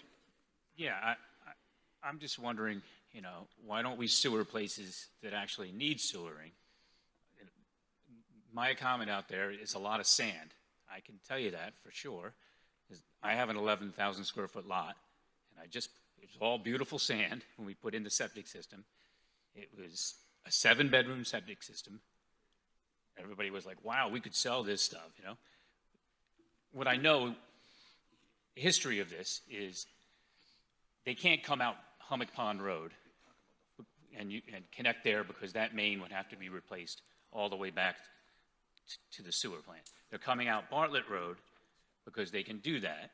And the real thing they were trying to save was Hummock Pond North and Hummock Pond South. And so basically, they're going to go Somerset Lane, and then they're going to come out Somerset Road, and then eventually they're trying to get to Cisco Estates, where they do need it because they have a lot of clay. And so they're going to come out and service the part that's Somerset Lane, or that part of Hummock Pond Road, coming out Raceway, and the other way they're going to go across the golf course or something. If they need it bad, which I know they do, they all have to have IA systems, just run the main through where you have to run it through, but don't make the people hook up, and don't hook up Somerset when it's mostly sand. It's not necessary. And my other point was, you hook up that place and then you have a problem at the sewer beds, then, you know, you can't hook up someplace that is important. Great. Thank you. And one other question was, when you did Hussey Farm and you did Monomoy, did they pay the 25%? Okay, thank you. I'll go back to you, Mr. Gray, but first I'm going to go up here in the back. Go ahead. It's Karen Alentz. So this project is being sold to us for its positive environmental impact to reduce runoff to ponds. But passing it has consequences that are actually a net negative on the environment. It removes the cap on bedrooms and allows for more structures, including pools. Putting in sewer access could enable the construction of 2 to 3 times more houses than exist in this area today. This would double or triple the electric consumption produced by fossil fuel, and double or triple the number of vehicles and the fossil fuel consumed by them. More houses, more rentals, more vehicles, more negative environmental impact. On top of this, the total financial burden placed on every homeowner in this year-round occupied area is now being quoted as a sum of $80,000, with all the pieces in, the betterment fees, engineering, abandoning your own septic system. This is a huge financial burden for year-round people. It could be the tipping point to send more year-round residents off the island, their houses being sold for summer homes. For all taxpayers, and I know that most of us here are paying property taxes, the estimated $71 annual increase is just an estimate. If passed, the town will have full authority to increase that amount depending on project costs. How many more tax increases are we going to allow? Certainly, if we vote yes for any overrides, the result should be a positive effect on the community, not a negative one, as this clearly is, and I urge you to vote no. Thank you. Ms. Eldridge? Hi, Amy Eldridge. Kind of following up on John's question a little bit ago about the fee. Was Monomoy, Hussey Farm, Friendship Lane, were they all assessed this 25%, as well as the sewer that we approved for the potential for mitigation for Baxter Road? Are the residents of Sankaty Road going to be responsible for 25%, or is this just something new for Somerset? I feel like we're losing a lot of neighborhoods, and Somerset's a very neighborhood-friendly area. I work in that neighborhood, and my concern is that there's a lot of families, and this is going to be an undue burden. I have a mother who's 72 years old on a fixed income, has 2 houses, rents to another local business for $1,000 a month, a 1-bedroom cottage, and she's going to be looking at $100,000 in hookup fees, not including trench work that needs to be done on her property. And then we're going to get them for 25% when Monomoy didn't possibly have that same fee. I just think it's really sad that we're putting that on them. I mean, I understand that we're trying to help the rest of the tax base, but a good chunk of our tax base is hardworking middle-class islanders that are being squeezed out of here, especially this evening with the amount of money that was spent on our island home, turf fields, affordable housing for employees. I mean, it's a lot of money, and then we're going to ask them to pay on their taxes and then be assessed a 25% fee. I mean, people are going to be packing up and moving out of here, and you're going to be losing teachers, doctors, nurses, firefighters, police officers. We got to take a big look at the amount of money we spent, and we can't keep spending like the giving tree. It's going to die, and people are going to run out of money and not be able to afford to live here. Thank you. Thank you. Ms. Fitzgerald? I live in the area which is part of this sewer proposal. We support this article. Basically, we attended one of the Zoom meetings about this, so we understand what the costs are. Basically, in our neighborhood, we have a lot of clay. Eventually, we have an original sewer septic system. We're eventually going to have to put in a new IA system. It's going to be very expensive and probably much more expensive than what this proposal will be. I do agree that other neighborhoods did not have this 25% additional assessment that we would be bearing, but ultimately the cost would still be less than what it would cost if we need to put in our own new system. We also have water problems, and I think a lot of other people have water problems in that area. There's been PFAS. We just have a lot of other water issues. We have several systems for our water treatment, and we still have issues. So it's overall benefit, I believe, for the neighborhood. I think the fact that it also includes for safety purposes the bike path on Somerset would be a big improvement for the neighborhood, having those roads paved, which also have drainage issues. So the overall impact, is it a big financial impact? Yes. But I think in the long run, if you're going to end up having to put in a new septic system or want to connect to town water, this ultimately be a less of a financial burden for the people in this area. So I would support this article. Thank you. Thank you. Yes, Mr. Gray, do you want to give some answers here? Yeah, we'll give some answers. As far as the capacity of the treatment plant, we're rated for 4.0 million gallons a day. We have not reached capacity during any time in my 18 years at the facility. This area and all the other listed needs areas that are in the CWMP, those flows were calculated in the facility. So the facility has capacity for those areas. They did, the Nantucket Harbor Shimo project did not have the 25% betterments. And Julie brought up a good point with a typical IA system, from what I'm hearing out there, is anywhere from $100,000 to $150,000 to install a new septic system to Title V standards. And I think Dan would have some other answers for me as well. So I know the question came about needs and whether this area needed to be sewered. Somerset was identified as a needs area back in 2004 in the Comprehensive Wastewater Management Plan conducted. And then again in 2014, an update was done, and it was confirmed that Somerset was a needs area for sewering. The purpose is to protect both Hummock Pond and Mycomet Pond from nitrogen loading coming from septic systems and flowing into the ponds. And as we've heard a lot of talk today about PFAS, there's also an issue in septic systems with PFAS and other emergent contaminants that come in the septic systems, get into the groundwater, and eventually work their way to the ponds, as well as people's drinking water wells. So yes, it is a needs area for sewering. And just in other context is, the other concern is DEP, the regulating agencies, is coming down on the Cape, requiring a lot of sewer systems to be installed.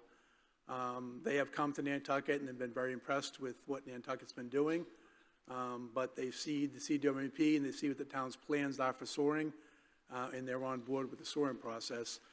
And as David mentioned earlier, this project is getting funded by DEP, and the town has the opportunity for 0% financing on a $37 million project.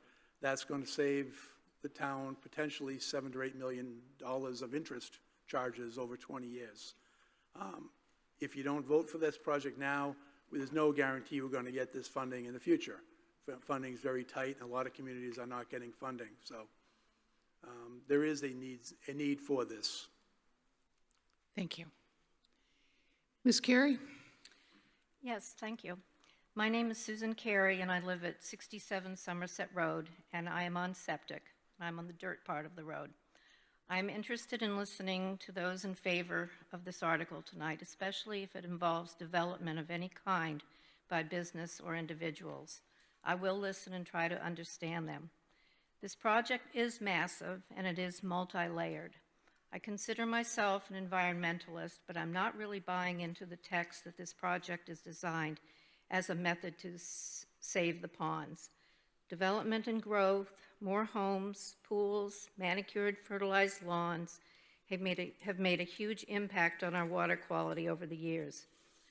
My concern with this article is that it appears to be a multi-million-dollar project that facilitates increased building density by removing strict limitations imposed by septic systems, such as lot size restrictions and bedroom count, and replacing them with centralized sewer capacity so that the town can accommodate more intense development in this little lovely acre of the area of the island.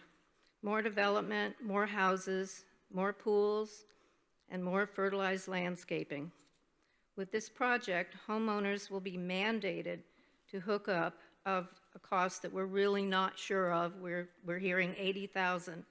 And that is not an easy thing for homeowners in this area of the island, as it's going to involve finding engineers, crews, and getting rid of those existing septic tanks. Then you're replacing the yards with landscaping, etc. I've not heard a firm cost for this project or what it will cost taxpayers. It makes my head spin to think about coming up with hundreds of thousands of dollars, which will add to island growth through taxes, and my daughter might be paying off a 20-year loan to the town for a mandatory hookup, which is actually government overreach. Please think about these things that I've said and decide what you feel is important for this island and its future.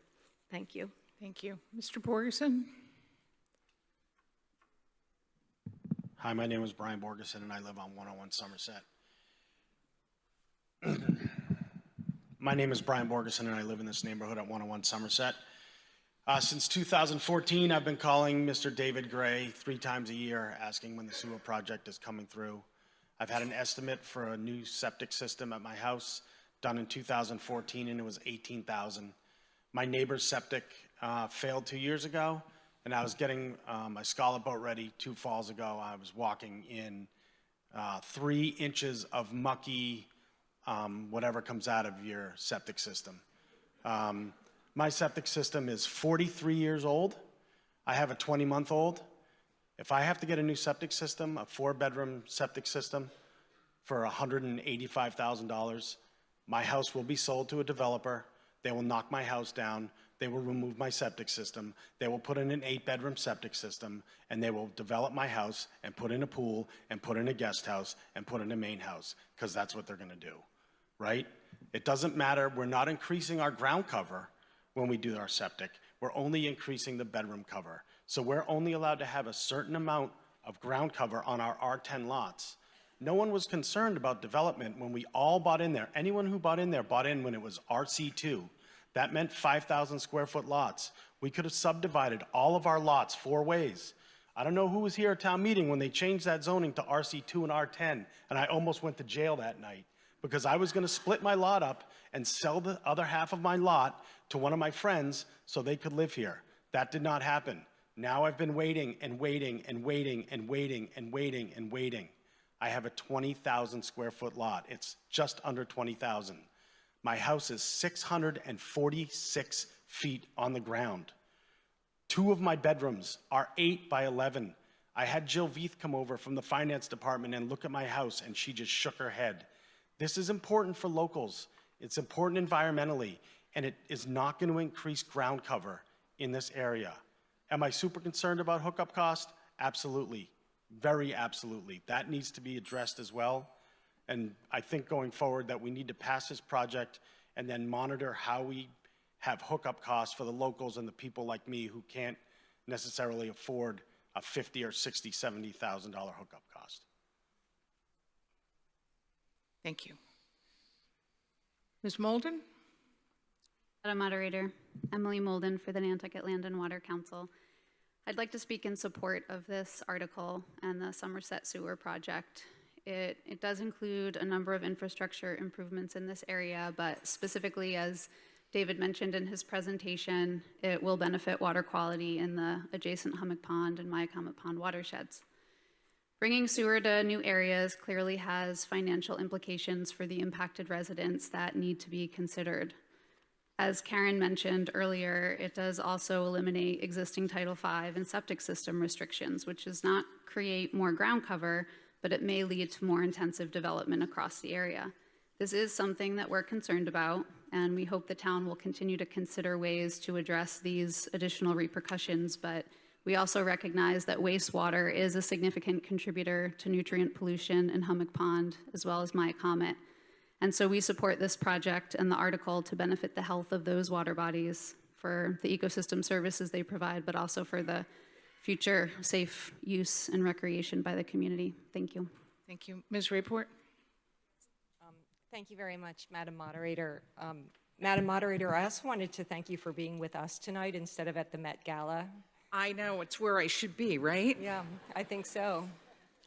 I also support this article, and I wanted to share a little perspective on taxes and what might happen with taxes in the future. So we have a residential exemption on Nantucket, as everybody knows. The percentage charge on that is 25%. So 25% of the average value of a house becomes a tax shield for anyone who is a resident and reduces your income taxes. In Massachusetts, the maximum residential exemption that you can have is 35%. And every year, the select board has to decide on this, and every year they decide to keep it less than the maximum because we might actually have a need to shift it, really to make, to protect people from excess taxes. So we're always kind of hedging our bets and keeping some dry powder. So we're now a seasonal community. We declared ourselves to be a seasonal community at last year's town meeting. And we're a seasonal community because our costs are higher because of the excess costs that come with being a seasonal community. The higher property values are driving costs up, both because of the cost of the land and also because of the cost of housing of the people that we have to pay. So for seasonal communities, our exemption can be pushed up to 50%, which gives us more dry powder, more ability to shift the burden away from year-round folks, and I think it gives us a little more breathing room, and it helps us do the right thing for our environment and pass articles like this. Thank you very much. Thank you. Mr. DaCosta? Oh, wait. Okay, now. Mr. Gray kind of kicked the can down the road, so I'm going to kick it back at him. I have a couple questions and then a statement, and then I'll be quiet on this for the night. I do support this. For anyone that doesn't remember, when we tried to sewer Nantucket, this is an important part of that. In order to get the line from Nantucket back to town, if we ever do sewer Nantucket, it has to go across into the Somerset connection. So this is like phase one of eventually getting that sewered. I was just curious if David could tell me how many of these 441 houses do they know how many are going to have to hook into the low feet gravity line? And I know no one wants to give me a number, but what's a grinder pump cost for the Pulpus Road project today? I know it's 3 years from now when you're going to do it, but I think it's important to let the homeowners in the neighborhood know what their potential cost is going to be, because I think when we sewered Monomoy and Shimo and Pulpus Road, there was some sticker shock for those homeowners, and I even had sticker shock. So I think it's important to give these numbers up front so people know what they're getting into. The other question I have is, why are we assessing this neighborhood 25% when we didn't do that with Monomoy and Shimo and Pulpus Road? And is that number set in stone? I notice it says authorized to assess up to 25%. But, all of a sudden now we're going to start charging the individuals in the neighborhood. If we're sewering this for the betterment of the town, then why are we putting an undue burden on these people? That's when we didn't do it in the other areas that we were suing for the betterment of the town. Thank you. Thank you. Do you want to answer that, Mr. Gray? And thank you, Bob, again. What we did in the Nantucket Harbor Shimo is the 25% betterment was in the actual original warrant article, and it was changed at town meeting to remove that 25% betterment at town meeting vote. The pumps that we did in the Nantucket Harbor Shimo, the town purchased them for a certain amount, and then we sold them to the residents for $1,500 each. For anyone that had a single pump system, if they had duplexes or otherwise, those costs were on them. The other piece you mentioned was Nantucket. The Nantucket, at this point in time, will not be going through this area. When we did the new sewer force main project, we left a connection on Main Street for Nantucket to be connected into due to its capacity that would have. This area would allow Hummock Pond North as well as Hummock Pond South to run through this area to a new pump station over on Bartlett Road. So that 25% betterment, as you said, was in the original warrant article, but it was removed at town meeting.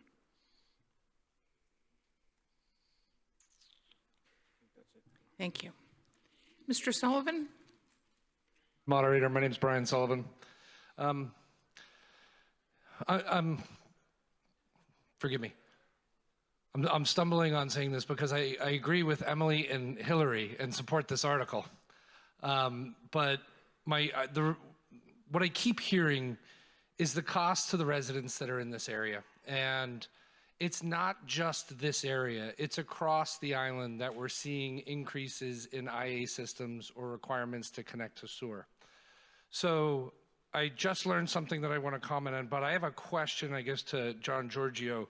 If I've looked this up correctly, Chapter 336 of the Town Code, Section 5, Building and Sewers, requires, or it makes it unlawful to use a private septic system or a cesspool if public sewer is available at a property. What is the process and who needs to do it to change that law? Is that a town meeting vote, and is that the sewer department to bring it forward or a private citizen? I know we can't do it tonight, but I just want to make sure we're informed for in the future if we want to create exemptions like this that are specific to this neighborhood in this article, that we do it island-wide.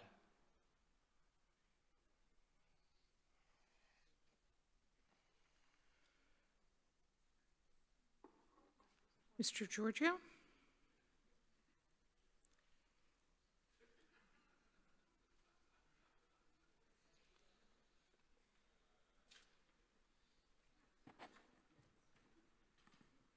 Madam Moderator, through you to the previous speaker. So in terms of mandatory sewer connections, which essentially means that if there's a sewer that is in either the public or the private way in front of your house, you are required to connect within a certain period of time. There are two ways you can do that under Massachusetts law. One is a Board of Health regulation. And I believe, I'm not certain, but I believe you have that regulation on the books. The other way you could do it is through a bylaw here at town meeting.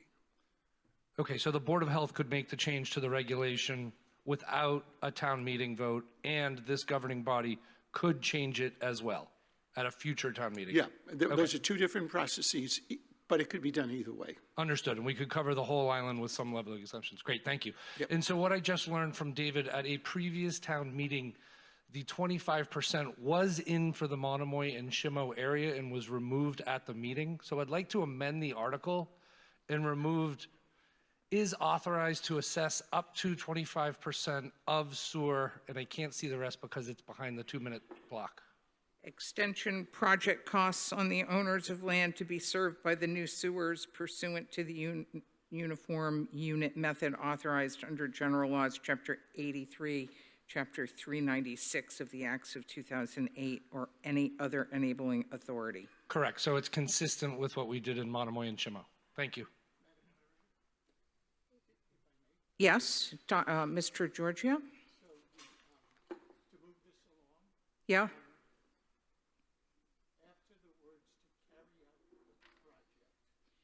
Okay, Jeremy, listen to this. After the words "to carry out the project."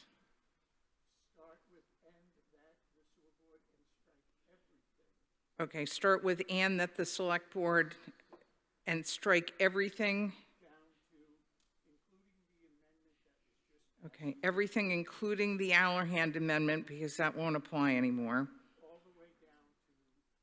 Provided, however. Yeah, okay. Okay, go all the way down to "shall be provided by the town," semicolon, and leave the "provided."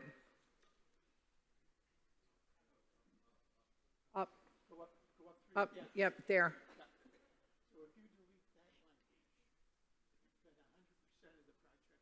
If that language is deleted, 100% of the project cost would be borne by the general tax base. Oh, go up a little bit, Jeremy. Just start with "and that the select board." Get rid of that. Yeah, there. Strike through all of that. Okay, is that your motion, Mr. Sullivan? I see you. Okay, is there a second? I'll second it. Okay, so now I'm sorry, Ms. Brescher, but we're on an amendment now. Anything on Mr. Sullivan's amendment?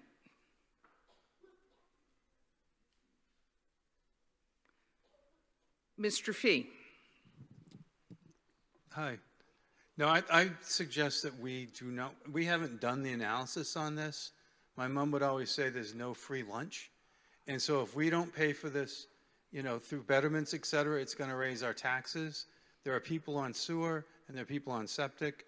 The septic people will be subsidizing this in some regards. So we have to do that analysis. I would like to keep the 25% in. The issue, so we should keep that in for, we all as a board understand the difficulty that people have with this. And part of we weren't planning to bring this to town meeting this year because we had so many other expenses piled up. But the reason we brought it is we have a chance to save $8 million. And so if we can get this in line and save the $8 million, that flows to everyone in this neighborhood and all the taxpayers. And so that's the only reason it's here. If we didn't have that, have that opportunity, we wouldn't even have brought it because they had so many other expenses. But so I would like us to support this tonight, but to leave the 25% in. Thank you. Okay. Anyone else on the amendment? Yes. Mark Godfrey. Yes. I've lived here all my life. I was born here.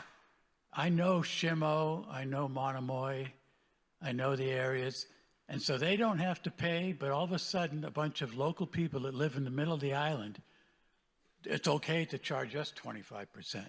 I don't get it. I just don't understand it completely. If nobody's been charged yet, I don't understand why all of a sudden we're going to start charging people that have lived here all their life. This is a small place out there. We're not, and I also have one other point. What that woman said about development is absolutely true. Our houses, the number of houses out there are limited by the sewer. And when I bought my house in 2006, it was RC2 also.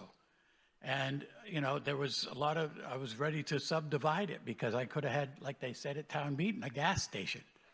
So I just disagree with the fact that all of a sudden we should be the scapegoats and have to start paying a 25% fee of some fee that we don't even know what it's going to be.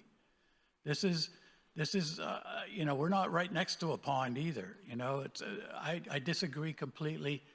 I was also told that I could not do any more to my house because I can only have 3 bedrooms on my septic system. I spent $50,000 back then to upgrade the septic system to a better leach field. I'm not going to get that money back. So are we not only paying the 25% plus all the fees to tie in, plus we're going to have bills from the water company and for sewer and water. So it's nonstop payments that we're gonna have to make. And I'm in the part that has to buy a pump too, because I'm on Swayze's Drive and I'm a little bit away from Henderson. So all of a sudden, everybody down here has to buy pumps. It's just, I think this is unfair. If we get rid of the 25%, I understand that we're trying to do the best thing for Nantucket, but that's the only thing that makes it a fair playing field. Thank you. That's it. Mr. DeCosta, on the amendment? Wait a minute, they'd have to turn on your mic. Is it on? Yep. I have to respectfully disagree with Mr. Fee. We just spent, what was it, $7 million in 9 bedrooms, $5.4 million to fix the Luran building. We didn't. Well, no, we didn't. You're right. I'm sorry. But we spent $25 million on a field. So I'll spend another 25% to sewer this area of the cost of this project to clean the pond, just like we did in Monomoy to keep the harbor clean. I mean, I think I saw the price tag is going to be $44. My taxes are going to go up. So if it goes up another $11, I think I can handle it. Thank you. Ms. Longacre? Speaking on the amendment, I support the amendment. Using Mr. Fee's logic, if this article is here to save every taxpayer a portion of $8 million, then every taxpayer can pay for this project. I don't think we should be burdening the people in this area in a departure from our past practice. And I live adjacent to this area on a property that has sewer, and I bought that property partly because I didn't want to be facing the septic system cost. So my sympathies are with the people who would be affected by this. Please support the amendment. Thank you. Thank you. On the amendment, Mr. Vones? No? Not on the amendment, but I'm just agreeing with a lot of this. Oh. I was going to do the same amendment. Okay. So I think we can go to a vote on the amendment. Yeah, okay. Oh, go ahead on the amendment, please. Thank you, Madam Moderator. My name is Harvey Young. I live in the Somerset Needs area, and I've been trying to get sewer for a long time.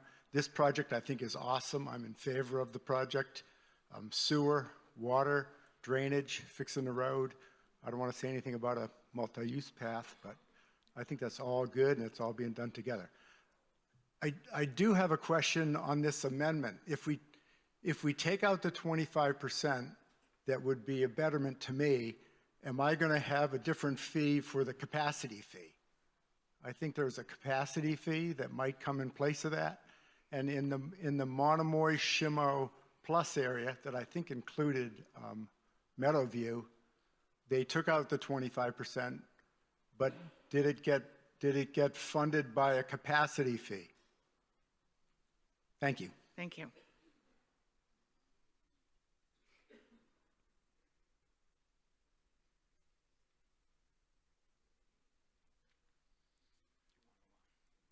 Please. Yeah, so on the Shimo project and the plus areas, there was a sewer capacity fee was established. It took the place of a sewer privilege fee and was it the cuff? Yeah, so one fee was created for both of those fees, and that was about $20.32 a gallon. That is from, I think the average price was for a 3-bedroom home was about $6,700. Thank you. Okay, so I think we can go to a vote on the amendment. The amendment proposed by Mr. Sullivan would be to strike all the language shown there in yellow, starting with "and that the select board," all the way through the Allerhand amendment down through "shall be paid by the town." This requires a majority vote. A yes vote will adopt the amendment. A no vote will defeat the amendment. It's 1 for yes, 2 for no. Voting is open.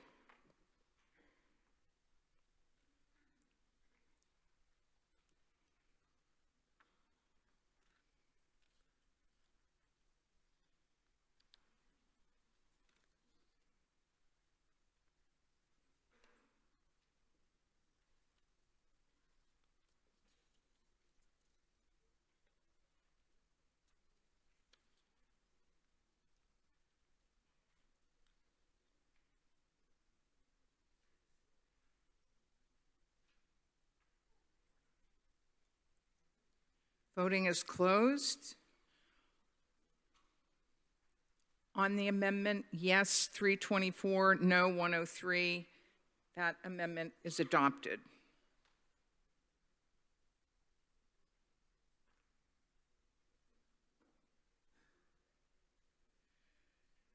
Okay, so now we're back on the main motion, no longer as amended by Mr. Allahan, but now as amended by Mr. Sullivan. And I think we amended out the technical amendment too. So it's just the main motion as amended by Mr. Sullivan. Does require a 2/3 vote. A yes vote will adopt that motion. A no vote will defeat the motion. I don't see any hands, so I think we can go right to a vote. It's 1 for yes, 2 for no. Oh, sorry. Article, but we're voting. Sorry.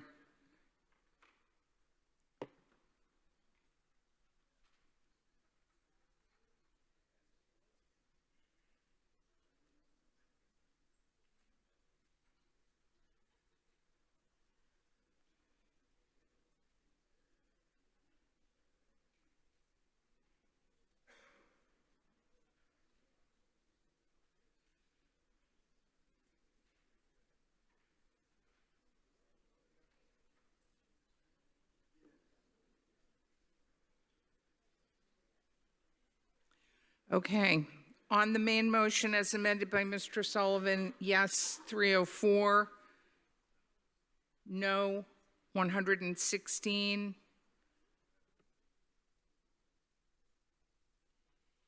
That is adopted by a 2/3 vote.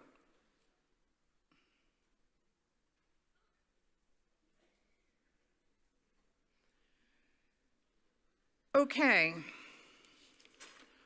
Article 18, called by Mr. Evans.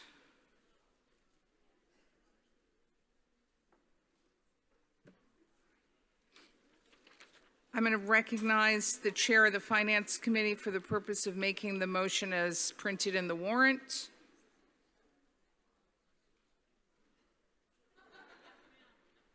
Is there a second? Motion made and seconded. Well, you hope and hope, but. Okay. Mr. Evans, are you still here with us? What is your plan here?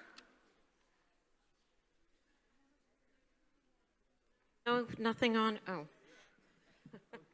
Go ahead. I guess the microphone is very popular tonight. Yes. So yes, I did file an amendment with you, Madam Moderator. And, Yes, and I've ruled I think Town Council told you I've ruled your amendment out of order because it's outside the scope of the article. So actually, I'd like to change the motion to attach a feasibility study to adopting Chapter 64J to this article. A feasibility study.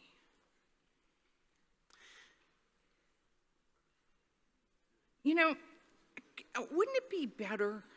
I hate to suggest this, but couldn't you just go to the Airport Commission and ask them to study this?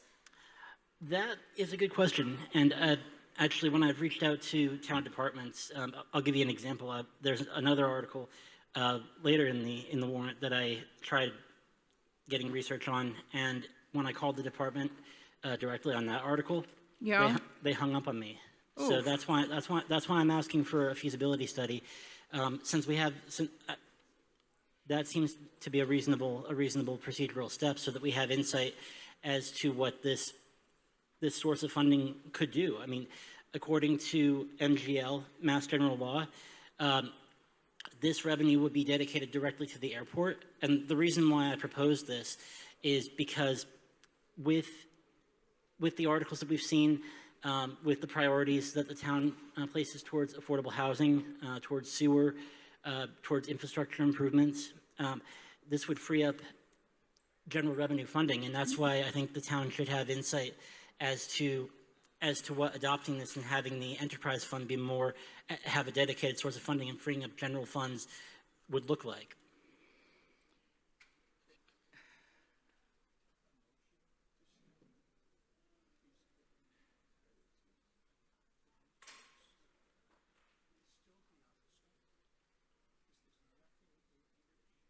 Right.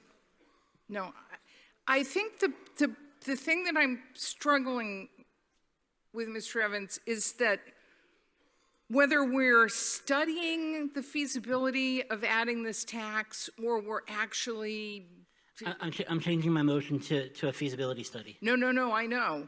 But even the feasibility study, there's no notice to the voters contained within the four corners of either Article 18 or Article 19 that would notify a voter who, the person I have to look out for when I'm looking at these scope issues is I have to be looking out for the person who sat at home and had their warrant and said, oh, Article 18, Article 19, I'm fine with those, so I'm not going to go to the meeting. But then tomorrow morning they wake up and they find out that I allowed a feasibility study to go forward that's going to study the feasibility of imposing a tax on aircraft fuel. I think they might have reason to be kind of annoyed with me. And so I don't think that I can allow it. I think what I'm going to suggest that you do is you file a citizens article for whatever the next town meeting is, whether it's next year's annual or if there's a special this fall, that you file your own citizens article that contains either the feasibility study or the adoption or acceptance of that statute that you wanted us to accept dealing with the aircraft fuel, and that maybe in the meantime, attend some airport commission meetings and maybe talk to the airport commission. You might find that you'd get some traction. I have no idea. With respect, I'm suggesting the feasibility study because we do have a finance committee. They can study it, and they can, and I understand what you'd like to do. I just can't. I can't allow that to happen within Article 18 because it's just not within the scope of Article 18 or 19. I would love to, I'm the easiest. I let people do everything. I have people emailing me why do you let people talk? I don't know. Because I can't say no to anything, but I have to say no to this. And there you have it. I'm sorry, because I hate to dampen your enthusiasm, but I can't find my way clear to allow a feasibility study in connection with that's looking at something that's not in the article. I just can't. I'm sorry. It does pertain to airport funding, though. It pertains to airport funding, but it doesn't, there's nothing in Article 18 that deals with the imposition of excise tax on aircraft fuel. There isn't. I just can't find it. These are enterprise funds of the town. It has absolutely nothing to do with aircraft fuel. Sorry.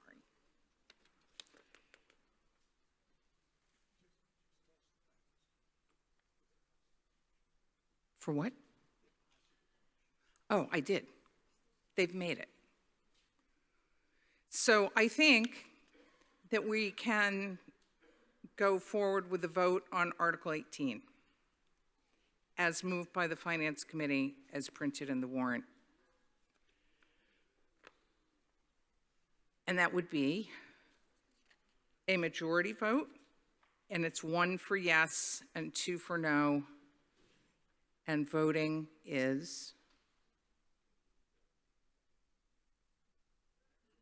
open.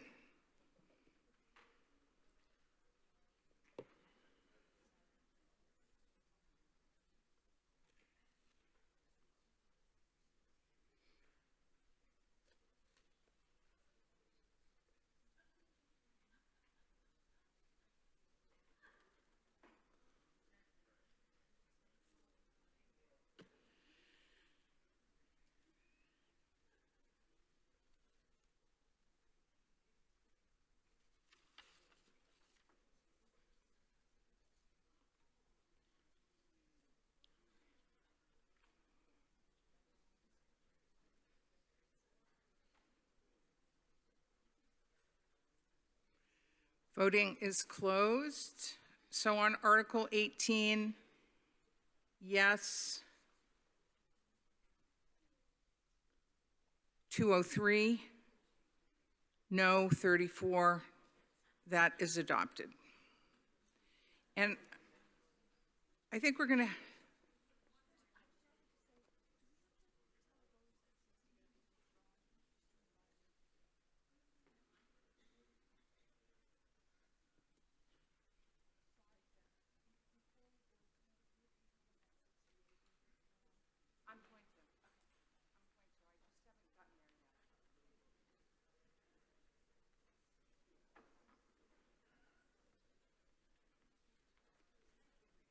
Okay, so here's my plan, and I'm trying to stick to it.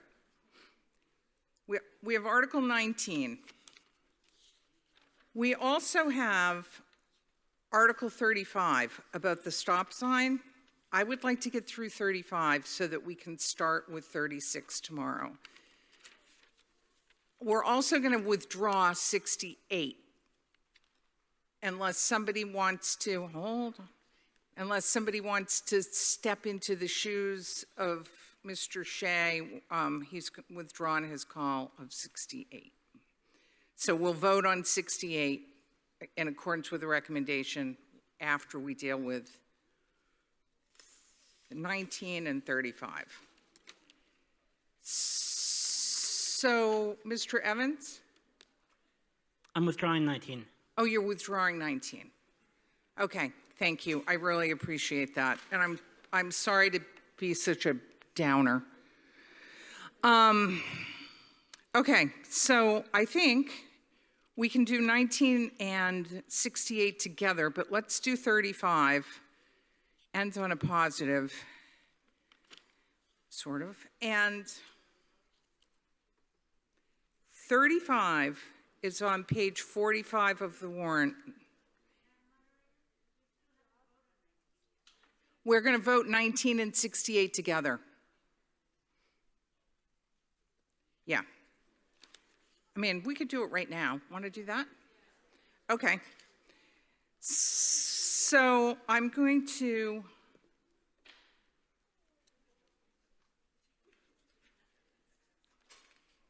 Okay, 68 on pages 100 through 102. The motion is as printed in the warrant. And 19, which is pages 28 to 32, is likewise as printed in the warrant. I'm going to recognize the chair of the Finance Committee for the purpose of making a motion, which I probably, well, you got to know what it is first, don't you? Okay. Well, but it's going to be slightly different. Let's see.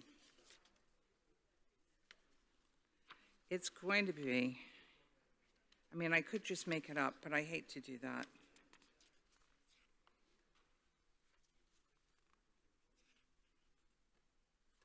Yada, yada, yada. Okay. Moved that Articles 19 and 68 be voted as recommended by the Finance Committee as printed in the Finance Committee report. Is there a second? Thank you. Now, this does require a 2/3 vote because of Article 19.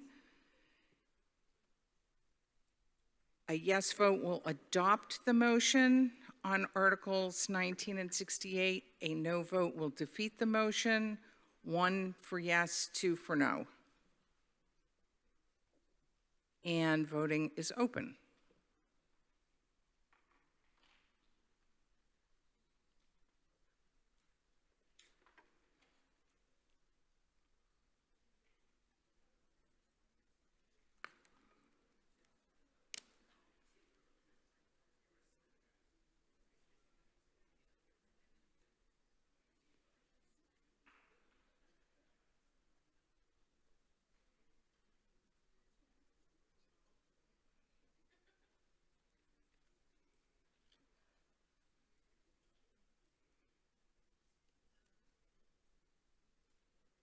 Voting is closed. Yes, 203, no, 38. Both articles are adopted, with Article 19 being adopted by a 2/3 majority.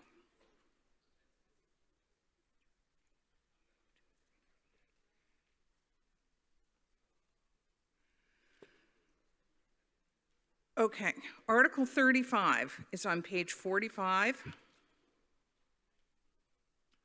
The motion in the Finance Committee's motion was to take no action. However, I have a motion from Mr. Flaherty.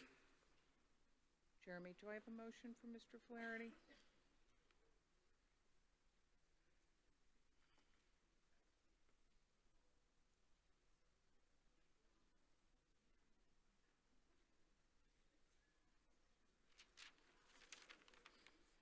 Here it is. I'll just read it.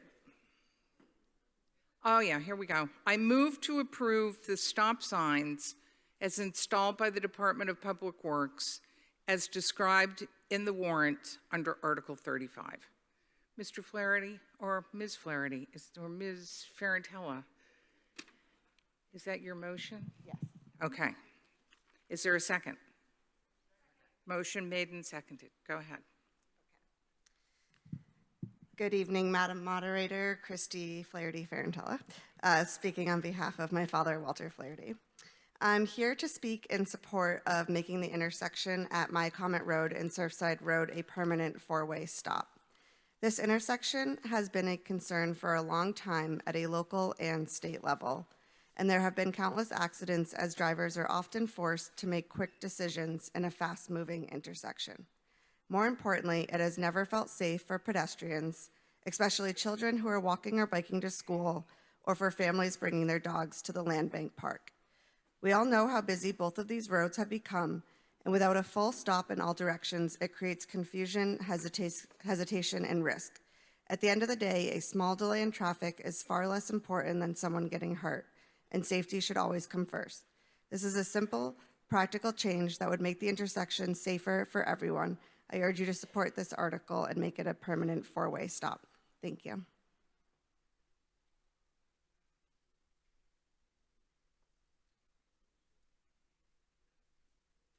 Seeing no hands.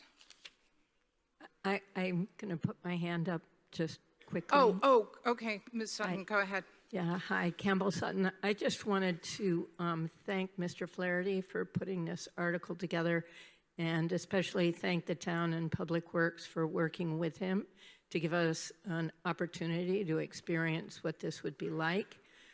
Personally, I find it much safer. I use that intersection quite a bit. Even, I think it was this afternoon, I was coming home from work, and someone that was going to go from Hooper Farm, or Surfside Drive, I think it's called, across to My Comment was safely and easily able to get across without causing any kind of impediment or backup in traffic. So I just really appreciate it. I plan on voting for this, and I hope everyone will join me. Thanks again.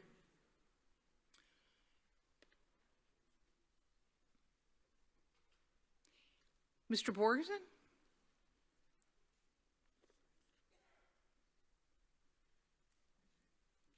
Brian Borgeson. Madam Moderator, is there a way that we can not make this a permanent stop sign? What happens if we make it a permanent stop sign? Do we have to come back and 2/3 vote it out like we did Lover's Lane? I think we should wait to the end of the summer and see if we run stop signs into stop signs like we run rotaries into rotaries and we create a log jam. I think we should wait to the end of the summer to see what kind of traffic burden this stop sign Don't sit down, Mr. creates. Giorgio. What do you say? I want Mr. Giorgio to say in the microphone what he just said to me. Madam Moderator, through you to the previous speaker, this is actually a traffic regulation. And so the Select Board has the authority under the general laws to change, to remove that stop sign, to vote to remove it if it's deemed unnecessary. So there's really no need to add anything to to the motion that's before you. Okay, I just know that when Lover's Lane went in to remove it, it was a big deal, and it took a while, and it created a massive traffic problem on that street, so thank you for that. That's up to the select board. Okay, thank you.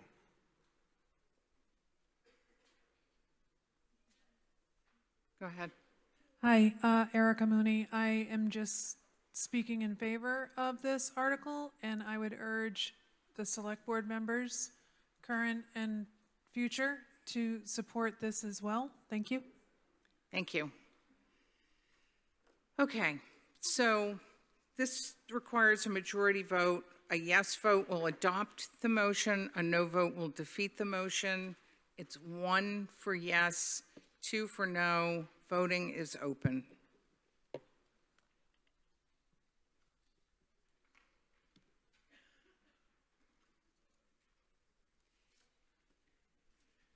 And you know we're coming back here tomorrow. I hope. I'm coming back at 4:30 again.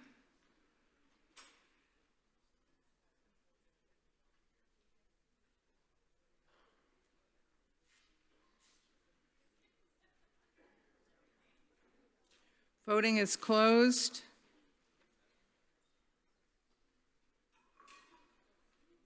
Yes, 213, no, 35. That is adopted.